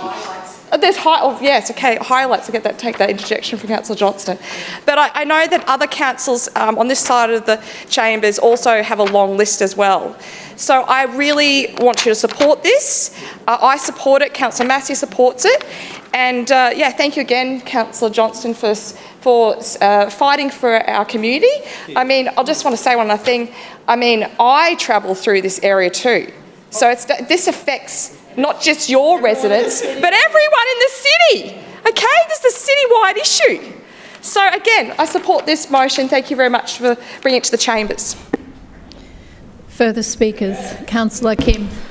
Thank you, Chair. Well, I'm glad that the Infrastructure Chair has just walked back in because he was absent for all of this, by the way, for the last half an hour or so. The Lord Mayor's not even here right now. But can I commend Councillor Johnson for keeping a track of every single promise that the LNP have broken, not funded or done nothing about, because this council makes it as hard as possible to even know what they are. They use very obscure language, they send emails at random times, they put things on notice and then make you ask 2 or 3 times, then try to then tell you that they don't have the answer to it when they truly do. So congratulations to Councillor Johnson on that for her efforts representing her community. That result is also reflected in the elections as well, every cycle. So, however, I'm glad that the Chair for Infrastructure is here right now, because I think it's very important that we unpack the bullying that I've been witnessing by this Infrastructure Chair, especially during the budget sessions. Now, Councillor Johnson asked about new projects and a list of streets that currently don't have traffic lights and their dollar values during the budget session.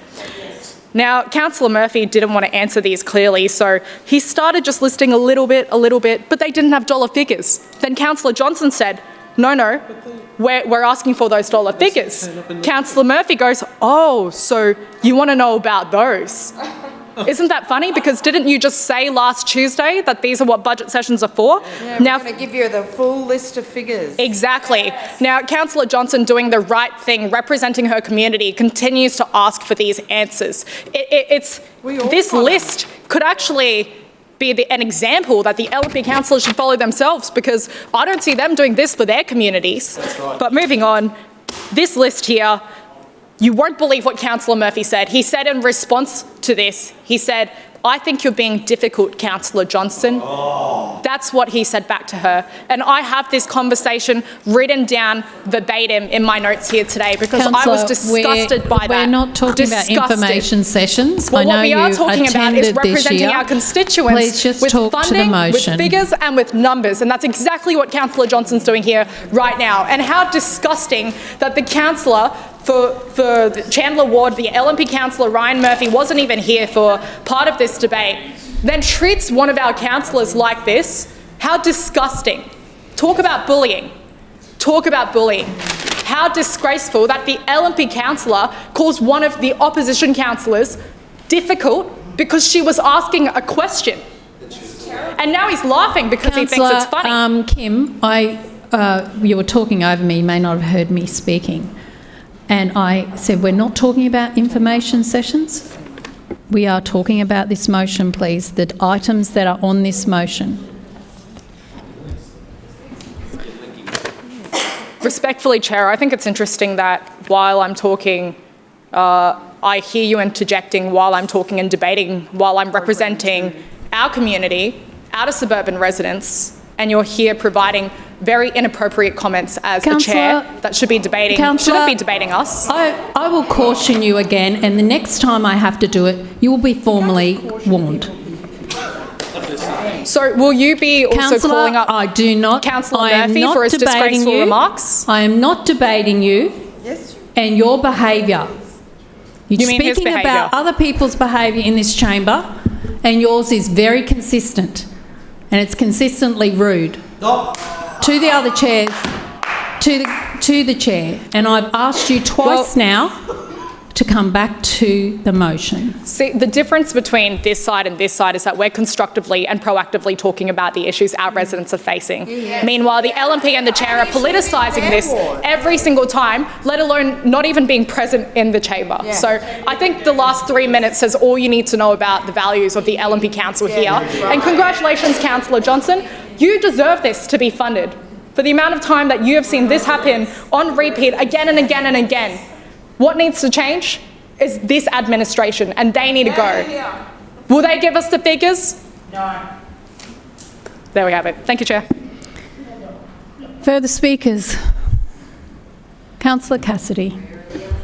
Thanks very much, Chair. Ian, I wonder where the Mayor and Deputy Mayor are. Maybe Finance Chair. Finance Chair. Maybe at maybe having lunch with property developers. Yeah, I reckon. Something like that. So, Did you hear that? prove us wrong. Yeah. How rude. Prove us wrong.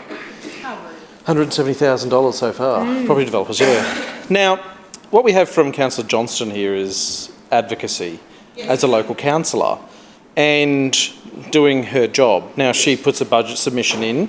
LNP councillors, you have, Chair, you've claimed you put one in. Nobody else has, no other LNP councillor has ever claimed that publicly, that they put a budget submission in. I asked you to publish yours, Chair, that we know it exists, but you haven't done that yet. But what we have here is just, I'm sure, what is probably a pretty small slice of what is in Councillor Johnston's budget submission. And we heard earlier from Councillor Adams, who was shouting abuse across the chamber at another councillor during this debate here. And I'm sure we will be thrilled. We'll be thrilled to debate an amendment from Councillor Adams, where she seeks to amend the budget to fund the upgrade of the pedestrian crossing on Logan Road at Glindemann Park, where children have almost been killed. Because we know Councillor Adams said publicly that she asked the Lord Mayor to fund that. She didn't say whether that was in her budget submission or not, but she said to a constituent of hers, she asked the Lord Mayor to fund that, and he said no. But here's a mechanism. You're in the majority. You have the numbers on that side. Councillor Adams, through you, Chair, move an amendment. If you've asked the Lord Mayor for that money, if we're to believe you, if you asked the Lord Mayor for that money and he said no, just like Councillor Johnston has through her budget submission, move an amendment. Radio silence. Radio silence on that side now. Or maybe Councillor Adam Allen, when he gets back from the fundraiser lunch they're at, he will move an amendment seeking that at Langton Street and Banyo's Councillor upgraded. Cassidy, we're not talking about other people moving amendments today. That's up to them. We're talking about this one. Could you please speak to it? I know you probably haven't got anything to say to it, but if you're going to get up and speak to a motion, it's not about everybody else's. Please speak to the motion. Yeah, bullying. Yep. More, again. This is just sort of aggressive bullying behaviour from the LNP today. I know they're under pressure. I understand the LNP are under pressure here in I guess the giggling gives it away, right? They don't know what to say. They don't know what to say, how to respond to councillors who actually advocate for their community, except for abuse and name-calling and saying that it must be a certain cycle of the moon to explain things. Wild. Isn't that incredible? Calling people crazy. Isn't that absolutely incredible? The tone of debate that we get from the LNP in this place and the abuse we see. Again, councillor, let's not talk about that tone of debate. Other councillors making amendments, you're still not talking to Councillor Johnston's amendment. Please come back to the amendment. So these projects are clearly important to Councillor Johnston's community. Just like upgrading the intersection here at Earnshaw College at Langton Street and Banyo would be important as a comparison. As a comparison to Councillor Allen's community for some context. But what we see from the LNP is this sort of complete and utter disdain for a councillor who comes in here during the budget process to move an amendment to seek funding for that community. Now, they're not going to vote for it. They're not going to support it because they're not even going to speak. And there is a reason for that. There's a $3.6 billion reason in the wanton destruction of the Story Bridge at their hands, which means that we're not seeing projects like we see in this list and the amendment before us today funded in the council budget. We're not seeing it funded this year. We won't see it funded next year. We won't see it funded out to 2032 if the LNP is still in charge. Hopefully not. Because they have no money left in the budget. And the state government has directed the Lord Mayor, Jared Blade directed the Lord Mayor to stop building projects out in the suburbs of Brisbane because they need all of that capacity in the infrastructure capacity workforce for the Olympic Stadium. But why don't you just get up and admit that? Instead of just hurling abuse, whether it's in debate or not, even outside of debate, just hurling abuse at councillors on this side of the chamber who are actually standing up for their community. Councillor Cassidy, your time's expired. Any further speakers? Councillor Johnston, right of reply.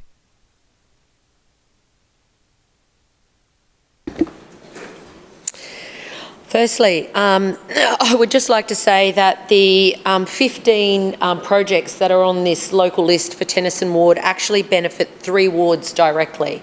Jamboree Ward, and I notice Councillor Hutton scurrying out of the room. She doesn't want to vote against these. You watch, she will not come back for the division. She did do it last year. She did it last year. She will not want to vote against these because these are things her residents want as well. I know they will benefit the Gabba Ward and they will benefit Maruka Ward residents directly because many of these initiatives are directly on my ward boundaries. I also want to thank Councillor Chong-Wah, Councillor Kim and Councillor Cassidy for participating in the debate and recognising that this is the process for which we move requests to come into the budget. These were in my budget request to the Lord Mayor and they were all ignored, as they've been ignored every year for decades now. Every year for decades I have moved an amendment because my residents deserve funding that they pay in their rates to be invested into the essential projects needed for the safety of this community. I also particularly want to thank Councillor Kim. Without question, the snide remarks from Councillor Murphy, and that process of trying to get information which he did not want to answer. He did not want to answer that question and made it look like I was asking something different to clearly what I'd asked. It was unpleasant and it's his responsibility to provide the answer to the question, which was, where are they and how much are they? It wasn't a hard one. But the gutless infrastructure chair couldn't even be bothered to stand up and say why these 15 projects that will directly benefit 3 wards in the southern suburbs of Brisbane can't be funded. There is no reason they can't be funded. Council actually has a surplus this year. These will be about just over $12 million, these projects, if they were to be delivered. And I think the budget surplus was $180, $190 million. Right? So this money doesn't even have to impact on any single other person's project in this ward. I'm not saying take money off another councillor and give it to me. I am saying that our budget has the capacity to deliver these 15 critically important road, pedestrian and other improvements for Tennyson Ward, Jamboree Ward, the Gabba Ward and Maruka Ward. They are projects that are on the LGIP. They are projects council has said are on the capital works list. They are projects that council has said, yes, it does need resurfacing, but there's no money. They are projects that we have fought hard to get onto the LGIP. But of course, development happens in my area, but no money comes into my area for the projects. So again, I just want to put on the record my thanks to those councillors who've spoken up today. Note for the public record that the Lord Mayor, the Deputy Mayor and couldn't even be bothered to be here. And you're right, Councillor Griffiths, my vote's been going up and the Lord Mayor's vote's been going down in Tennyson Ward and will continue to, because he is ignoring the critical safety issues that are needed in the southwestern suburbs. I also note that they couldn't even be bothered to send out a backbencher this time round as cannon fodder to claim why we can't do it. The chair of the Infrastructure Committee couldn't even be bothered to stand up and speak to them. These are all critically important local safety projects that with multiple benefits across the southern and southwestern suburbs. And again, I want to say to every single Tennyson Ward resident, I am out there fighting for you. We need the Graceville Five Ways fixed. We want the Venner Road intersection fixed. It is unsafe. We need Oxley Road resurfaced. We want the traffic lights at Cliveden Avenue and Oxley Road fixed so it's safer for kids to get to two of the biggest schools in my ward. We want the car park upgrades at Dunlop Memorial Park and Yeronga Memorial Park done because they have been waiting for decades and they're in terrible shape. We want the traffic lights built at Cook Street and Oxley Road. We want the slip lanes, dangerous slip lanes in Annerley fixed, both in Annerley Road and at Noble Street. We need the local LATM. There's over 20 LATMs in my area waiting. I haven't had one since 2010. So, 16 years, not one. We need to look at longer term projects like the widening of Cardross Street rail bridge. There's accidents there constantly. It's a hotspot. The zebra crossings and the resurfacing and the pedestrian refuge. In fact, the last project... Councillor Johnston, your time's expired. We'll now put that amendment to the vote. All those in favour say aye. Aye. Those against, no. The noes have it. Division called by Councillor Johnston, seconded by Councillor Massey. Ayes to my right, noes to my left. Clerks, please ring the bells.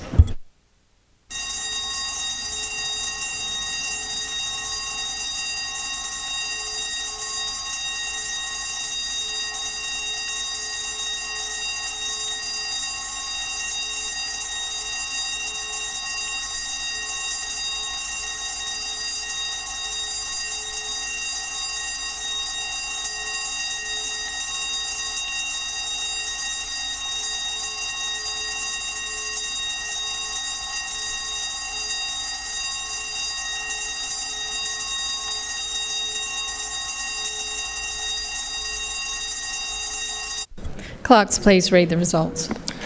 Madam Chair, the noes have it, the voting being 8 in favour and 14 against. That motion is lost. Councillors, please resume your seats.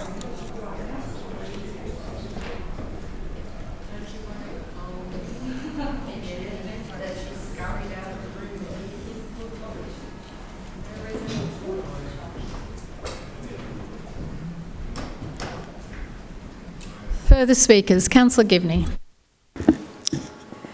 Thank you, Madam Chair. I rise to speak in support of Program 2, Infrastructure for Brisbane.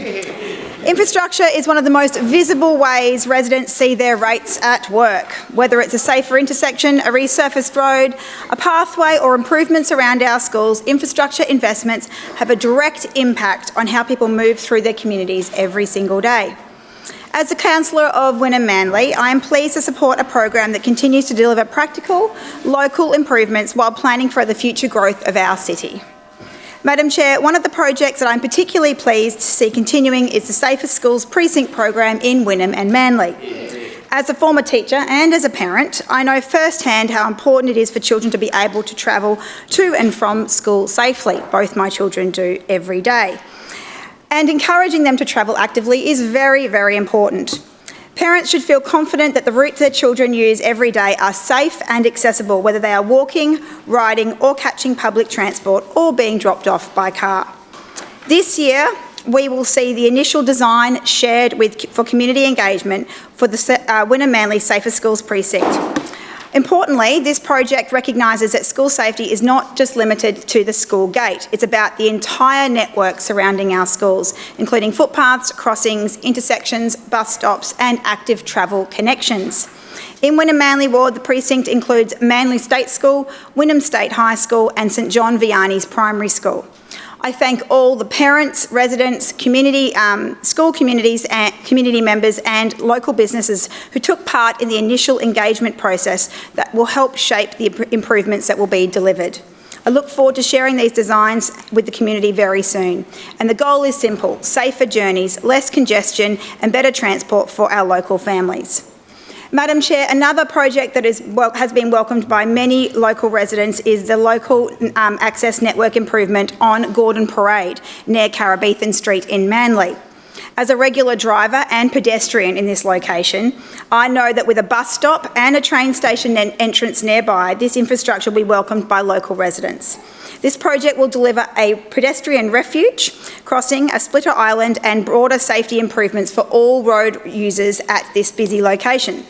As many locals would know, this area serves as an important connection point between residential neighbourhoods, the Manly train station, local schools, Manly Village and the waterfront precinct, as Gordon Parade is a busy thoroughfare for buses, commuters, trucks and definitely requires a safer crossing solution.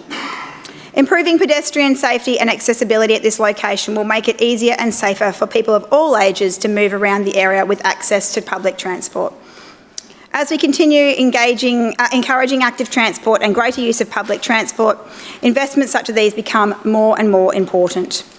Madam Chair, active transport continues to play an important part of keeping Brisbane moving, and I am pleased to see investment and renewal of the Wynnum-Esplanade bikeway between Florence Street and Charlotte Street. Our foreshore is one of Bayside's most treasured assets and is enjoyed by thousands of residents and visitors each week. I'm hopeful that further cycling infrastructure investment will be considered as part of the foreshore master plan, because whether people are cycling for recreation, commuting to work, exercising with family or simply enjoying our beautiful waterfront, maintaining high quality cycling infrastructure is essential. Madam Chair, I would also like to acknowledge the continued investment being made through Council's road resurfacing and renewal programs, Operation Smooth. These projects are not always the ones that attract headlines, but they are some of the most important investments that we make. Maintained roads improve safety, reduce vehicle wear and tear and support local businesses to ensure that transport network continues to function effectively. Across the Wynnum Manly ward, residents will benefit from resurfacing works on Aphrodite Street in Manly West, Avern Street in Lota, Fox Street in Wynnum West, Manly Road in Manly West, Morgan Close in Manly West, Pritchard Street in Lytton, Sue Street in Manly West and Tingle Road in Wynnum. And continuing resurfacing project along Oceana Terrace in Lota, and that's as the development is completed around Lota House. These projects span the length and the breadth of my ward and reflect Council's commitment to maintaining the infrastructure residents rely on every day. I'm particularly keen to see that Tingle Road and Pritchard Street are included this year, as these are key arterial roads connecting community. It carries significant volumes of traffic each day to the Port of Brisbane and the Gateway Motorway, and it plays an important role linking residents to local businesses, schools, sporting facilities and the Wynnum CBD. While this might seem like a relatively small project on paper, it's an important investment in one of Brisbane's most significant industrial and employment precincts. Pritchard Street provides access to businesses operating within the Port of Brisbane and the surrounding industrial areas, supporting workers, freight movements and local industry. The Port of Brisbane contributes billions of dollars to Queensland's economy each year and supports thousands of jobs, including many residents from my ward. Madam Chair, I'd also like to take a moment to acknowledge the value of the Suburban Enhancement Fund. The Suburban Enhancement Fund provides councillors with an opportunity to identify and deliver local infrastructure improvements that directly respond to community needs. One of the great strengths of local government is that we are close to our communities. We hear directly from residents about what small improvements can make a big difference in our neighbourhoods. And the Suburban Enhancement Fund allows those local priorities to be identified and delivered more efficiently. I'm very grateful for this funding, and I look forward to supporting a number of existing exciting local projects throughout the coming financial year that will improve the livability in my ward. Finally, before I wrap up, I would like to acknowledge the continued progress of the Lyndham Level Crossing upgrade as one of the most significant infrastructure projects currently underway in the Wynnum Manly ward. This project has been advocated by community for many, many years and follows a number of serious incidents at the crossing, including 2 tragic fatalities. For many local residents, the Lyndham Level Crossing has long represented a safety concern and a source of congestion, particularly during peak hours. I'm pleased that enabling works are now underway, including the relocation of critical underground services by Energex, marking an important milestone in the delivery of this long-awaited project. Once completed, the grade separation will significantly improve safety for motorists, pedestrians and cyclists, while also improving connectivity through the rail corridor and reducing delays when the boom gates are closed. Importantly, this project demonstrates what can be achieved when different levels of government work together to deliver critical infrastructure for growing communities. As the Bayside community continues to grow, investments such as the Lyndon Level Crossing upgrade will help our transport network remain safe, efficient and fit for the future. The residents who use this crossing every day, whether it's travelling to work, taking their children to school at Iona, which is very nearby, accessing local businesses or simply moving around the community, this project will make a meaningful difference for generations to come.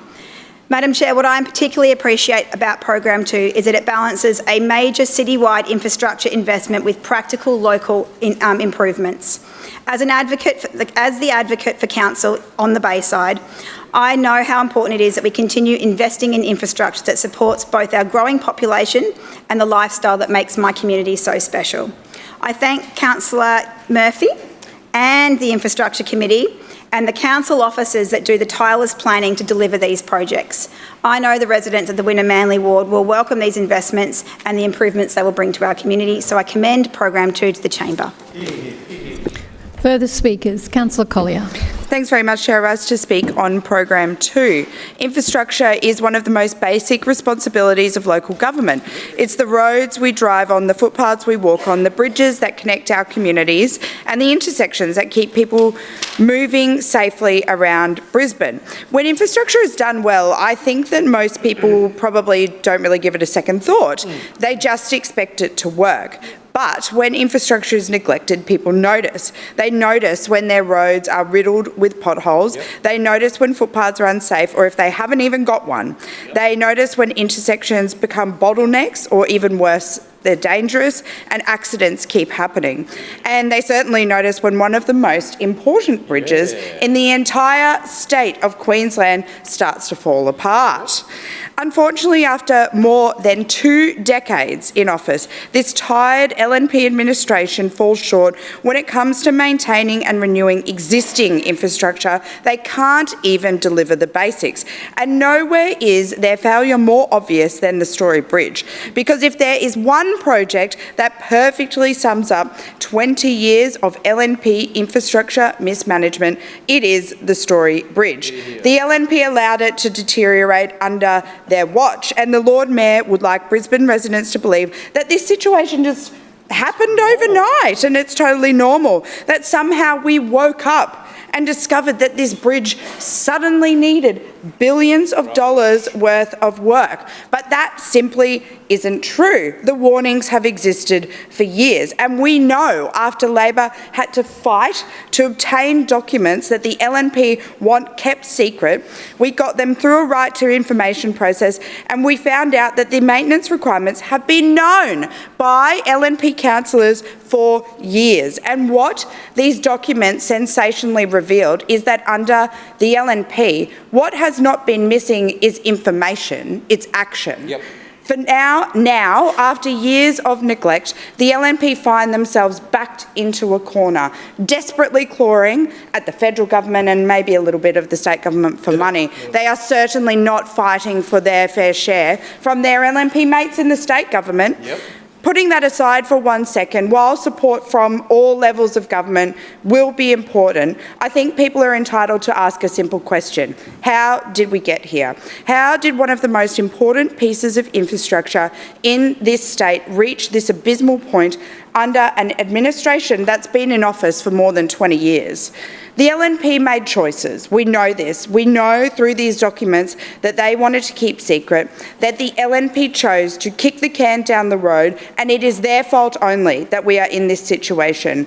We now know that they want Brisbane residents, the state government and the federal government to help clean up a mess of their own creation. Yep. The Story Bridge should have never become a crisis project.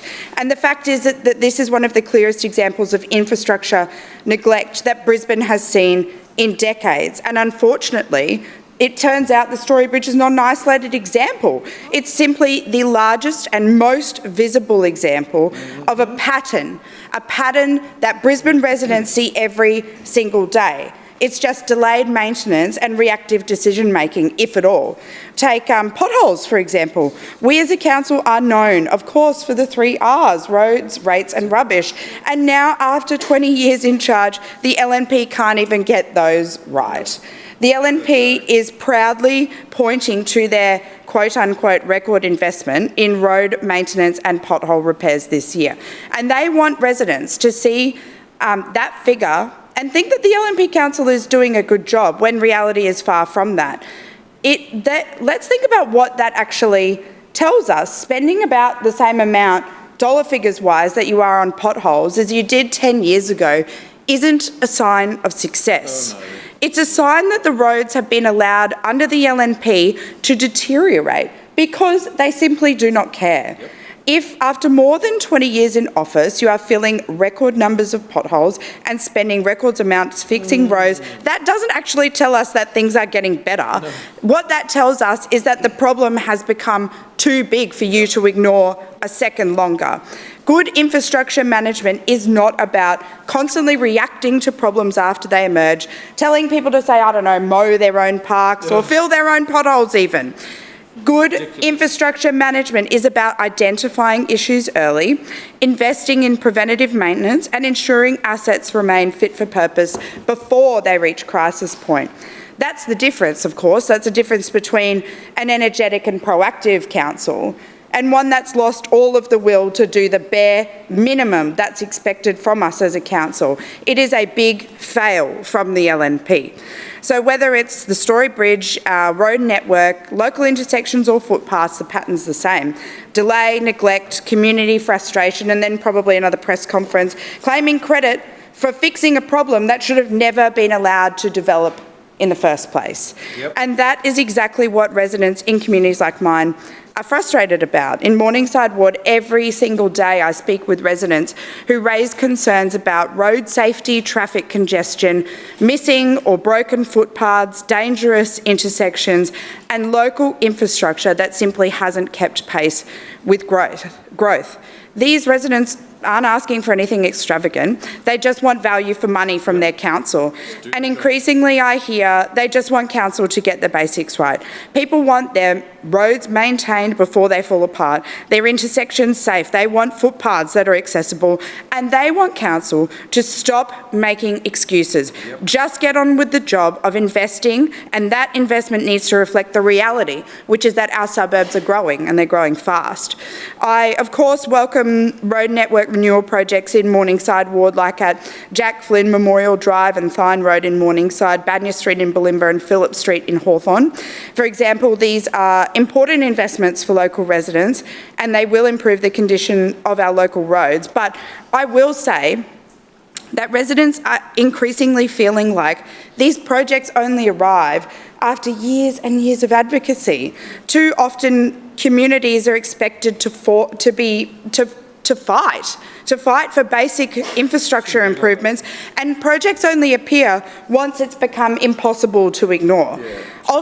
Ultimately, that's what this tired LNP budget gets wrong. It asks the people of Brisbane to celebrate meagre spending that's too often fixing problems we've all known about for far too long that should have been addressed years ago. In my community in Morningside Ward, people understand better than most, I reckon, that what happens when infrastructure planning falls behind the growth. For years, local residents, including myself, have raised concerns about the dangerous intersection at Thine Road and Lytton Road in Balmoral. Yep. They've spoken about their stories, shared them with me about congestion, safety, delays, and the growing pressure being placed on local roads that was never designed to accommodate the level of traffic that it now carries. So the long-awaited design work for the eventual upgrade of Thine and Lytton Road is welcome. It's an important project and one that will make a huge difference for the people who use this corridor every day. But I will say this story of this intersection is also one about the way that the LNP approaches infrastructure. Residents should not have to spend the better part of a decade, if not longer, fighting for the most obvious of upgrades. They should not have to wait until congestion reaches unacceptable levels or keep having to raise the same concerns over and over and over again until finally some action is taken. This intersection upgrade, for me, locally, is very welcome, but it should also serve as a reminder that this all should be proactive and not reactive. And that extends far beyond just this intersection alone. It's what we see right across Brisbane. After more than 2 decades in office, instead of maintaining infrastructure before it reaches crisis point, it does nothing but blame someone else. We see it in the Story Bridge. We see it in the conditions of our roads. And we think, on this side of the chamber, that the people of Brisbane deserve better than a council that is constantly playing catch-up. They deserve a council that's proactive and plans ahead, maintains its assets properly, and invests in suburban infrastructure before problems become crises. Because at the end of the day, infrastructure is the most basic and most important responsibility of local governments. After 20 years in office, Brisbane residents are entitled to ask themselves a very simple question. If this LNP council can't get the basic rights, what the hell has it been doing all this time?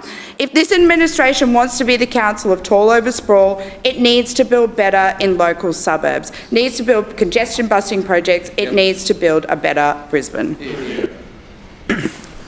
Point of order, Chair. Point of order, Councillor Adams. Yeah, thank you, Chair. I move that the meeting adjourn for a period of 15 minutes, which commences only when all councillors have vacated the chamber and the doors have been locked.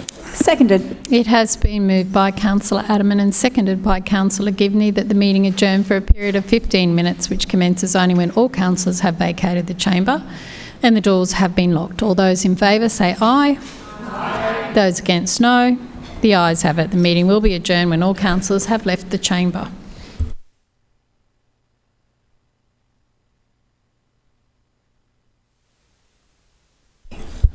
Further speakers. Councillor Wong.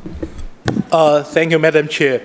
I rise to contribute to the debate on Council's 26-27 budget, and in particular to highlight the continued investment the Sri-Lanka Council is making in the infrastructure our suburbs rely on every single day. At the heart of this budget is a very simple principle. Every dollar council spends belongs to our residents. It is not council's money, it's not government money, it is the money of hardworking Brisbane residents. The families, pensioners, small business owners and ratepayers. That means we have a responsibility to spend wisely, to keep costs down where we can, and to invest where it truly matters.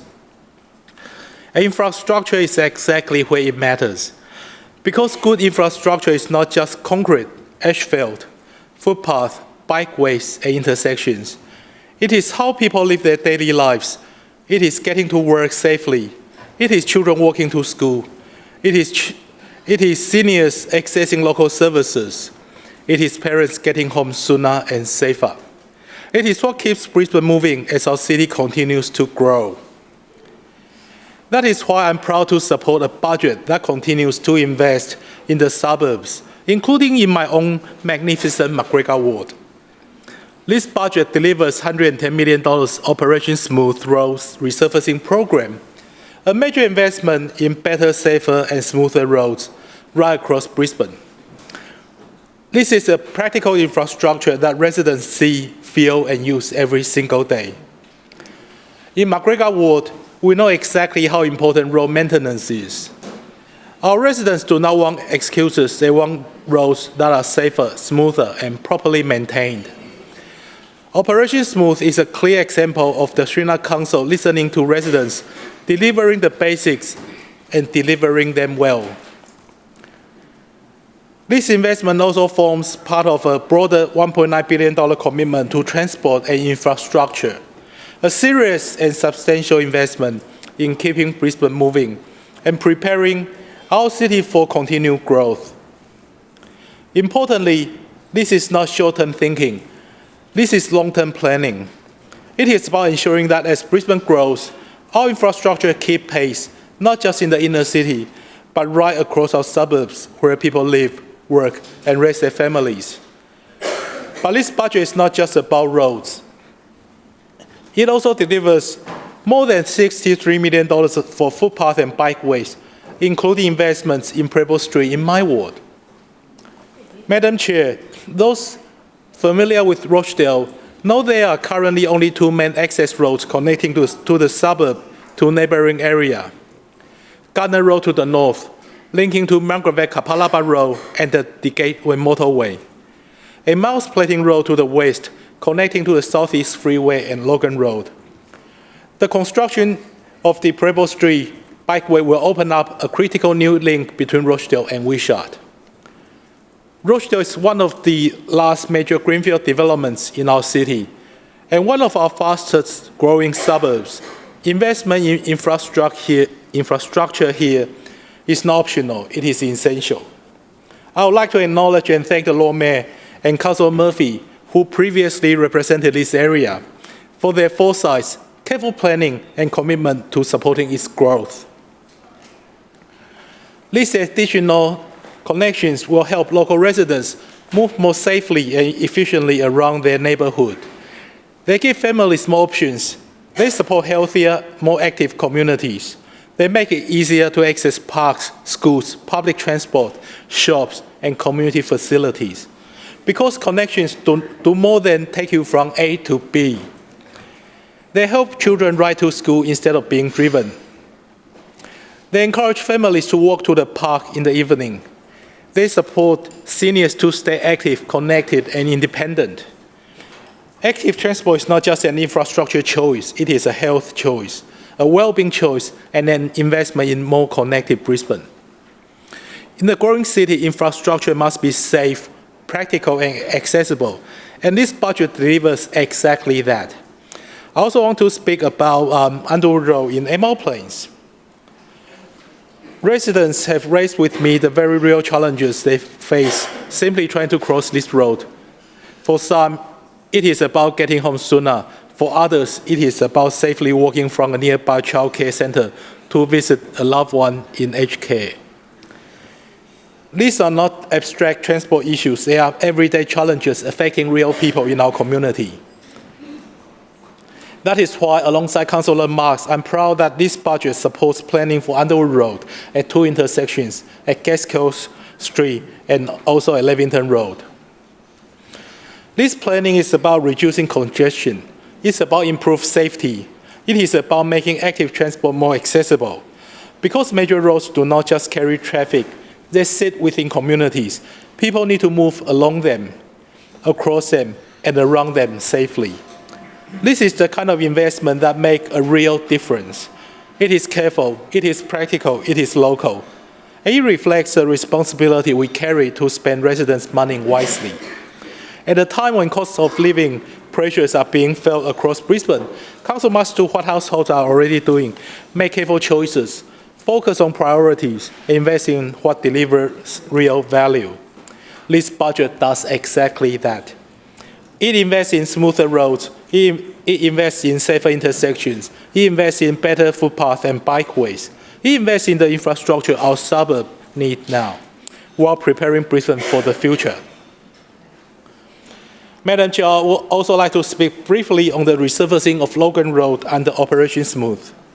Logan Road was the main arterial route for Brisbane's south side before the Southeast Freeway was constructed.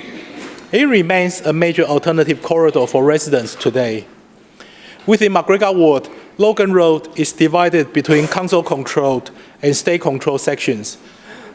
The section north of Castles Road and Margaret Kapalaba Road is managed by council, while the section to the south is managed by the state government.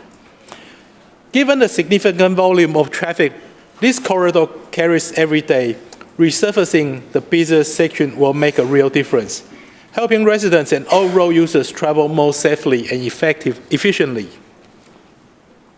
It is a practical upgrade, but one that delivers meaningful everyday benefit to our community. And importantly, it shows that the Shuna Council continues to back the suburbs. For McGregor Ward, this budget means better local infrastructure, safer movement, and continued investment in the roads, paths, and connections our residents rely on every day. This is why I proudly support this budget, because it respects ratepayers, invests in credit accounts, and keeps Brisbane moving. I commend the program to the Chamber. Further speakers, Councillor Chongwa. Thank you, Chair. I rise to speak on Program 2 Infrastructure for Brisbane. This is a budget for a bygone era. One before research demonstrated that bikes genuinely reduce congestion, even save government money. One before research showed that pedestrians only have a 10% chance of survival when they're hit by a car travelling 50 kilometres per hour, but a 60% chance of survival when that car is travelling at 40 kilometres per hour. One before research showed over and over again that active transport is the most sustainable form of transport. In Program 2, we're seeing the LNP funnel hundreds of millions of dollars into car-centric transport planning instead of cheaper and more sustainable transport options. It's important to note that this administration has bundled active transport projects in with major car-centric road projects and left out all detailed budget breakdowns. This lack of transparency and secrecy makes clear that this LNP Council has no intention to be accountable to residents. In Strategy 2.1.3, Build the Transport Network, we've heard that Council will fund 2 local area traffic management devices, or LATMs. That's right, just 2. In one of Australia's fastest growing cities, LATMs are how we make streets safe for people walking and riding. Children, families and the elderly and people living with disabilities depend on LATMs to get around. And it goes further than just getting around. Pedestrian-friendly streets have been linked to boosting the local economy, reducing carbon emissions, enormous public health benefits and friendlier, safer and more social neighbourhoods. In my ward, I could list a dozen locations needing LATMs. In fact, with my own Suburban Enhancement Fund, just 0.001% of the Council's annual budget, I intend to fund 2 LATMs in this financial year alone. The Lord Mayor no longer even hides his opposition to safe, walkable streets. In this very chamber, he said that LATMs, like pedestrian crossings and traffic calming, are downgrades. Yeah. This position is costing people's lives. It is so clear that this LNP Council administration does not serve everyday residents, just their political donors and the big end of town. In Strategy 2.1.4, this LNP Council has proudly spruiked their budget centrepieces, Operation Smooth. It will fund road resurfacing, including at Winship Street in Red Hill. It would be more accurate to call this Operation Stop and Start, because no matter how smooth a road gets, that is exactly how residents will spend their commute, stuck in cars or overcrowded buses on congested roads. Brisbane has been found to have the 10th worst traffic congestion in the world. In my ward, the average peak hour speed on Musgrave and Waterworks Road is 25 kilometres per hour. On Coronation Drive, it's an excruciating 20 kilometres per hour. The Australian Department of Infrastructure and Regional Development have forecasted that the avoidable social costs of congestion in Brisbane will reach $5.9 billion per annum by 2030. The Lord Mayor's marketing says a cost of living budget, yet he refuses to adequately fund the most accessible and effective forms of transport, like walking and riding. The Queensland Department of Transport and Main Roads published research showing that every dollar invested in cycling infrastructure returns almost $5 to Queenslanders. In health benefits, reduce traffic congestion and savings on road maintenance. But the LNP is not budgeting for everyday Brisbane residents who are struggling to pay for petrol, groceries and housing. If they were, they would give up on their mission to keep residents stuck in private cars, dependent on soaring fuel prices on congested roads. Let's turn to bike infrastructure in Strategy 2.1.3, Build the Transport Network. Council will continue the Sylvan Road Bikeway project, which I know thousands of bike riders are looking forward to seeing progress on. We know from the history that LNP will drop projects even after designing it, widely promoting it and securing funding from other levels of government. So we won't be celebrating until construction starts.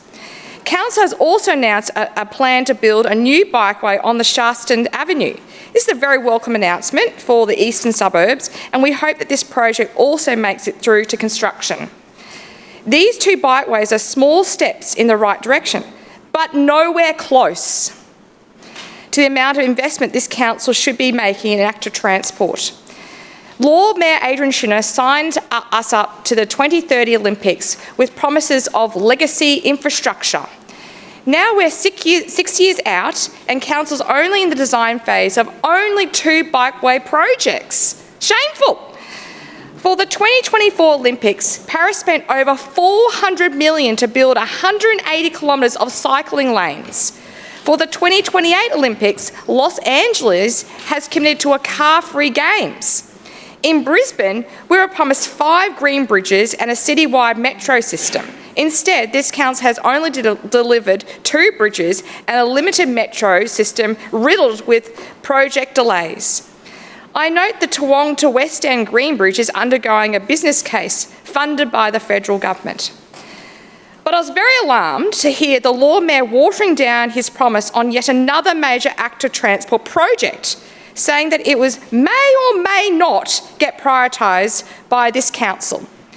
We need a radical transformation of this council priorities infrastructure spending.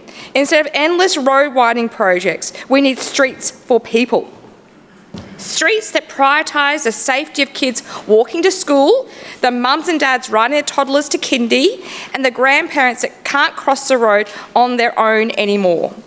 It's time for this administration to step out of the Stone Ages and make riding and walking safe and accessible for everyone. Thank you. Further speaker, Councillor Toomey. Thank you, Mr Deputy Chair. I rise today in support of this year's budget for Program 2 and to speak on what it delivers for the people of the Gap Ward. This budget reflects what our community has asked for: safer streets, smoother roads, better connections, and practical improvements that make everyday life just that little bit easier.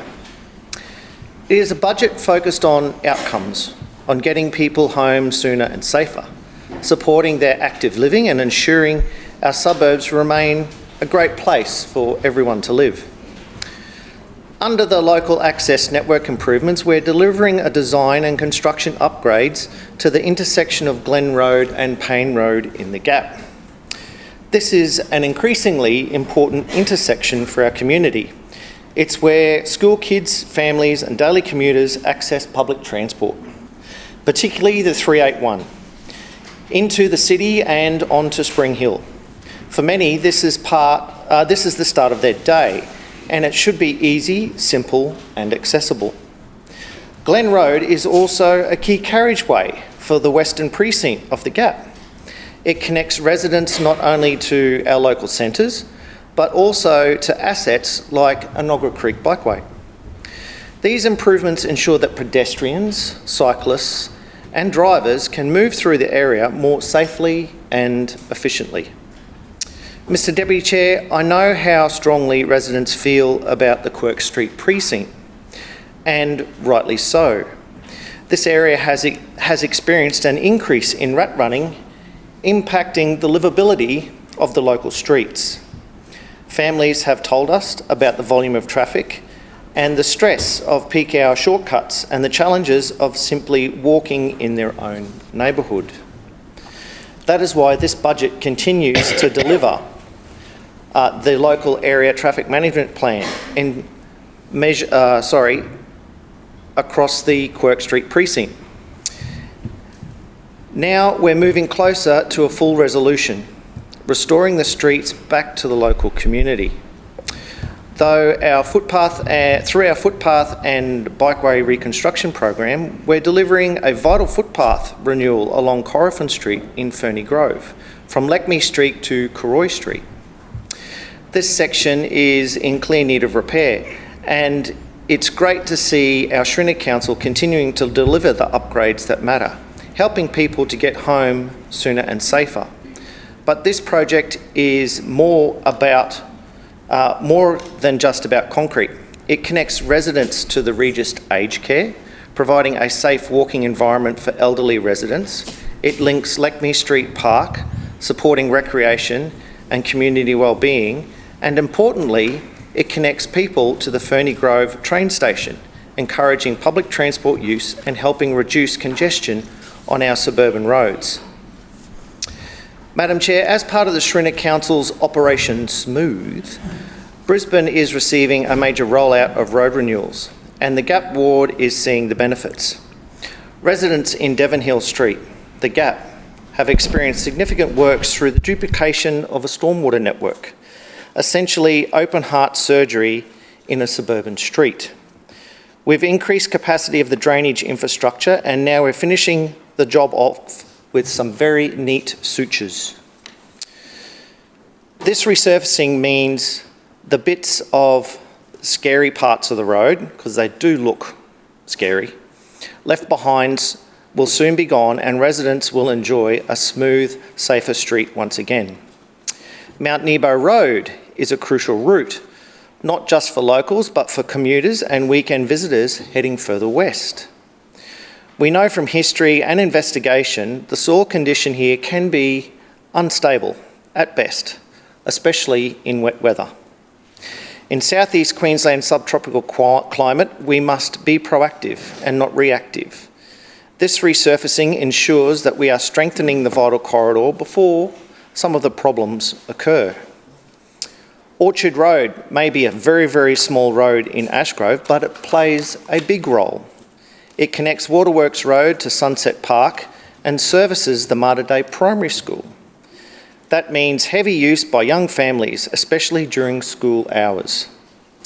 This upgrade will ease pressure during pick-up and drop-off times and improve the area for everyone. Tennis Avenue is a key cycling link in our ward. Not only is it a key cycling link, but it is the home of the Tennis Avenue award-winning bush care community. Just wanted to get a plug in there while I had the opportunity. It connects the Enoggera Creek and Ithaca Creek bikeways, an important piece of our active transport network. By upgrading this section, we're encouraging more people to cycle, reducing traffic and supporting healthier, more sustainable travel types. The Shriner Council doesn't just focus on major roads. We care about the streets where people live too. Warralong is a vital local connector, and this renewal reflects our commitment to maintaining the suburban roads that form the backbone of our community. We are also continuing key resurfacing projects in Tramway Street, Ferny Grove, a critical link between Sanford Road and McGinn Road, used daily by the Ferny Grove State High School students, families, and even the local police, who rely on smoother roads when responding to emergencies. Mr. Deputy Chair, Waterworks Road in the Gap is the backbone of the Gap ward, with over 130,000 vehicles travelling on it each week. This road is essential to nearly every journey in the Gap, with stage 1 from Kilmaine Street to Green Lanes Road, ensuring it remains reliable and safe for all users. Mr. Deputy Chair, I want to highlight one project that stands apart for its potential to make a life-saving difference: the Mini Street Relocation Project. As I've mentioned before in this chamber, this connector has the potential to save lives, and I do not say that lightly. As any emergency service personnel will tell you, when things go wrong, they really go wrong, and seconds matter. This upgrade dramatically improves connectivity, meaning emergency service vehicles will no longer need to take the long way and an indirect route into Upper Kedron South. We're talking about reducing response times by minutes, and in an emergency, that can make the difference between life and death. But the benefits don't stop just there. This project will also improve connections from Upper Kedron, a rapidly growing suburb, by linking communities more efficiently and supporting access to new public transport. We are making it easier for residents to get around without relying on cars, reducing congestion and supporting smarter growth. Finally, Mr Deputy Chair, I want to speak about the Suburban Enhancement Fund. Quite simply, we could not do what we do as councillors without it. This fund allows us to respond directly to the needs of our residents right across our ward and the whole year. It might mean delivering a new footpath to somebody with a disability that can't get around that easily, or installing lighting along a walkway so residents can see where they're walking on their way home from the bus during a winter evening. It could be improvements to off-leash dog areas, or something as simple as providing a water tap for a local bush care group. All of these projects I was able to do in the 25-26 financial year through my CEF fund. CEF funding gives space for practicality, meaning projects that help people's lives daily. It gives us the flexibility to deliver benefits where they are needed. Mr Deputy Chair, this budget delivers for the Gap ward. It improves safety at key intersections. It addresses long-standing traffic concerns. It invests in footpaths and active transport, in new roads, from major arterials to local roads. It delivers vital connections that can even save lives and empower us to support our community through the Suburban Enhancement Fund. This is a budget built on listening, planning and delivering. And I am proud to support it, and I am proud to represent the community that will benefit from these investments each and every day. Thank you, Mr Deputy Chair. Further Speaker, Councillor Massey. Thanks, Deputy Chair. I rise to speak on Program 2, Infrastructure for Brisbane. I'll begin by saying that Program 2 was a very difficult information session. I know earlier today we've talked about the kind of words that we used against Councillor Johnston. But I believe that the information session was delivered in this way by design. And it wasn't just about the lack of the details within the written program itself. It was about the fact that major infrastructure commitments are scattered across multiple strategies, repeated in other budget lines, and multiple funding streams. New footpaths are hidden, but are predominantly a part of major projects and are not new. Tree maintenance and arborist services are somehow included now in infrastructure, yet under what framework and what difference the tasks would be achieved from the trees and park maintenance that is in Program 3 remains unclear. And because of this, it becomes harder, not just for councillors, opposition councillors, but also for residents to answer a very simple question. What is actually being delivered to my community and when? This all is contrary, of course, to the platitudes we have heard throughout this debate by Liberal backbenchers, thanking the Lord Mayor for delivering what is often the bare minimum. The reality is, while infrastructure can be described as systems, local communities experience infrastructure as gaps. So what we see instead of is a city being shaped by delay and reactivity after years of council turning away or ignoring the gaps that people experience locally. Projects exist comfortably in this LNP budget as announcements, as designs, as studies and as rollovers, but far less comfortably as construction and delivery. Even some of the projects that are finally going to be delivered in the Gabba ward fit in this. Take the Wellington Road crossing. This was one of the first meetings that I took as a new councillor in this place in 2023. This is where I received the design and location for this project. Residents had been advocating for this for years. Parents had been advocating for this for years. School communities have been advocating for this for years. And just last council meeting, I presented a petition that I headed up, calling for this inclusion to this budget. And yes, I welcome this funding. Residents in Kangaroo Point and East Brisbane will welcome it too. But let's be honest, it shouldn't take years of advocacy, years of petitions, hundreds of residents repeatedly asking for action before council delivers basic pedestrian safety improvements. And this is not a success story. This is evidence of how difficult it has become to get essential infrastructure delivered through this LNP council. The same can be said for CityLink Stage 3 through Kangaroo Point into Mulberry Park. And to make no confusion, I support this bikeway. I always have. I supported it when it was announced 2 years ago in the 2024-25 budget.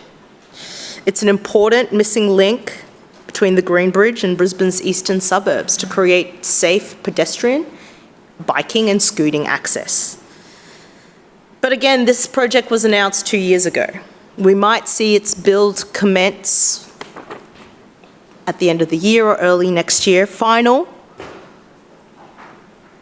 design is tagged for delivery in December, but again, I note the delays on this project. More importantly though, I have to raise some serious concerns, even though I welcome this delivery. Council has chosen not to undertake consultation on a project that should have been an opportunity to bring residents along for the journey. 46 trees will be removed. And while replacement planting has been discussed, there remains no commitment for those replacement trees to be planted within Kangaroo Point or the Gabba ward. The location where these trees contribute to shade, cooling and urban canopy in a suburb already under enormous climate pressure. As I said in general business last Tuesday and at the last meeting, if council officers or through you, Deputy Chair, the Chair of Program 2, would like assistance in identifying locations for replacement planting in Kangaroo Point or the Gabba ward, I got a list. I'm happy to meet with you. These trees need to be planted where they've been taken.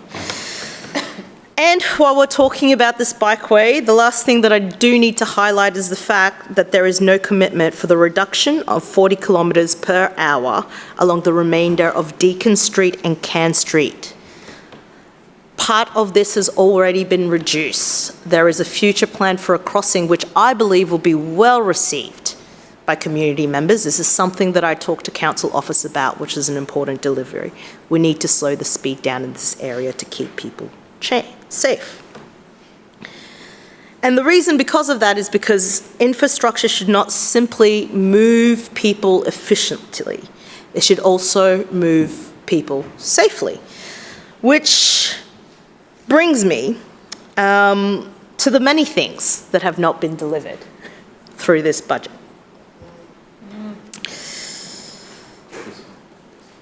The Hampston Road Dornock Terrace intersection. Known issues, known crashes, near misses, risks for pedestrians, drivers, bike riders, nothing. Maybe a future inclusion to Black Spot, but residents have been asking for this for years and there's been no movement. The Ferry Drake Montague Road intersection, again known to council and an increasingly important pedestrian route to the Montague market shops.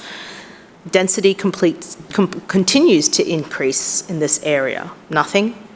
Hargrave Road, Ganges Street and Montague Road. Nothing.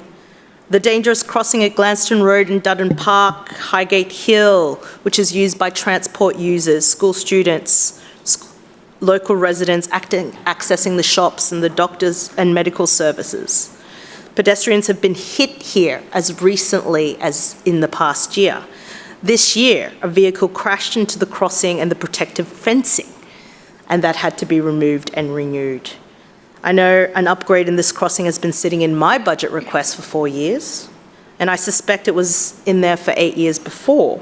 So that's 12 years of trying to get this LNP council to act to keep people safe? Nothing. At Park Road, Dutton Park, where the school crossing supervisor, Sean, has told me that every shift feels like he is risking his life. Nothing. Shame. Residents are asking for action, parents have been asking for action, school communities are asking for action, and this LNP administration continues to ignore them. Vulture Street Bikeway nowhere to be found. The Montague Road Corridor project enters its third budget cycle. Pedestrian signal on the slip lane in Annerley Road, Noble Street, nothing. And while this project are missing, Council continues to count footpaths delivered as larger capital projects as though they are new and standalone. The reality is Brisbane is falling behind, and the evidence is actually in front of us everywhere. The evidence is the number of safety pedestrian petitions coming into this chamber every week. Look at the numbers of residents demanding safer crossings. Look at the growing number of councillors using their Suburban Enhancement Fund to deliver basic pedestrian improvements because they cannot get them delivered through council processes like the budget. For the Gabba, that means refuges on Montague Road and Dornoch Terrace and a pedestrian crossing in Main Street, Kangaroo Point Peninsula. Local councillors are stepping in because they know this administration will not. And this comes as no surprise, because this is the council of a Lord Mayor who described pedestrian crossings, traffic calming and signalised intersections as downgrades. Downgrades. I'll end by this. Last year's budget was announced as a city-shaping budget. And if we were to tag this budget with a name, it would be called the city-stopping budget. Further speaker, Councillor Edelman. Yeah, thank you, Deputy Chair, and I'll rise to speak with pleasure the budget debate on Program 2, Infrastructure for Brisbane. As the Chair outlined during his information session, infrastructure services plans, builds and maintains essential services for Council, enabling services across Brisbane while prioritising safety, amenity and resilience. It can be best described as our grunt department, the one that does much of the heavy lifting to deliver a road transport network that enables a growing, connected and livable Brisbane. A key part of the infrastructure program is city maintenance, which manages, among other things, potholes and illegal dumping.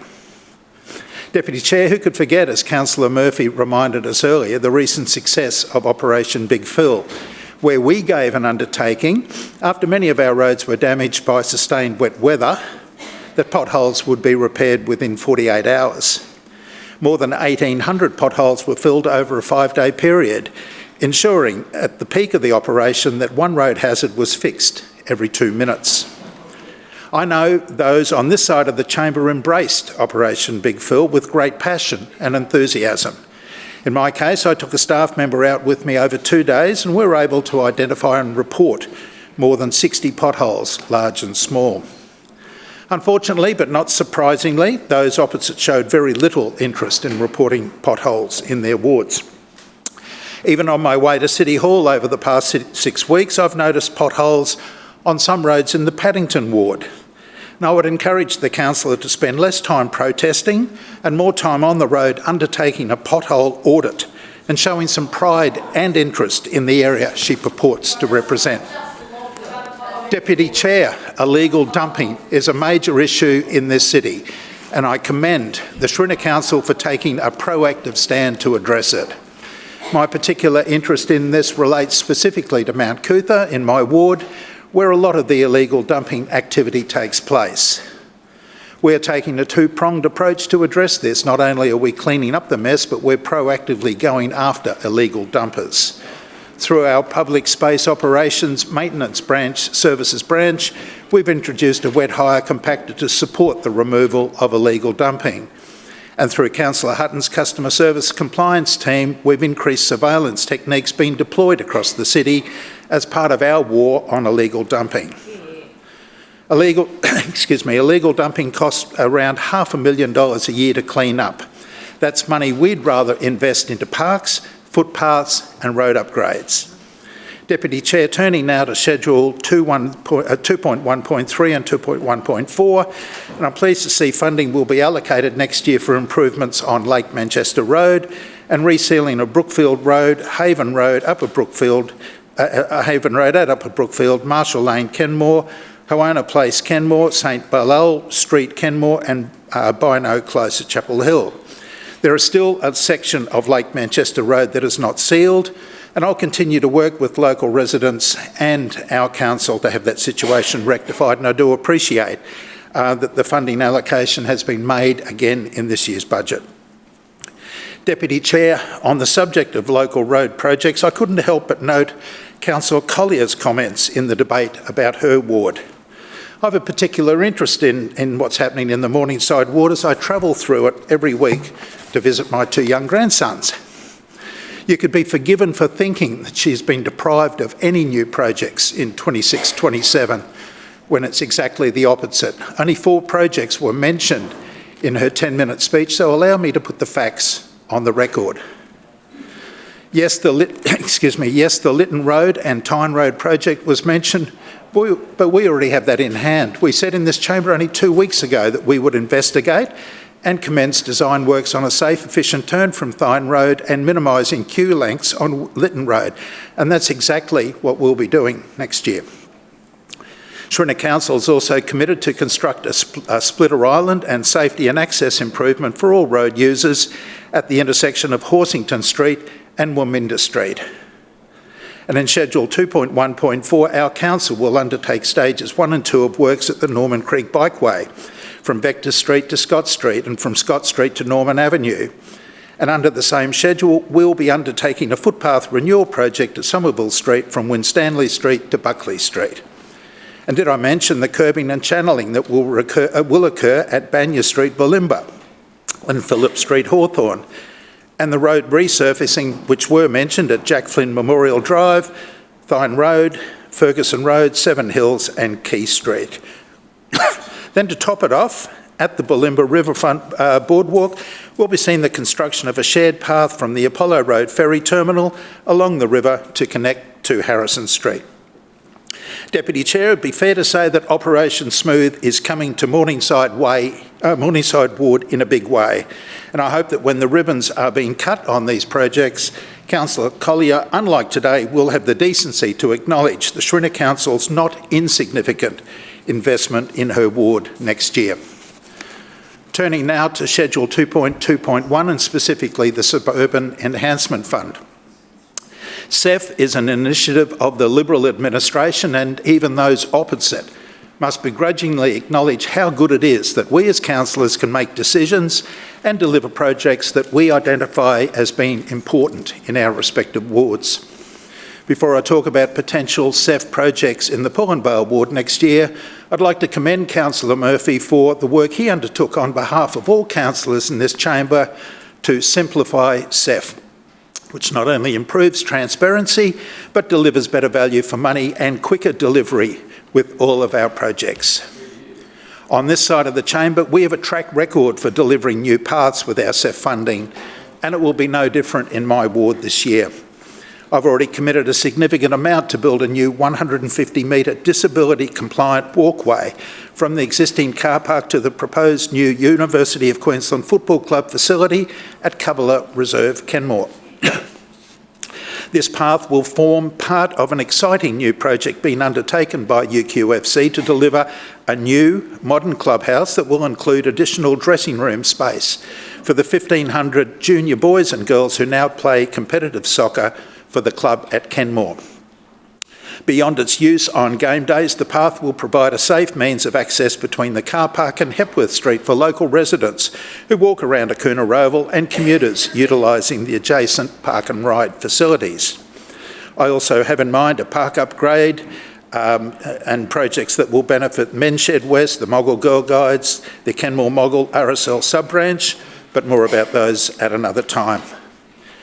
Deputy Chair, mindful of the clock, I'd like to speak about another important initiative under Schedule 2.1.1, which of course is active school travel. I'm pleased that the Schrinner Council is again funding this important program, which aims to increase the number of students arriving at school other than by car. Kenmore South State School in my ward has been one of the real success stories of this program since joining in 2023. For those who know this location, know the location of the school, congestion has been a challenge at each of the 3 main entry gates during the morning drop-off and afternoon pick-up times. At the time of joining, only 27% of students were walking to school. It was hoped that by participating in this program, this percentage could increase and in turn help ease congestion and improve safety around the school. To their credit, the school executive, the PNC, parents and students themselves all bought in and came up with a number of ways to incentivise students to arrive at school other than by car. To say their results were phenomenal would be an understatement. At one stage during their 3-year involvement in this program, Kenmore South was nudging 70%, and it came as no surprise to anyone when they were named Active School Travel School of the Year in 2024 and been awarded the School of Excellence for recording the greatest increase in the number of students arriving other than by car in 2025.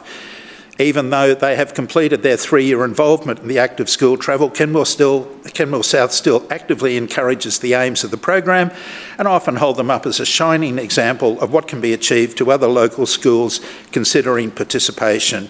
Deputy Chair, in the short time remaining, I would like to publicly acknowledge and thank the many Infrastructure from Brisbane officers that I've worked with during the past year. There are way too many to mention, but I would like to single out one in particular, my outcome manager, Shane Klepper. And to you, Councillor Murphy, thank you for your leadership, inspiration and hands-on commitment to keeping Brisbane moving. Thank you. Further speaker, Councillor Kim.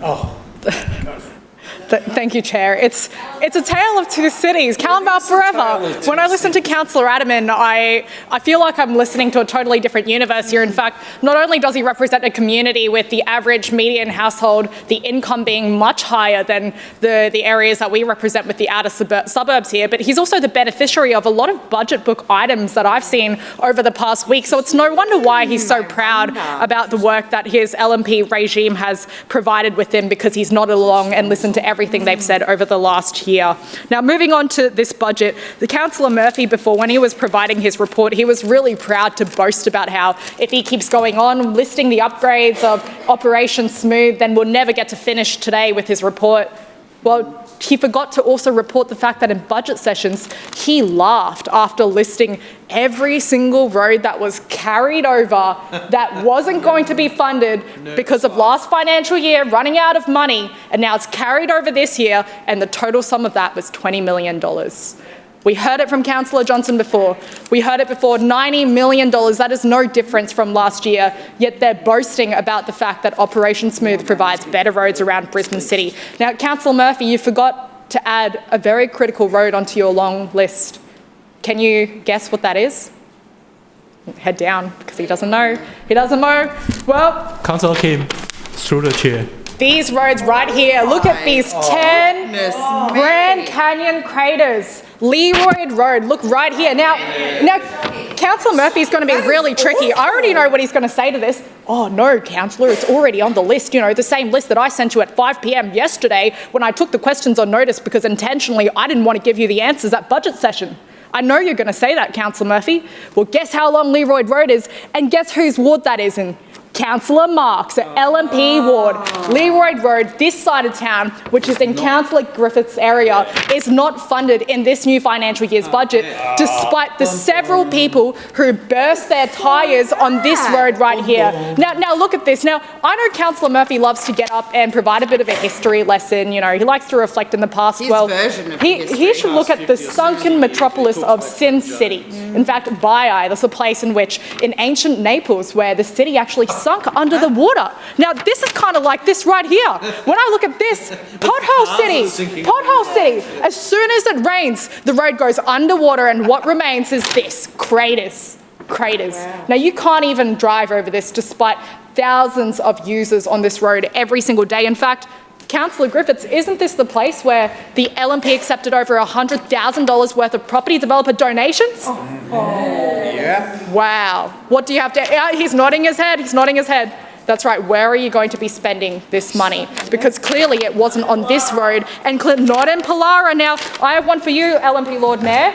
On the 3rd of March, this is what you said to the chamber. You said, we have a pipeline of around $100 million of investment that we believe is necessary and needed in Pollara. We are very actively planning future upgrades that are required for the area. You said it yourself. You said it yourself, Mayor. Where is it? Fix the Pollara disaster. Because when I look at the list that Councillor Murphy sent me at 5 o'clock yesterday, that's $400,000. I spent just as much using the Suburban Enhancement Fund for the Callambale ward on a traffic island. Yes. Now, where is the $99.6 million, Lord Mayor, that you promised to our residents on the 3rd of March? We've got you right here on the record. 2 letters, no response. Called you, no response. In fact, the call to your office goes to the contact centre, by the way. You might want to check that out. Visited your office, no one there. After that, there's a Ring doorbell on there. We asked you, Lord Mayor, to visit us in Pollara. Now, what happened after that was on... Now, let's go through this timeline. Point of order, Mr Deputy Chair. Point of order. Point of order. Point of order. Sorry. Yeah. Councillor Toomey, your point of order. Chair, I thought we were meant to be directing any direct questions through the chair to those in the chamber. Noted. Councillor Kim, I've previously advised you to, direct through the chair to any other councillors. Councillor Johnston, your point of order. Yeah. I'm so sorry. All day, Councillor Krista Adams has been interjecting all day, and she just loudly called out, "Who cares? Who cares?" while Councillor Kim was speaking. Okay. And that is absolutely unacceptable that she's not being called out on interjecting. Councillor Johnston, there are interjections from both sides. I don't uphold your point of order. Councillor Kim. Point of order. I've been warned for interjecting, as have other councillors. Councillor Adams has been interjecting all day. So why is it Councillor Adams' interjections are not attracting cautions in the same way? I would like to remind all councillors, when the council is on their feet, please give the respect. Councillor Kim. Point of order, Mr Chair. All councillors were not interjecting while Councillor Kim was speaking. Why are you refusing to take action against the Councillor Krista Adams, who was interjecting? That's my point of order. Why are you not taking action against her? No, we could hear her. Hands up over here. You heard Krista say, "Who cares?" We all heard. Councillors! We all heard her. Councillor Johnston, I did not hear that. All right, there were so much noises from both sides. I've been previously said I've been allowing councillors to make interjections liberally, but provide it's not interrupting the councillors on their feet. Councillor Kim. Thank you. I will table this transcript from the 3rd of March highlighting this so that the residents can see it for themselves. This broken promise and the $99.6 million that the Lord Mayor promised and hasn't funded yet. Yeah, that's right. Now, we go on to the 17th of March after he made this promise. In fact, just the night before that, Pollara was on TV because our residents were fuming and they were advocating for these changes to be done. And then the next day, he literally closes a lane on Ritchie Road during peak hour traffic, causing kids to miss swimming class. You won't believe this, 5,000 to 7,000 users of Ritchie Road. They have no idea what's even going on in their own city. No. They close the road down. It's a one-way, one lane on either side of the road. Really? This is the same road that the Lord Mayor's own traffic management plan says won't be upgraded until 2041. No. But I think I know where the LNP Council is getting the money from now after the last few weeks. They're going to collect $63 million worth of revenue and fines. Oh, that's up a lot. Now, that still leaves you with $30 million to go, Lord Mayor. $30 $30 million. Are you going to fund Pollara with the fines that you're collecting from the same residents who live in Pollara and are suffering every day? The same residents of the finance chair, top 16 in Queensland for property? The same LMP who are increasing the rates for these same residents. She whispers something to the Lord Mayor and they giggle. Yeah. The residents of Pollara don't deserve this from a leadership combo who don't care, from an infrastructure chair who doesn't care. The infrastructure chair now, so the dozens of road projects that have been carried over, not only do they not include much for our ward, maybe there's only about one road there, I cannot believe the confidence in which this council has, pretending as if they have solved every issue on earth. It is unbelievable because when we were sitting in budget sessions and we asked for the suburban works list, the same figures weren't even ready in their Excel spreadsheet. It was ridiculous. You told us on Tuesday to be ready to ask questions in budget sessions, to turn up and ask, and did you have them ready? You pretended not to. And it makes sense because that's the same attitude that I saw in the community and the arts committee as well, which is when I knew that a Parkinson Aquatic Centre upgrade was primarily done by the federal government. And when I had asked for figures and how much Brisbane City Council was paying to that, I was informed by the chair that those figures weren't available. Well, I was one of the 350 requests for informations made by this side of the chamber, respective to the 3 or 5 by the other side, and that's how I knew this council did have the numbers all along. But what was I instructed in that session? That you cannot provide us with the numbers, that you will keep our residents in the dark. Much to hide, eh? And Secret City. It's funny because I know that this is the Lord Mayor's same tactic with the 80-10-10 commitment he's asking for with the Story Bridge that he can't fund. Where are you going to get the $100 million for Pollara? How are you going to get this money for the Story Bridge? You're secretly and quietly increasing the revenue from just collecting fines around from residents. Now, I'm going to go on to our petition responses before I run out of the extensive list of issues that this infrastructure portfolio has failed to meet for our community. Firstly, it's Honeysuckle Way. I'm very disappointed to see a lack of progress on the other end. I am very much looking forward to improvements at the Nottingham Road end of Honeysuckle Way, as it was listed as one of the worst in Queensland for intersection crashes, so I look forward to work being done there. However, you've completely missed the other side of the road, in which I know this council is aware of the issue because they've listed it as a black spot funding program to federal government, but they haven't consulted that with my office. So now our community have been signing petitions. Over 200 residents have signed it. The council have refused to pay for it. They've applied to federal government. Now, I'm in full support to improve this intersection as quickly and as soon as possible. But I think the council have both a responsibility to play in consultation, chipping in their own as well when we're paying council rates, in fact, over 6% in Callum, exactly where this intersection is located, but also I can't wait for black spot funding to come. I look forward to the federal Labor government pushing and advocating hard, as they have always done for our residents and as they continue to do, as we saw at the last election. In fact, the LNP don't even exist at the federal level at this rate, so they can keep chuckling all they want. Now, Hamish Street was also listed on the 26th of May. The council confirmed that they see the northern end of this, where Councillor Murphy's smiling, he knows what this is about, because they know that it's confirmed as an area that should be viable for funding.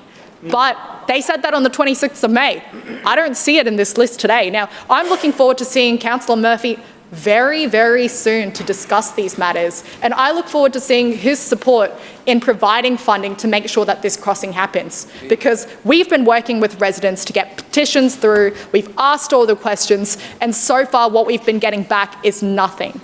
So the LNP Council have something to do, which is their job, instead of flying all the way around the world and providing nothing during budget sessions, despite what they promised last Tuesday. Further speaker, Councillor Perry. Thank you very much, Mr Deputy Chair, and I rise to speak in support of Program 2, Infrastructure for Brisbane. And that was a very interesting contribution from Councillor Kim, I must say. From the outset of her speech, she spoke a lot about what was going on in Councillor Marx's ward. She spoke about what was going on in Councillor Griffith's ward. She spoke about the median income of Councillor Adamans' ward, which of course is critical to this debate. She also mentioned ancient Naples as well. She mentioned that, and she didn't mention too much about Callum Ward. And I think the reason for that is because she actually got quite a lot in the budget in the infrastructure program. Would you believe? I know. It fascinates me because we always hear about the Callum residents that are watching and listening and wanting to know what's going on, but we don't really hear much about what's being delivered. And I have to assume that the budget newsletter that Councillor Kim sends out will be blank because, according to her, poor old Pollara and poor old Callum Ward doesn't get anything. They're not getting a $15 million park. They're not getting congestion busting projects. They're not getting a $2.7 million improved car park. They're not getting all of those things. Stage 2 of Ritchie Road, of course. Stage 1A and 1B have already been done thanks to the previous Councillor Angela Owen, and her advocacy to the federal government. However, I am heartened to hear that Councillor Kim is going to go into bat for her community, and she is going to seek funding from the federal government for these important projects. And I would love to see that from her colleagues, particularly when it comes to some of those major projects across our city. Councillor Kim also mentioned that the infrastructure chair didn't mention Pollara. Okay. Now, I know that was a huge concern to her that Councillor Murphy didn't mention Pollara, but there was another person that didn't mention Pollara in the 20 minutes that he got to speak and outline his vision for our city. And that was her leader, Councillor Cassidy. He didn't mention Pollara. So it doesn't seem like he thinks there's a disaster in Pollara. It seems that he thinks everything is okay. And so perhaps going forward... Councillor Kim. Councillor Cassidy. Councillor Kim, please show some respect. Councillor Perry. Thank you, Mr. Deputy Chair. And there's a lot of noise from over there. I'm not surprised. I understand. I'd be devastated as well if it was me. If I had a disaster, a genuine disaster, whether it be natural or man-made, I would hope that my leader would stand up for me. I would hope that my leader would stand in this place and defend my area and the suburbs in my area. But don't worry, we have a Lord Mayor who will. We absolutely have a Lord Mayor who will, and we also have an infrastructure chair who will as well. Now, on to defending local areas and standing up for our communities, I'd like to talk about Marchant Ward. Now, this budget that was handed down last week is one that is a responsible budget for Brisbane, and I saw across my ward and across many suburbs some sensible projects that are going to make a difference in the everyday lives of Marchant locals. And as the Deputy Chair of the Infrastructure Committee, I'm very proud to stand here and support Program 2. Because infrastructure isn't just about concrete, asphalt and construction projects. Infrastructure is about opportunity and about planning for the future as our city grows. A city of 1.3 million people and growing, 400 odd people are moving here a week. They're choosing to call their city home, and unlike what Councillor Cassidy said, suggesting that Brisbane is a backwater, that's not the case. They're moving here in droves, and there's a reason for that. Now, the challenge is, of course, that we need to move people around our city as it does grow. To ensure that we remain the most livable city in Australia. And this budget rises to those challenges. It invests in the infrastructure we need today while planning for the Brisbane of tomorrow. And nowhere is more evident than in my local area. One of the most significant investments in this budget is the completion of the Kedron Safer Schools precinct, an investment of more than $1.5 million to deliver safety and access improvements around local schools, helping to create safer journeys for students, parents, teachers and residents. This project reflects the things I've been hearing consistently from local families and residents. More than 3,000 students are concentrated in this precinct, a precinct that is flanked by Gympie Road and Stafford Road. Parents, schools and residents want safer crossings, footpaths and streets, and they want to feel confident allowing their children to walk, ride or scoot to school. And that is exactly what this project is designed to achieve. We've been working tirelessly to get this plan right, and I'd like to take this opportunity to thank the schools, Mount Avonia, Padua and St Anthony's, as well as the Delmore Retirement Home and the hundreds of residents who have provided feedback. It's a really tricky spot, and we've been working very hard to get this right. By bringing together initiatives such as active school travel, safer paths to schools and SAM for schools, we are delivering a coordinated approach that improves safety while encouraging more active and healthy transport choices. It is a practical example of how good infrastructure improves everyday life, and I'm looking to engaging more on the final plans in the coming months, seeing construction finalised this year and a new and improved road network in this part of Kedron ready for the 2027 school year. Another project I'd like to mention is the Hamilton Road and Western Avenue signalised intersection upgrade. I have spoken about this project numerous times in this place. Hamilton Road is one of the most important transport corridors on Brisbane's north side. It connects residents to major employment centres, schools, businesses, Westfield Chermside and of course the Prince Charles Hospital precinct. For many years, local residents have called for access and improvements along this corridor, not just residents, but staff and patients and visitors of the hospital as well. Unfortunately, this fell on deaf ears with the former state Labor government. It wasn't until the Chris Foley government took office that we had funding certainty and a true partnership to deliver this project. Some might say they contributed big money, but I'm not going to say that though. I'm going to say that the political games have stopped and now we're just simply getting on with the job of doing what local residents, employees, patients and hospital staff need. Following detailed investigations and concept design work, preliminary design and early works have commenced this year with final design and major construction slated for next year. This budget also continues Council's substantial investment in renewing our transport network. Maintaining a city the size of Brisbane is no small task. We're responsible for more than 5,000 kilometres of footpaths and more than 900 kilometres of bikeway infrastructure. These assets are used every single day. And like any asset, they require ongoing maintenance and renewal, to what Councillor Murphy spoke about earlier. And that's why I am pleased to see significant investment in footpath improvements across Marchant Ward. Residents in Stafford will benefit from footpath renewal works on Burpee Street. Residents in Kedron will see upgrades on Bradley Avenue, and works will continue at Maundrell Terrace and Chermside West, which I share with Councillor Davis.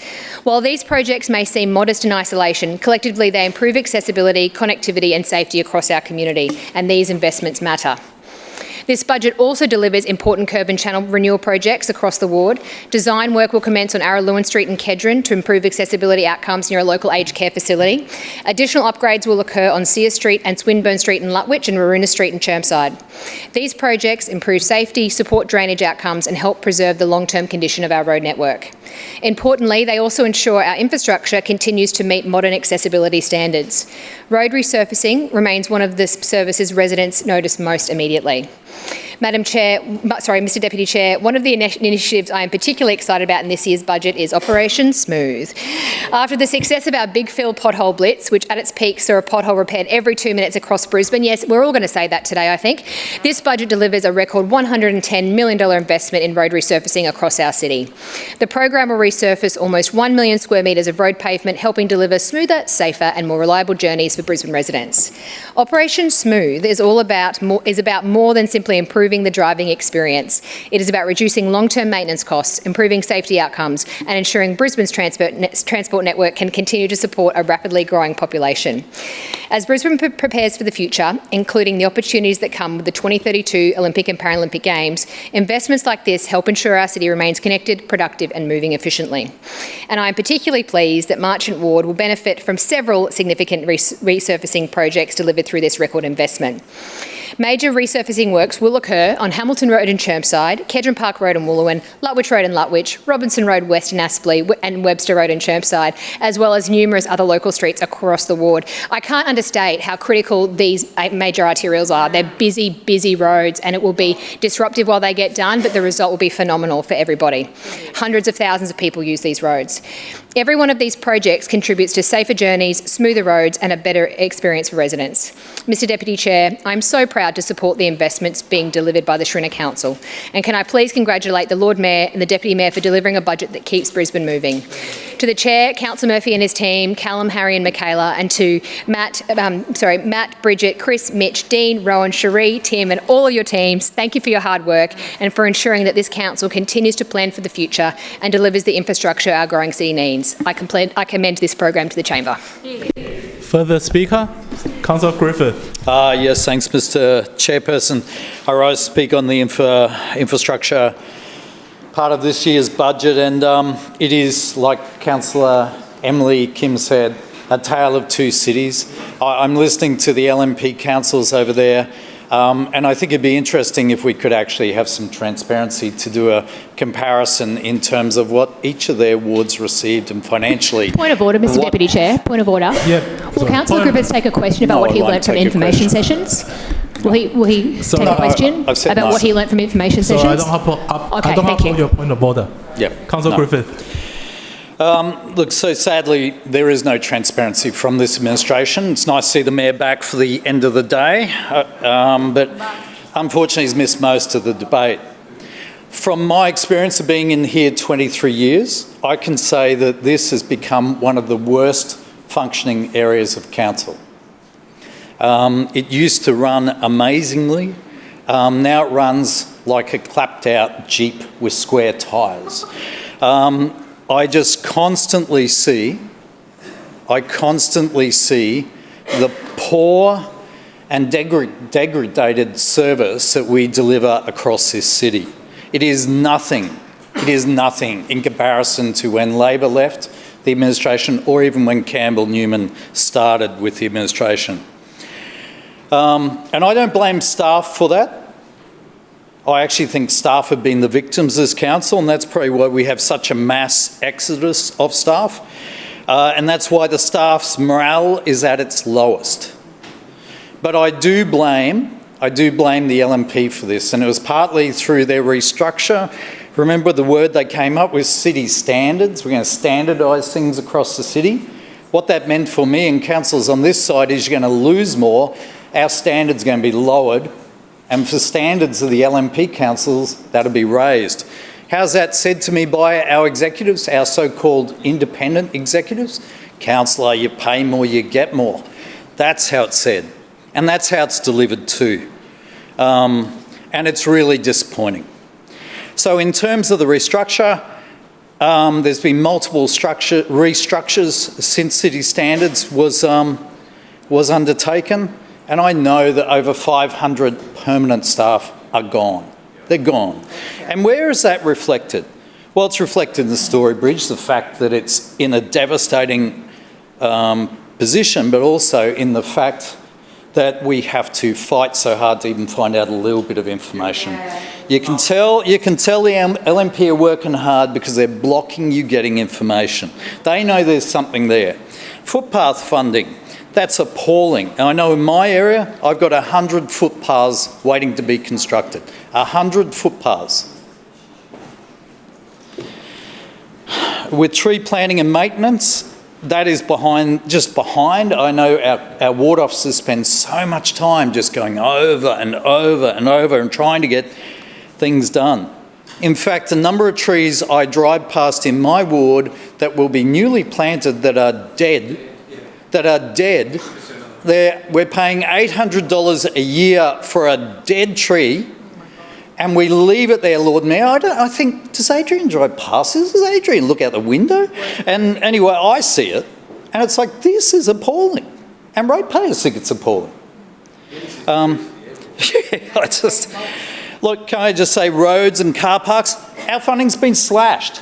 And it's great to hear Councillor Parry just before. Wonderful, she's getting an upgrade of a road. This is Leroy Road, Councillor Parry. Come and have a drive over it. Bring your Jeep out and have a drive over it. I'm happy to table this for you. You know, incredible. It's a busy road, taking trucks and infrastructure and business people all around the place. Yeah, I know it's a bit funny. What about go and have a look at Yeronga Park pool and actually have a look at the giant crater-size pothole there that fills with water every time it rains. There's illegal dumping. Went out yesterday, 10 sites, just like that, where illegal dumping's happening. There was a great stunt by the Lord Mayor saying we're going to pick up more illegal dumping. Not in Murica Ward, you're not. We've got barbecues and lights that are out, and we've got creek maintenance that never happens. The policy part of council tells me the delivery part of council gets money to do it, but it never happens. It's shocking. And then I have to drive the CEO out to the sites and go, why is this not happening? And we have to go through this charade every time. It just doesn't happen. Well, this is my ward anyway. I know it's not LNP wards, but let's get to the theft. This is a great con. It wasn't introduced by the LNP, actually. It was introduced when Labor had the majority, for the record. And it's been cut by 60K. Thank you, Councillor Murphy. I know that I got charged in the last year $9,600 for 2 possum boxes. I got a tap that went in last weekend that cost $44,000 and took 2 years to go in, Councillor Murphy. $450,000 on some piles of dirt for a BMX track, and that's still taken 2 years. Fegan Drive, the kid with the disability that I've spoken about multiple times, we're paid money for that. We're paid $38,000 for a design. This is 2 years later. It's the third year it gets built, councillor. You have to wait 3 years. You have the concept, then we think about it, then we do the design, and then the third year we build it. It is appalling. I have never seen council perform so badly. And luckily I can give examples after example. Let's take, a couple of weeks ago I asked the Lord Mayor a couple of questions about the subtropical boulevarding. 1 week he was really nice to me, Heckle and Clyde and Heckle. He was really nice. And then next he wanted to come up with a solution, Councillor Griffiths, and I came up with a solution, and then he didn't want to do it. So he cut the funding to use it in the inner city for tree planting, because the Olympics is the inner city. And then the cost of these tree plantings that were going to go ahead, this subtropical boulevarding, under his reign, went from 6,000 to 20,000. Like that. Per garden. How's that, Lord Mayor? Well done. Another thing not being delivered, Cooper's Plains Crossing. The LNP have got the money at the state level. Council are going to give them 15%, and nothing has happened. Dead as a doornail. Federal government's contributed to that. But the best one yet for me, and I did go to raise it before, but Councillor Landers wouldn't let me speak, is the fact that safety lighting along the pathways in Maruka, Salisbury and Acacia Ridge and Rockley have been listed on my budget submission for 23 years, and it's never come to the top. Never come to the top. So the residents in those areas, and we've had some murders in Acacia Ridge and we've had stabbings down there, we never get money for lighting down there. Two cities, all right. And I wonder about these independent officers, because these independent officers keep delivering, well, what one of them told me is, we work for the majority. Another one's told me, we work for the LNP. And I think, no, you don't. The City of Brisbane Act doesn't say that. In fact, if you've got that message, you've got it wrong. So can I remind our officers that you actually, under the City of Brisbane Act, you work for everyone in this room. And you aren't meant to be doing special deals for LNP councillors. I don't think it's very appropriate to be socialising with LNP councillors if you're an executive. I also probably don't think it's appropriate to be taking directions from LNP councillor or a chairperson or one of their political staffers. Can I take that interjection? So let's get that on the record. That is illegal to take directions from an LNP staffer, an LNP councillor, or any councillor for that matter. If anyone, that's been my experience, that's how I've worked the whole time I've been here. If anyone has experience of that, any of our staff have experience of being directed, or seeing other staff being directed, or you observe, we've got now a budget book that's got no figures in it. If you observe something going on that you think is not right, you should be reporting it. You should be reporting it. And what I say is I'm happy for people to talk to me. I know other councillors will be happy for them to talk for you to talk to them. The behaviour, if that behaviour is going on, it is not acceptable. And I'm sure everyone in this chamber would agree with that. I'm sure the LNP, there'd be resounding cheering. Councillor Griffith, your time has expired. I bet. Thank you. Further speaker, Councillor Landers. Thank you, Deputy Chair, and I'm proud to rise today to speak to this budget and how the Shrinner Council are saving where we can and investing where it counts. Investing in infrastructure projects that are making Brisbane safer, more accessible and better connected. I want to start with a project that is modest in scale but profound in impact. We are installing a signalised pedestrian crossing on Gympie Road, Bald Hills, directly outside Guide Dogs, Queensland. Visually impaired clients travel from across the state to access services here, and they travel in locally by bus and train. This crossing will make the campus safer, more accessible and better connected to nearby public transport nodes, giving clients, staff and visitors greater independence. This, after all, is the aim of guide dogs. It will also put an end to the dangerous driver behaviours that have long plagued this stretch of road, including illegal U-turns. This signalised crossing will create a safer pedestrian route for locals, for students making their way to the bus or train, motorists and cyclists who travel this section of Gympie Road. But beyond the infrastructure, this project has a very personal story behind it. One of the greatest privileges of being a councillor is the people you meet who are doing extraordinary things in our community with no expectation of recognition. I would like to sincerely thank Barry and Liz Foat from Brackenridge. Both have been volunteer puppy raisers for Guide Dogs Queensland for 25 years, now raising puppy number 134 that will go to transform someone's life and give them their independence. I want to thank them for canvassing this crossing and working with me to advocate for it. I am so proud to be part of the Shrinner Council and to deliver this project. And we look forward to continuing to work with Guide Dogs Queensland on their Bridging the Gap initiative as we work towards the 2032 Olympic and Paralympic Games. The next project I want to speak about is the Aspley Shared Path Bikeway Connection, and this one comes with a story. Like countless other infrastructure and community projects, the former state Labor government failed to deliver this project. State-owned land running beside Aspley High and the site of the missing bikeway link was ignored despite years of fighting for it. The state member, Bart Mellish, blamed the council for not building it on land he was responsible for. The former councillor for Brackenridge Ward, Amanda Cooper, had to point out to him that it was state land and state responsibility.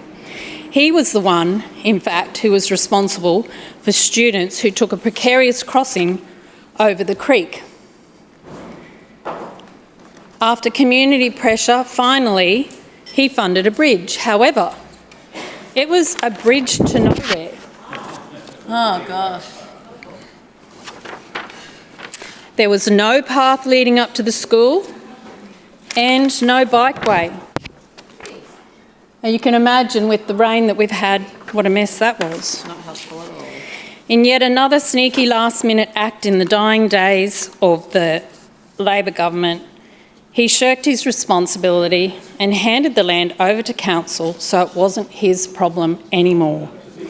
Instead, they politicised the issue. The Shrinner Council has not played games with our community's safety and connectivity, and I'm pleased to say that the Crisafulli government, who continued cleaning up Labor's budget mess, has provided funding for us to get on with the job.